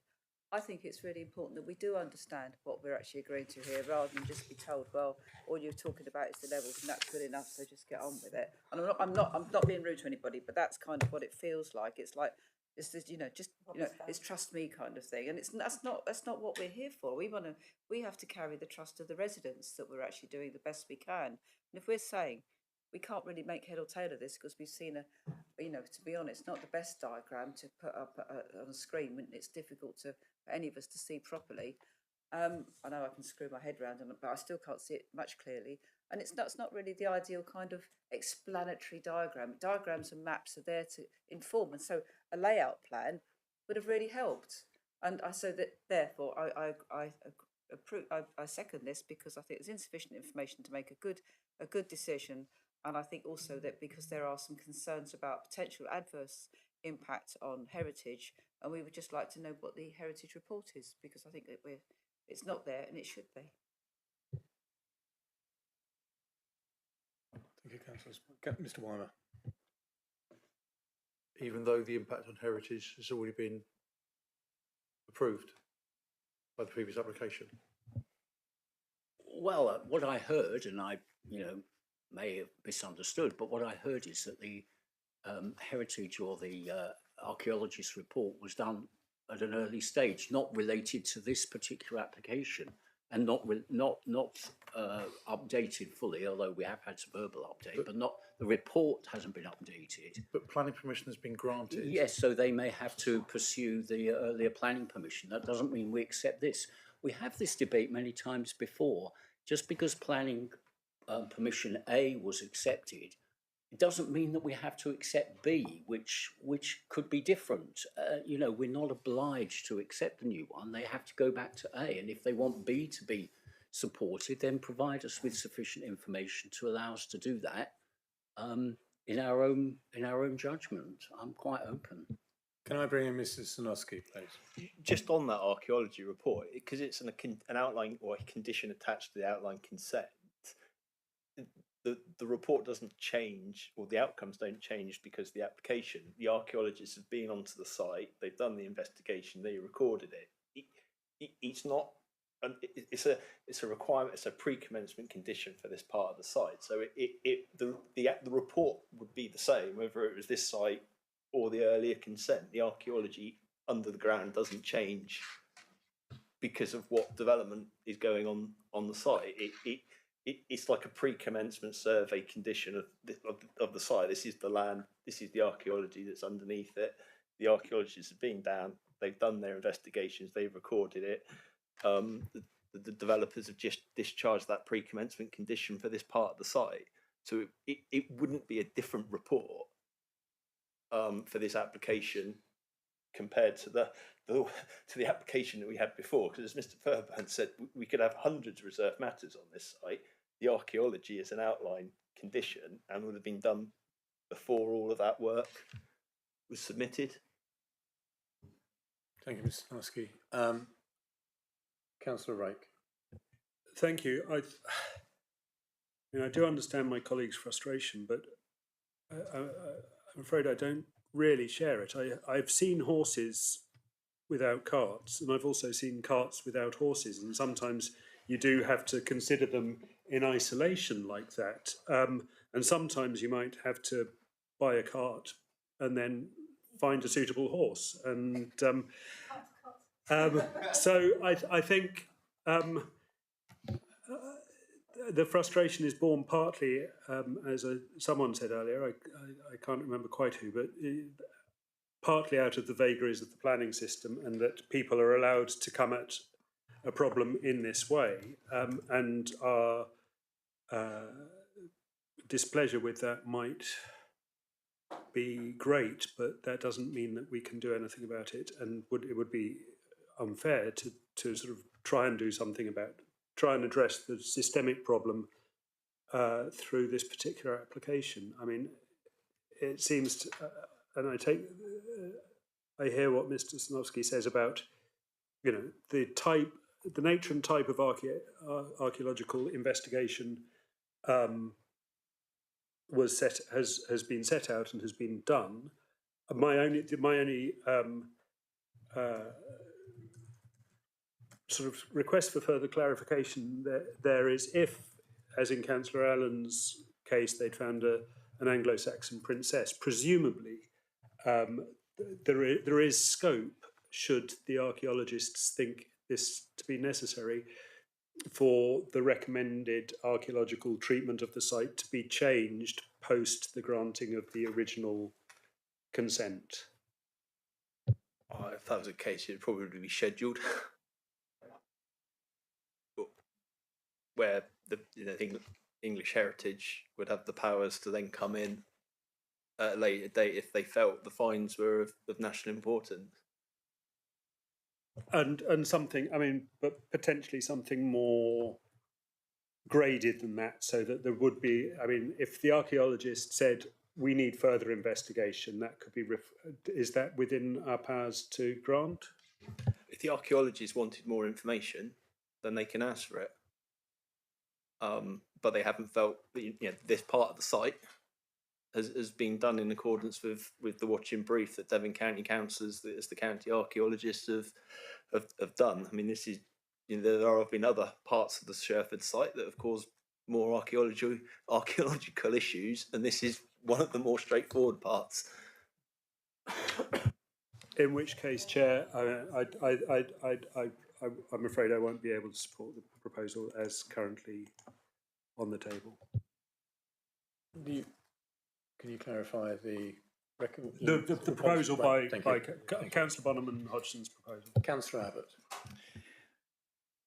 I wasn't seconding. I'm not going to support rejection. But you know, we had some introductory slides. We had a graph with some boxes underneath it. We couldn't read the vertical scale. We don't know whether we're altering those levels by a centimetre or 2 metres. We've had nothing. We've had no context about. We didn't have where the cross section lies.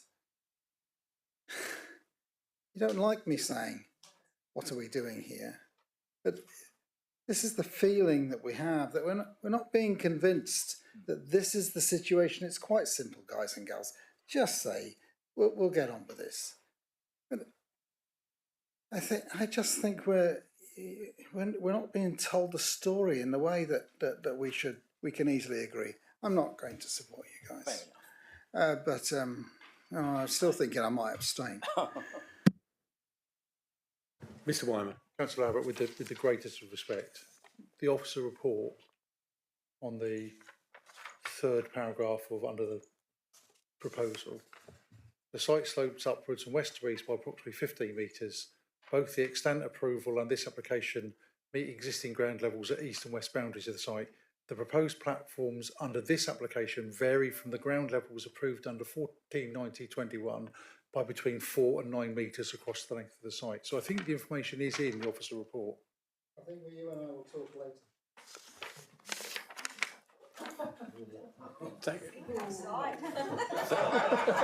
I think I might run out of that door before you get up. Councillors, we have a proposal before us for refusal.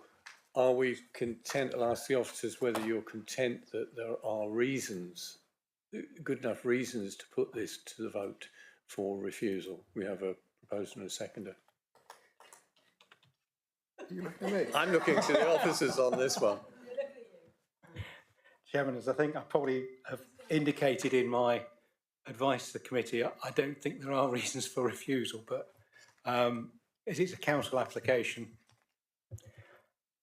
But I really don't think there are reasons for refusal. I think you'd be acting unreasonably.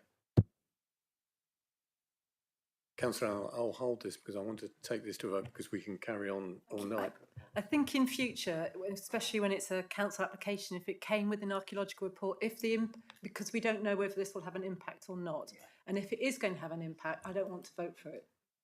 If it doesn't, I don't snort, Councillor Birch, thank you. So therefore, that would be a very helpful thing. It's not to say that we need it now, but in future, let's have an archaeological report included. That's a fair point. Thank you. Members, if the officers are minded, we can keep going around this, but I will put it to the vote. It's been proposed. It has been seconded. There is a proposal for refusal on the grounds that have been indicated. Can I have a show of hands, please, for those who would vote for refusal?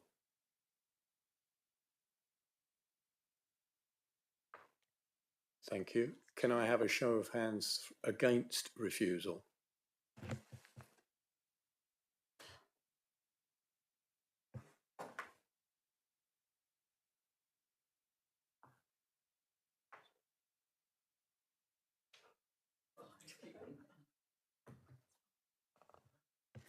Any abstentions?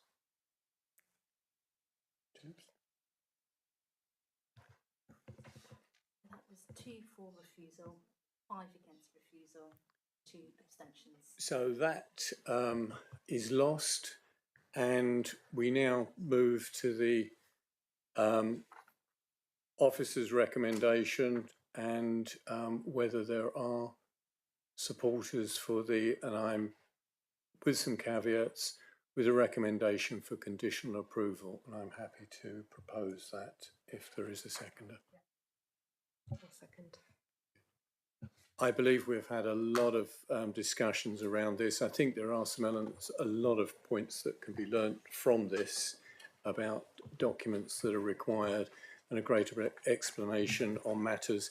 And also, you know, the elements that have said there about sort of preserving or exposing elements of the road for, you know, future generations. So it's part of a, you know, there are elements there that I think, you know, can be learnt on this, but I think there are certainly good points that can be learnt about explaining and greater clarity on documents and the, particularly on something like this, the levels, you know, as to how they're presented. So I can't say, you know, I'm over delighted because it's good that the members have taken the consideration of exposed these points and raised some very good points.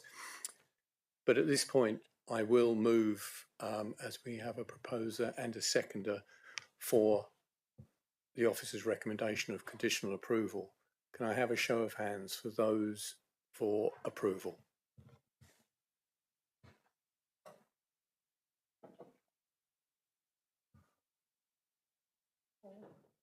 Those against? 1 against. Two. Or 2 against.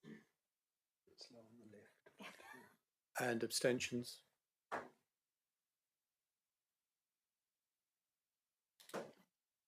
3 abstentions. So that's 4 in favour, 2 against, and 3 abstentions. That application is approved, and I think there are lessons to be learnt from this application. Thank you very much, members. We're now at 3:20. I would like, we've got a changeover of officers, so a matter of minutes, you know, 5 minutes at the most break. Thank you.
Members, ladies and gentlemen, will please, members, we are returning to the committee to consider agenda item 6E 326824 FUL Stokely Barton Farm.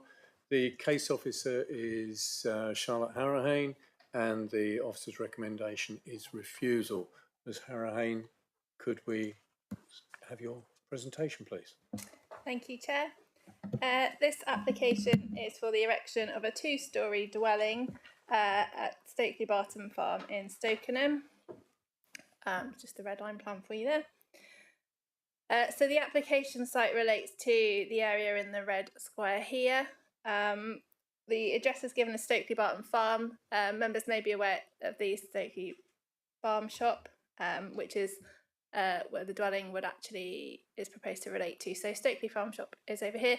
The applicant runs the brewery business within the site, and the dwelling is proposed to work in association with the brewery to allow them to be on site. So just a proposed site plan. This application did come in last year, so members may remember it at committee in, I think it was May 2024.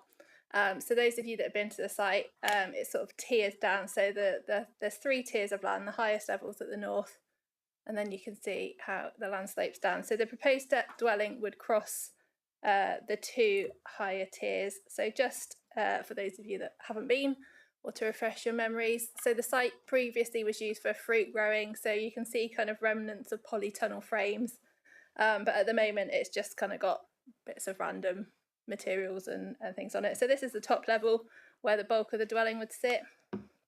Then, so you can see how the land changes. So you've got the top level going down to the middle level, and then the lower level. So this is just a 3D image of the house. Again, so you can see most of it would be on the top level. There'd be some retaining walls put in, and then a section coming out of the middle level, and then just some elevations, so members are aware. The design is largely similar to what was considered last year. So the planning history is relevant in this case. The application for a dwelling, as I say, the same design, same scale, was considered by the committee last year. Officers brought it to committee with 7 areas of concern. So I've kind of grouped them into 2. So we've got fundamental policy conflicts, and then we've got technical issues. The application was refused for 3 reasons: lack of information about renewable energy, impact on trees, and insufficient information in terms of the access track and how the dwelling would be accessed. So the technical matters have now been resolved. The solar panels, the air source heat pump, and the EV charging are now shown on the plans, so we can kind of control that. There's been amendments to the access to avoid the previously identified harm to the trees and tree roots. The tree officer previously objected, which partially led to refusal last time. He's now got no objection. And we've had additional information provided on the existing access track improvements. So the technical matters have been resolved. Officers still do have the same policy conflict concerns that we did previously. So I will just run through those. Firstly, the site is in the countryside. TTV 26.2 is relevant. We don't consider it to be isolated, so TTV 26.1 is not. So any development in the countryside should respond to a proven agricultural, forestry or other occupational need that requires a countryside location. So the submitted information by the appellant states that the dwelling is needed to support the brewery business and a tree tent business, which got planning permission in 2019. Members may remember last month I was here with a Springfield farm shop and a mobile and a sort of a rural workers dwelling proposed there. And it's very similar sort of circumstances and situation here, in that it's an established business already, so there is no evidence need in officers' view that the dwelling's needed to support the viability or sort of economic development of the business. It's been running for a number of years. So the circumstances where we would normally permit dwellings for that sort of occupational need to allow businesses to grow and develop we just don't feel that that's been evidenced here. We would also note, it's an unsustainable location. The site isn't actually that close to the business, as you sort of saw on the site plan that I put at the beginning with the two red sort of boxes on it. Sort of the path that you would go along to get to it is over 800 metres from the site, which actually exceeds the walking distances in the JLP that we would want people to be within to access shops and things like that. So we kind of question, how useful it would be, given that the applicants already live in the village. It's not really a walk that you would do sort of in the dark, things like that. So, we still consider it's unsustainable and would still have reliance on private cars. The tree tent business that I've referenced, if you have read in the report, permission was granted in 2019 for that. And that application detailed how sort of guests of the tree tents would use the farm shop for checking in, things like that. The tree tents are also restricted. They're only sort of allowed to be up between March and September. So we don't really consider that justifies a dwelling on the site. Whilst we understand the applicant's preference to be closer to the site, that doesn't justify that's not a proven need, an occupational need. And there's a detailed comment from our joint local plan team in the officer report, which kind of outlines the agreement with our view on that. So the second conflict is the undeveloped coast. The site's in the undeveloped coast, and members will be aware development's only permitted in exceptional circumstances where it can, where the development demonstrates it requires a coastal location, and where it cannot reasonably be located outside of the undeveloped coast. Obviously, this is a single dwelling. We don't consider that it requires a coastal location, and we don't think that any exceptional circumstances have been justified. Finally, housing need. Dev 8 housing mix. One of the key things that we look for new dwellings is, do they redress an existing imbalance in housing stock? Stokenham already has a large oversupply of 4-bed dwellings. There's also a high proportion of underoccupied dwellings, so more than 80% of dwellings in the village are underoccupied, and so there's no evidence as to how the proposal complies with Dev 8. So I've just kind of tried to sum up the planning balance. So on the left, as you look at the screen, we've got the sort of the positives. So there isn't, it does result in an additional dwelling to housing stock, but obviously just as a single dwelling, that's quite minimal. And the site is a bit of a mess at the moment. There's sort of bits of polytunnel materials, so it would result in an enhancement of the site in that respect. But we would note that it's not dependent on planning permission for the site to be cleared of the stuff that's on there at the moment. On the other side of the planning balance, the sort of the negative sides, we've got the unsustainable location. We've got we haven't had a proven need for development in the countryside. There's no exceptional circumstances to justify the development in the undeveloped coast. We don't consider it requires a coastal location, and the size and scale doesn't align with sort of local housing need. So, sort of, if we're looking at it, in a more objective way, the planning balance clearly leads us to a recommendation of refusal. Although the previous technical concerns have been resolved, there are still a number of fundamental policy conflicts, and officers therefore can't support the application. Thank you, Ms. Harrahane. Members, any questions of the officer? Councillor Bonham. Yes, thank you, Chair. Very quickly, thanks, Mr. Harrahane. The undeveloped coast, can you just remind us the sort of shape of that, or the boundary of it in relation to this property? Is that possible? Because, is it right on the edge? Is it right in the middle? I mean, because it doesn't look like it's actually that near the coast. I don't have a map of the undeveloped coast up at the moment. I mean, in terms of the shape of it, obviously it follows the coast. But yeah, it does extend. It also kind of goes up sort of water, sort of estuaries and things like that. So yeah, it can extend further inland than you would expect it to. But as I say, because I've got my presentation up, I can't sort of come out and get a map up for you. Councillor Abbott. Thank you. We had reasons to refuse last time, and although you had 7 up, apparently we only refused on 3, and those 3 have now been met. Have we got any firm ground under our feet for refusal? Yeah, I mean, so I tried to kind of cover this in the report. It's quite a tricky report to write. Members have the right to make the decision that they want to do. But so from a professional, my job is to give you a professional planning judgment, and those fundamental conflicts still remain. If it was something more subjective, for example, we just didn't like the design, but you thought the design was okay.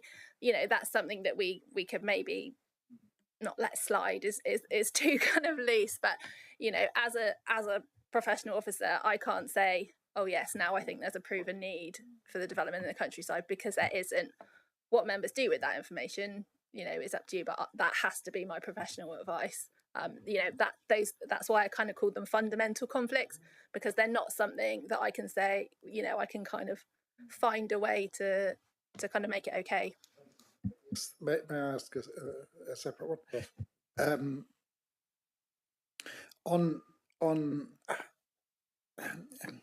On the size of houses, we have how many society needs for 1 bedroom, 2 bedroom, and so on. And so this is at the higher end, and we have lots of those.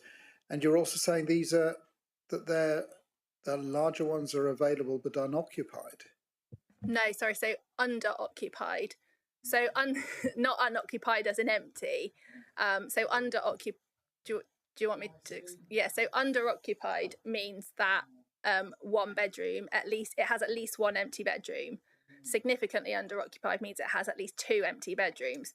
So we've got in Stokenham, we have, let's say 87% of dwellings are either under occupied or significantly under occupied. So when you talk about, that the size of houses doesn't equate to the housing need and kind of household size. So that's what Dev 8 is seeking to kind of try and address by not approving more massive houses when there's already loads of massive houses. Sure. And then 800 metres between these 2 sites. What about the village of Stokenham? Forgive my ignorance of the geography. So where these under-occupied houses are they any closer than 800 metres? No. So this proposed house would be about 800 metres from the farm shop. Obviously, Stokenham is further away. I think so. The facilities sort of within the village from this house are about 600 metres away. Sort of again from this site going the other way. Yeah. Councillors, any further questions of Ms Harrahane? If not, thank you. We'll now move on to the speakers. We don't have an objector today, but we do have a supporter, and that's Kate Brooking. You've got your 3 minutes, as and when you're comfortable.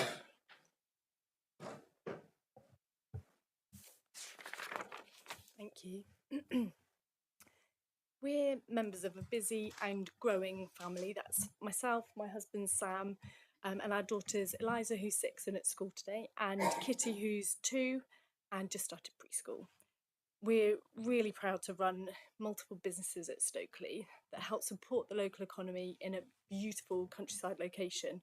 And between the brewery, the farm shop, the cafe, we employ more than 40 employees in the peak seasons. It's a 7-day-a-week operation with all hands to the pump, plus dealing with changeovers, check-ins, and being on call 24/7 for our guests at Stokely Tree Tent business during the high season. Being tied to the businesses undoubtedly allows us to support our growing family, but living on site will help us achieve the ultimate dream of work-life family balance. Sam can often be working into the late hours all year round, and living on site can mean Daddy can nip home, see his girls for dinner, bath time, bedtime stories, just essential parts of our everyday life. The property will not damage the local environment, and our proposed site location is, as you can see, a derelict site used for farm storage. It's embarrassingly referred to locally as an eyesore, and we aim to visually improve the location and, most importantly, with landscaping, improve its biodiversity too. Since the previous committee meeting last May, we've been working with the planning office on the 3 points that were refused, and we believe they've been addressed. To put it simply, we love where we work, we love the land and the nature upon it. We're not trying to harm it, we just want to enhance it by building a home for us to enjoy our busy lives with our girls and for generations to come. So thank you for your time. Thank you very much. Members, any questions for Ms Brooking? Sorry. Councillor Rake.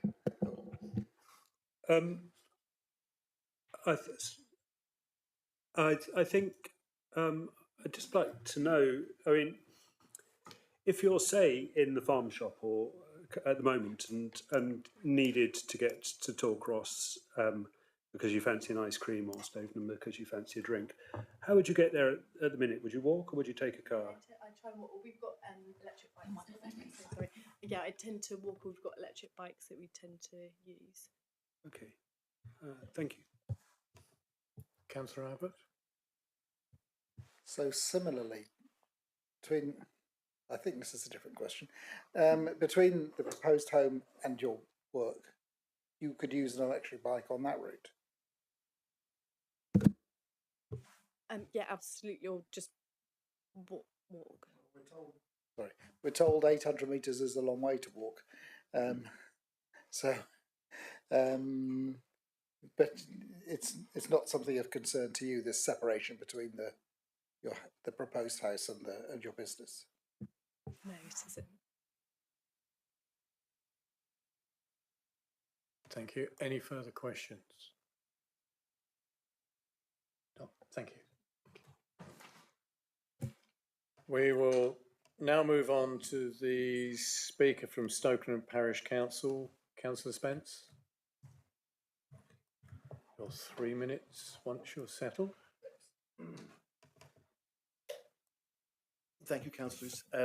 No disrespect to the committee, but I'd rather be somewhere else today. I'd rather be out and enjoying the sun in this amazing part of the world that we live in, which remains a fabulous place to live, largely because of the council's planning policies. And to be completely honest, I'm not entirely sure why I should need to be here today, given the very comprehensive response provided by the JLP committee and the painstaking and forensic officer report from Charlotte Howrahan. Both of these documents, it seems to Parish Council, are signalling in the clearest possible way with flashing lights that this application should be refused on grounds of fundamental conflicts with established council planning policies. We've already heard about TTV 26. Development will only be permitted where it supports principles of sustainable development. Now, the analysis of walking routes, very good question, Councillor Abbott. 800 metres, yes, but on unmade roads, on paths to the bus stop and to the school involve walking along agricultural fields. That may be entirely doable in the summer, but in the winter, when it's raining, for a child to do it at night, this is the definition of unsustainable. It's not that you can't walk it, it's that you probably won't walk it. It concludes, the officer's report concludes that the occupants are likely to be reliant on private cars for the majority of their day-to-day activities, and the site is therefore by technical definition not sustainable. Dev 8, development must meet local housing needs by providing a suitable mix of dwellings. This proposal is for a very large 4-bedroom detached dwelling in a substantial plot taking in an extended domestic boundary. The published data shows us an oversupply of 4+ bedrooms in Stokenham. There's no local need for additional 4-bedroom houses in Stokenham, and it was precisely on this principle that council, application for a large family house at Stokely Coach House, located very nearby, was recently refused on appeal. You will be familiar with that, it was quite recent. Dev 24 says development only permitted in the undeveloped coast when there's exceptional circumstances. Now, the applicant's preference to live on the site as their business is noted, as the JLP report says, but that's not the same as having a proven need for them to be in this location. And only last month, council refused the very similar Springfield Farm Shop application, where it was claimed that to operate the business successfully, it needed to be located on site. This business is a tremendously successful business. I use it myself regularly, but it's hard to see the justification for the on-site presence. It just doesn't seem to be recommended. So, councillors, I'm here today respectfully to ask you to do just one thing, and that is apply your own established policies and refuse this application in line with the officer report. Thank you very much. Thank you, Councillor Spence. Members, any questions of Councillor Spence? Councillor Abbott, you're pondering. No. Thank you. If no questions, thank you, Councillor Spence. Thank you. We now move on to the ward member, Councillor Brazil.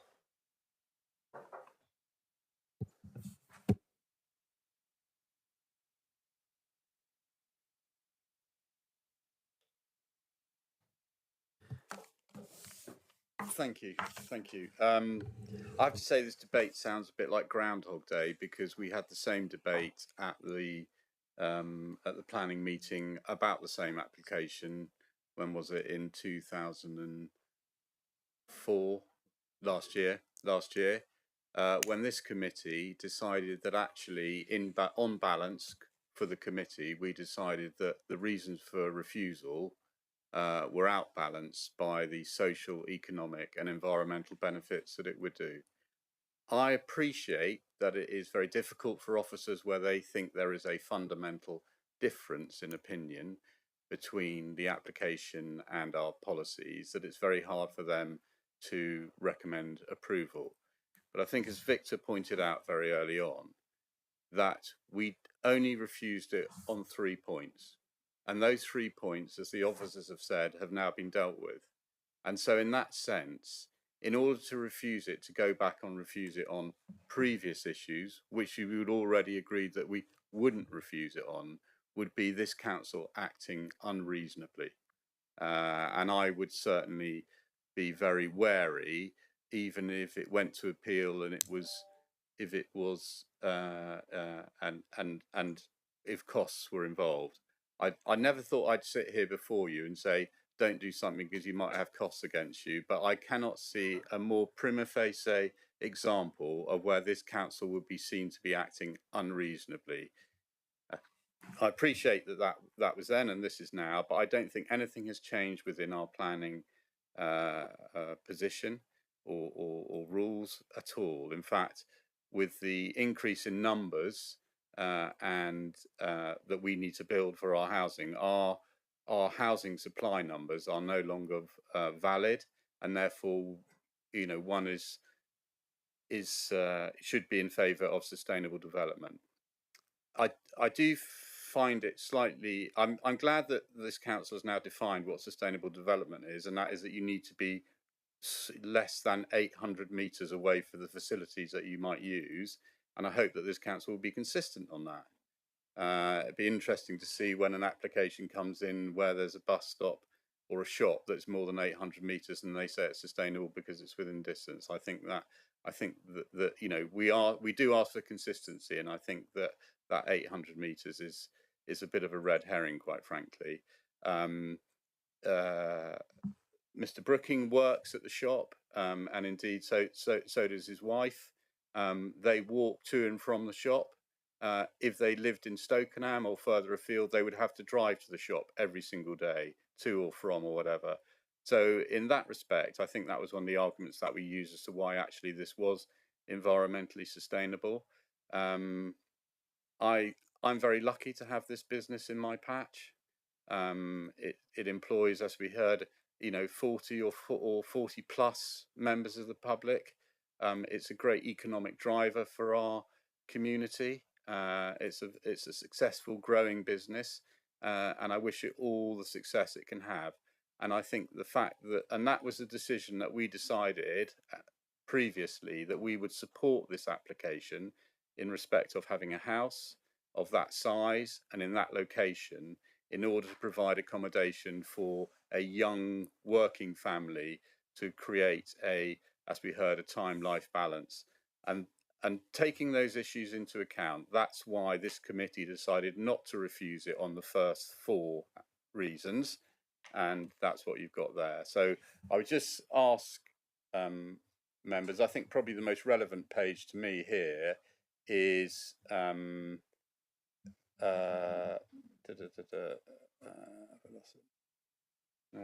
where is it? Where it said that it was refused on.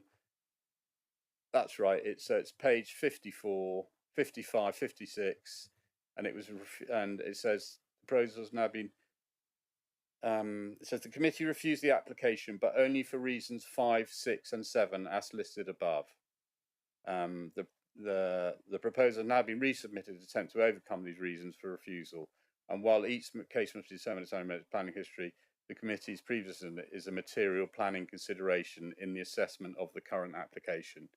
I.e., we didn't refuse it on the reasons that are being given now. We only refused it on bits that have been sorted out.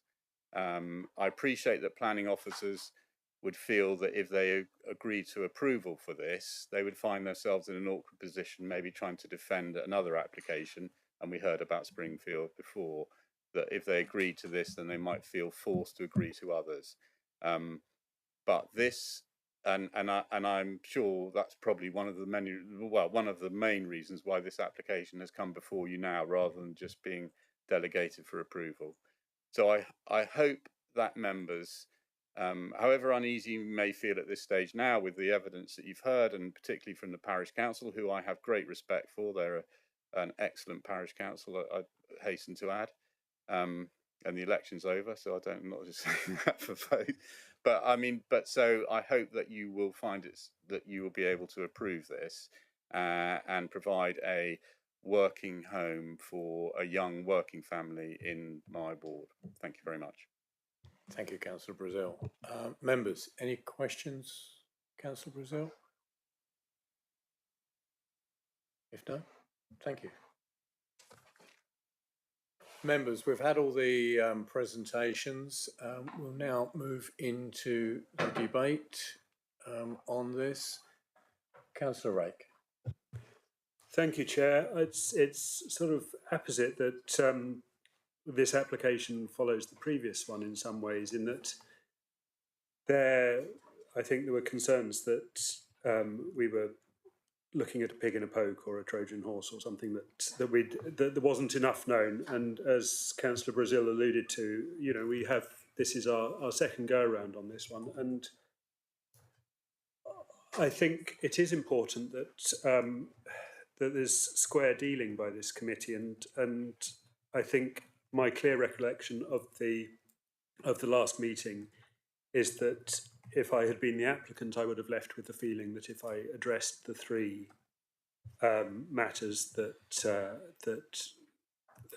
the officer's report highlighted, that I wouldn't necessarily, not that it would be automatic, but that we had already accepted the policy reasons listed. So, I do think that's important, and for that reason, I'm tending towards supporting this. I also think on the policy, and we have discussed this not only with the Springfield application, but with an application in my patch, for instance, if you remember at Martin Pears Engineering.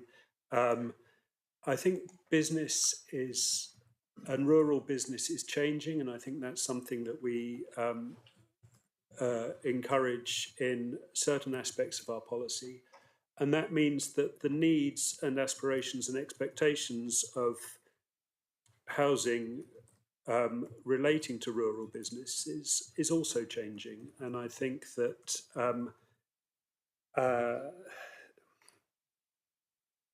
to say that there's not an established need, it's not necessarily all about lambing or carving or the things that might have represented need before. So I think that we need to recognise that we will be seeing applicants with something that is more than a desire and is actually not an absolute requirement, but can make a positive contribution to the running of their business. The fact that it's a successful business is wonderful, but to use that as a reason and saying, and therefore there's no need for housing. And it's like saying it's a successful shop, so it's got no need to buy stock. It seems it puts the logical cart before the horse. So on that basis, I think that I'm leaning towards supporting approval of this application against officer recommendation. Members, further comments? Ooh, hands gone up. Councillor Abbott. There are a couple of odd anomalies to me in the joint local plan, but it's accepted, so we go along with them. One of them is the catchment area for paying into the Tamar. Thank you. Whatever that is, that was it. And another is this undeveloped coast. It's in the boundary, no doubt. Don't dispute it. But you know, it's not going to ruin the coast by building on this bit of countryside, with hills rising up behind it, trees on the top. It just wouldn't be a significant feature on the coast itself. So, yeah, it's true, but I don't know about the particular strength of argument associated with it. A little while ago, and of course there is no such thing as precedent, but we went through an argument about whether a farmhouse could be larger, and we ended up with the feeling that why shouldn't they have a large house? Why should we say a farm cottage should be only small, only of a particular design? And there was a good discussion at the time, and we came to the view that that's what the person wanted. Why shouldn't they? Now we have lesser occupied homes. Thank you. Under-occupied homes not far away. That's not the fault of this application here. Can we force those people to move house into 2-bedroom houses somewhere else?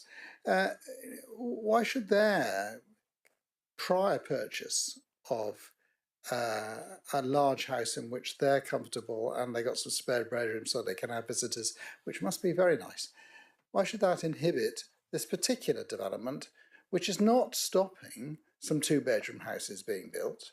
It is an opportunity that they can avail of given their personal circumstances, and that'll be very nice for them. But if they did or didn't build it, wouldn't stop the building of 2-bedroom houses elsewhere, which we need for other people who can't be in this situation. So, you know, wishy-washy ideas all floating around in my head, but I too am minded to think that this is something that I would support. And because I used the word support, I'm not there yet. Councillor Hodgson. Thank you. I see what the parish council says, and I recognise there's elements that we should be looking at as well here, which is that, you know, we have to decide something on its own merits. But as previously said, we can't ignore the previous decision of this committee, which basically the same application, but there's just been some, you know, basically as Councillor Brazil said, listening to what was said here a year ago, there's been, you know, note has been taken as far as they're concerned. They've addressed that, and they've come back fully expecting, quite reasonably, and you know, it's cost a lot of money to make a planning application, to just have that supported. You know, in other words, we've ticked all those boxes, and here we are again. And the parish council has sort of made its comments that, you know, around some of the, you know, rational things, and indeed, you know, the comments made by Councillor, sorry, I've forgotten your name, somewhere here. Is, I think it's, you know, it's, I really hear it, you know, but we've all got different distances we will walk. We've all got different ways that we will walk the paths. We've all got different fields that we will happily walk across, some with bare feet, some with wellies. You know, there is a sort of personal side to it. And I think that, you know, when you've got a young family, who are putting probably their life and soul at the moment into managing a family, different businesses, different ways of doing things. And if this is they're saying this is what we need to support us, and they put it wasn't just a flash in the pan planning application. This is the second time around, trying to meet our sort of like requirements from last time. I think it would look poor on this council to just say, no, we actually raise all the issues again, and the answer's no. So I've heard what Councillor Rake and Councillor Abbott have said, and I actually agree with the way that the position that they're taking, and I would be willing potentially to support this too. Against officer recommendation. Thank you, Councillor. Was that a proposal, or are you still pondering? Oh, sorry. I'll propose that we approve this against officer recommendation. Sorry. Moving to Councillor Allen, but do we have a seconder for that? Councillor Rake. Okay, thank you. Councillor Allen. Thank you. Just like to say that this all feels a bit close to home for me because I grew up, my family home is very close to this. I know the area very well. The coastal location, the undeveloped coast part of this is the back of the Lee. So actually it does have an effect. It is, I mean, if the Lee is fresh water and the sea is sea, but it's a complex situation. So I think that that's extremely relevant. So the undeveloped coast is exceptionally important. I think it's, it's kept Southam's coastline in the state it is. I wouldn't risk that at all. I think, growing up around there, we were incredibly lucky to have it protected. I'm very torn with this because I know that area very well. It's very rural, it's very unspoilt, it's full of wildlife. The Lee is an exceptional place for wildlife. There's incredible birding and everything else around there. So the thought of a large house being plonked in the middle of that doesn't seem right to me at all. However, of course, Stoke Button is enormously important. It seems as if, there's a sort of punishment for doing well if they can't live in the area. I'd want to support local. I know the Brookings. I don't know them. There's no sort of conflict of interest, but it's a local village name. So I'm very torn with this. Yes, is what I would say at the moment. Thank you. Thank you, Councillor Allen. Any other comments from members? Councillor Bonham.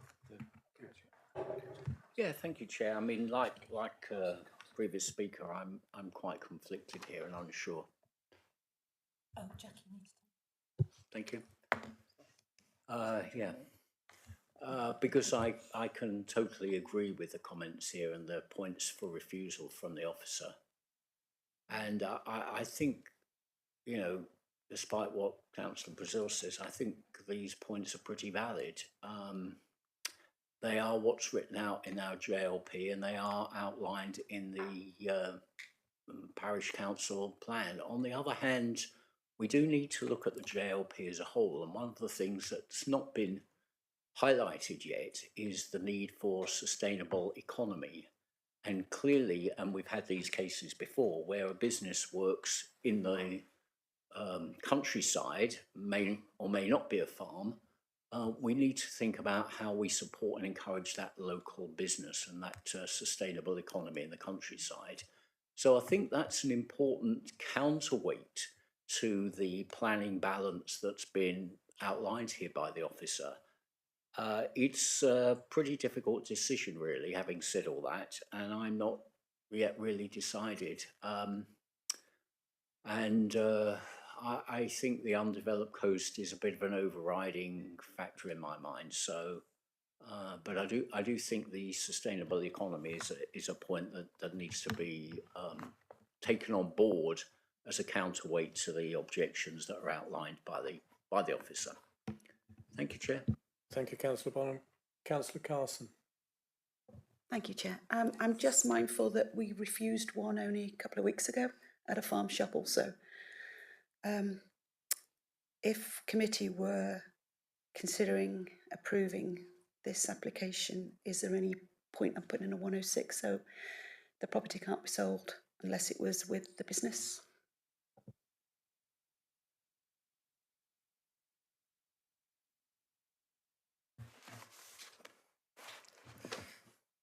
I think I think our officer view would be, rather than tying it to a specific business, it would be better to have a local connection occupancy restriction that I'm sure the applicants would be able to comply with if approved, but would mean that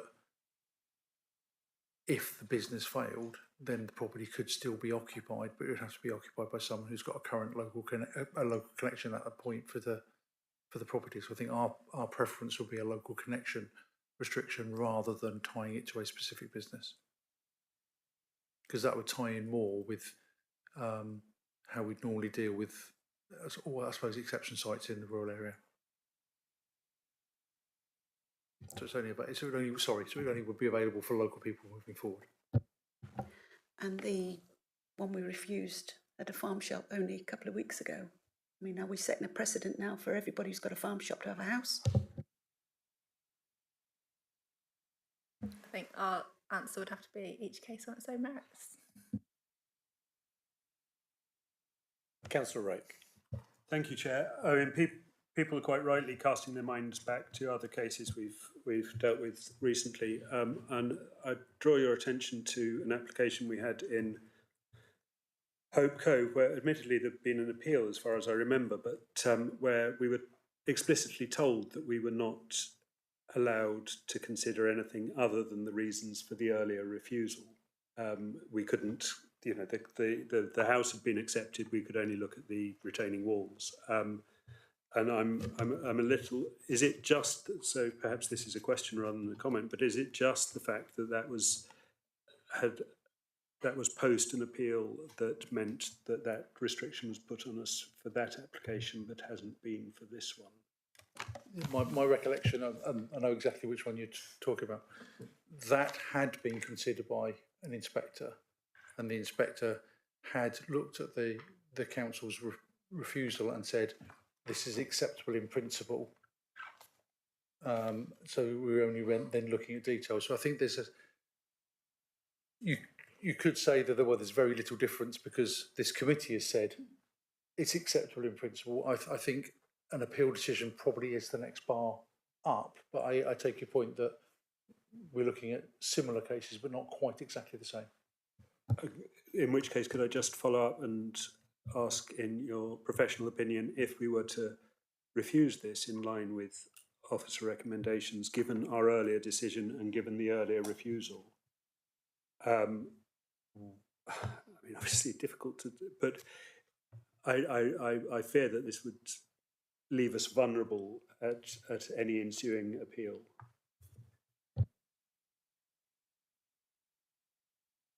One officer to decide either Mr. Fairburn or Mr. Weimer. It'll be me. You have got to be consistent in your decision making.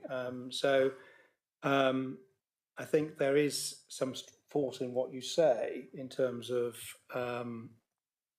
the committee had considered it and come forward with reasons which, on the face of it, have now been addressed. So I think there would be a potential for the council to be considered to be acting unreasonably if it had encouraged an applicant to go down a particular route, and then when they seemingly complied, the council said, "Oh no, we meant something else."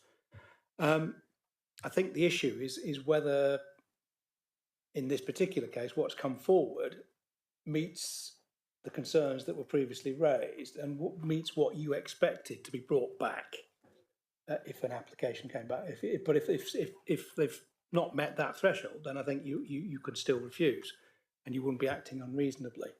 Does that help? It helps immeasurably, and we haven't really considered that point. I mean, I think people have generally been taking I mean, we've heard the professional advice of the officer that those objections have been addressed satisfactorily. So if I can synthesise your advice and that of Charlotte and Patrick, I mean, the consistency in decision making.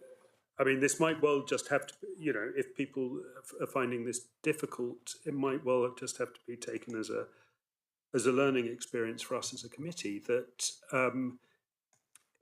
that we, to an extent, we're sort of forced toward, in my opinion of what I've heard, we're sort of forced towards approval, and we may have to learn that sort of sending people homewards to think again, as the words to the Flower of Scotland go, comes with consequences. But it would be unfair to sort of apply that learning retrospectively to this case, I think. Thank you, Councillor Rake. Any other comments? We have a proposer and seconder. You seconded it. I did say yes. Yeah. Proposer and seconder for approval. Do we have the reasons for approval and the conditions? Acceptable. I mean, if I could explicitly say. No, I think the officers are comfortable that we have the reasons for approval and conditions.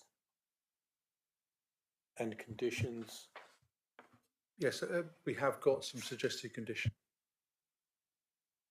If you could, thank you.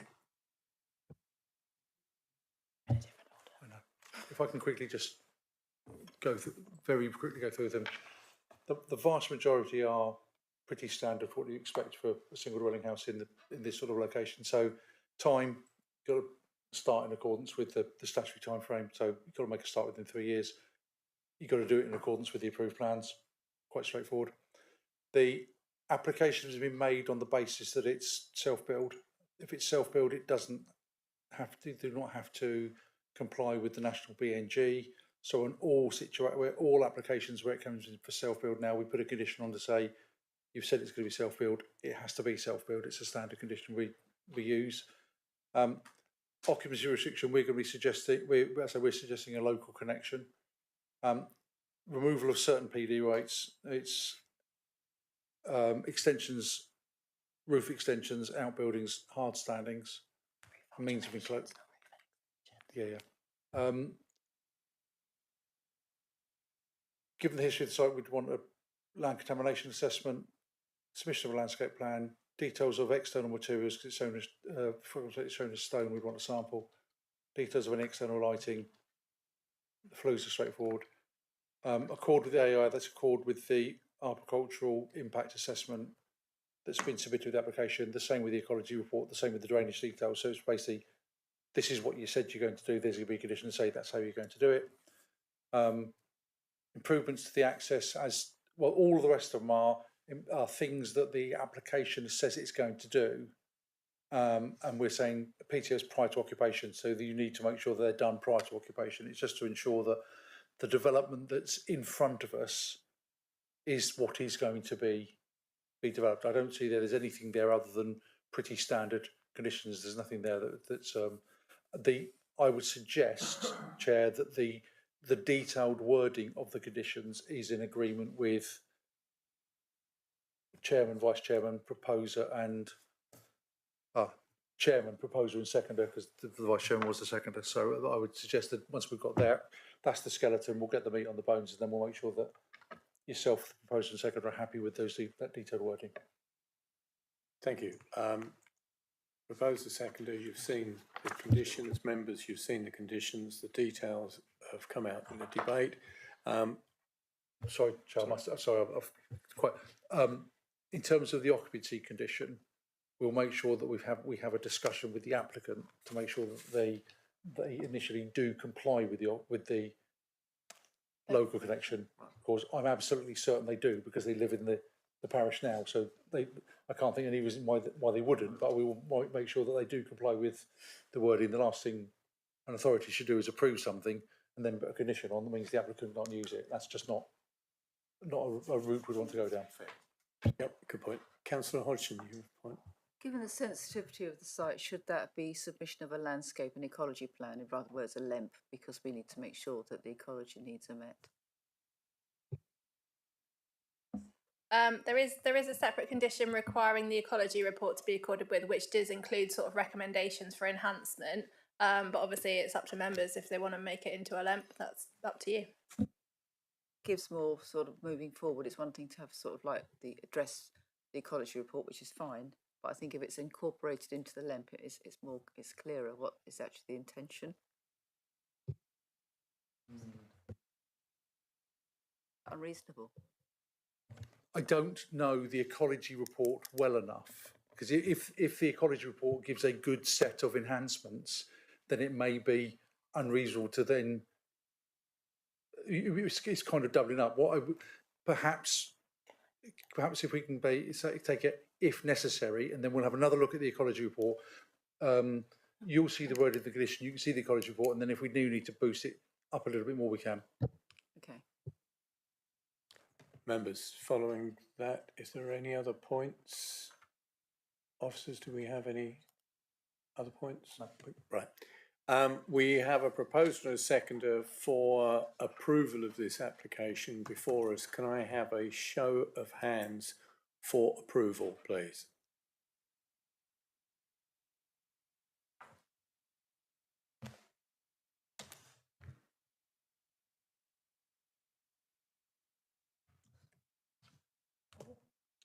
Can I have a show of hands against approval, please?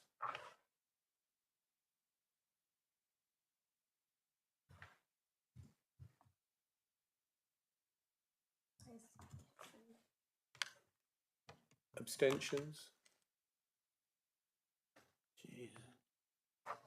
Abstention. So it's for approval, 4 against approval, and 1 abstention. Chairman's casting vote.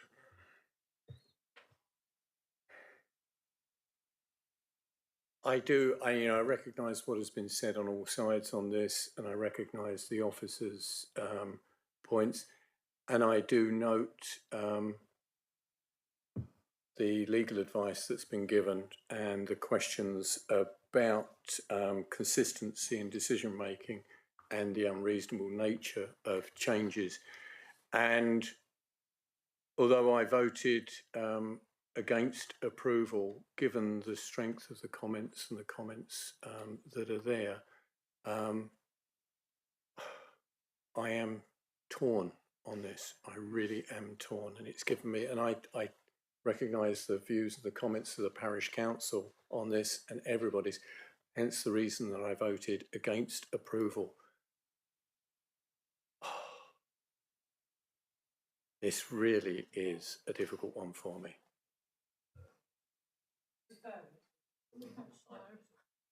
No, there has to be a decision, and however much we've gone through, we've got a set of conditions there, however much I do not feel comfortable with this, I'm going to have to cast my vote for approval, which is contrary. I am really torn on this, for approval with those conditions, and on the grounds that, as Councillor Rake said, we are going to have to learn some lessons as a committee going forward about giving people a steer as to what we would accept in the future.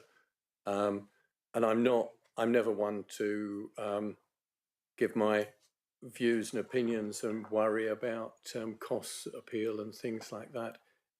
So that is not my concern, but consistency in decision making and an unreasonable approach, I think, is relevant, as has been directed. So unfortunately, I've got to be contrary to my previous vote and cast my vote for approval. So therefore, members, this application is approved. If delegated To allow the conditions. To allow the conditions, yes. Thank you, everybody, for a difficult work and decision on that. Members, we still have item 7 and item 8 to continue. Members of the public, thank you very much.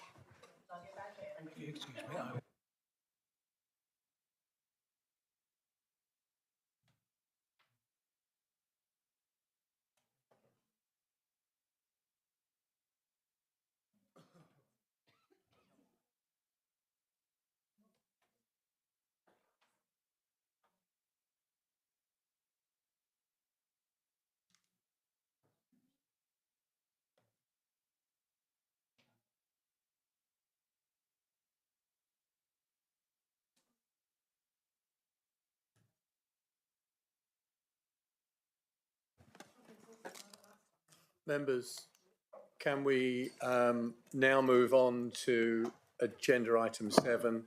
An officer has to leave for another meeting and a councillor needs to leave for personal reasons, but we wish to continue the meeting and move on to agenda item 7, which is the planning appeals update. Right, okay.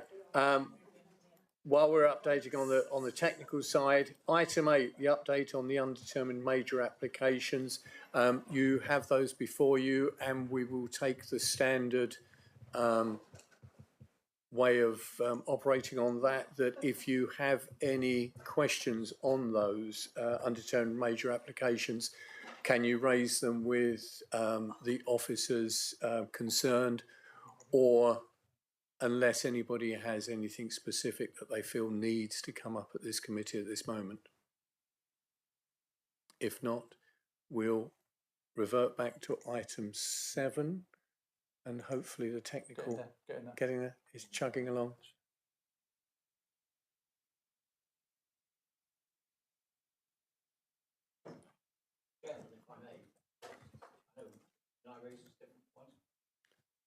Relevant to?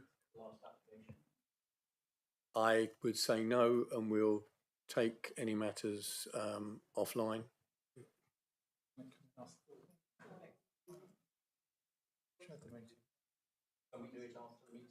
We can do it after the meeting. I think there are a number of lessons on some of the applications today that we can discuss.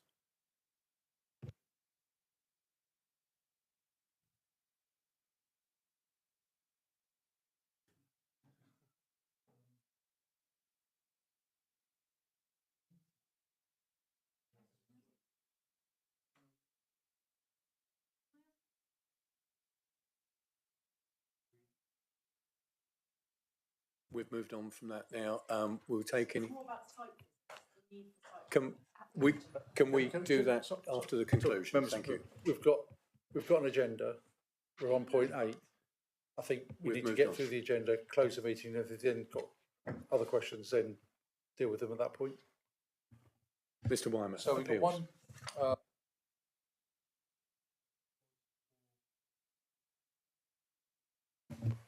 One appeal, which is Lammascombe in Salcombe, household application, removal of single-storey rear conservatory, a load of decking, and replaced with a new single-storey kitchen and upper and lower decking, replacement cladding, slate roof. Refused on the basis of impact on trees and the impact of the mass of the new decking on the wider area, in particular the natural landscape. So this is what was being proposed with the decking around the property here, best seen in elevation form, so quite a substantial area, quite chunky, is that a reasonable word to use, but quite significant.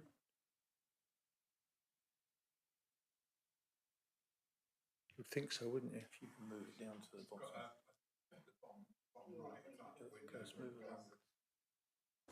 It's now just disappeared from my screen. Yeah, but I can't see that on my. Oh, we can. I know you can, but I can't on my screen. I can't on my screen. That's okay. If you go like. We can see it, Sean. Ah, here we go. Is that better? You can go it's all these bits here. No, what they're saying is if you go over to that one, was it onto? Yeah, that wasn't there before. So it's this area here. It's all of these. It's these two decking areas, sort of the large upper one and the lower one, and then a small extension in there. But that wasn't our concern. Okay, so that's what was being proposed. Now, the two areas of trees that were of interest was a group G83 and a specific tree T82. By the time the inspector got there, T82 had been felled with consent, because it was ash with dieback, and a copper beech had been a replacement plant had been planted in very similar position. Our view was that the level of works would still have an impact on that, and it wouldn't necessarily get to its full maturity and never have an impact on that tree and on the group. The inspector said there's no evidence of that. I'm quite comfortable with the impact on the trees. However, I think this level of decking, when viewed from the other side of the valley, has a significant impact on the character and appearance of the national landscape, does not preserve and enhance the qualities of the national landscape, and therefore the appeal was dismissed. My feeling is if that application had come to committee and done a site visit, you'd looked at that and said that's far too big. I think it's a good decision. Yeah. And I'm assuming as ward member you're happy with it. I accept that. Yeah, I think it was a good inspector's decision on this, particularly to focus on the bulk and mass of the decking. That's the only one today. Thank you. Members, any particular comments on that? If not, that concludes the business of this DM committee, and thank you for your... Sorry, I missed what happened to major applications. It's noted, it's the usual, we note it. If you've got any issues with major applications, you contact the officers concerned. Any specific questions, either contact the case officer or drop me an email, and then I'll pick up. Thank you. So at this point, I thank everybody for their participation today. It's been a long and interesting day for all applicants, and thank you, and I will therefore close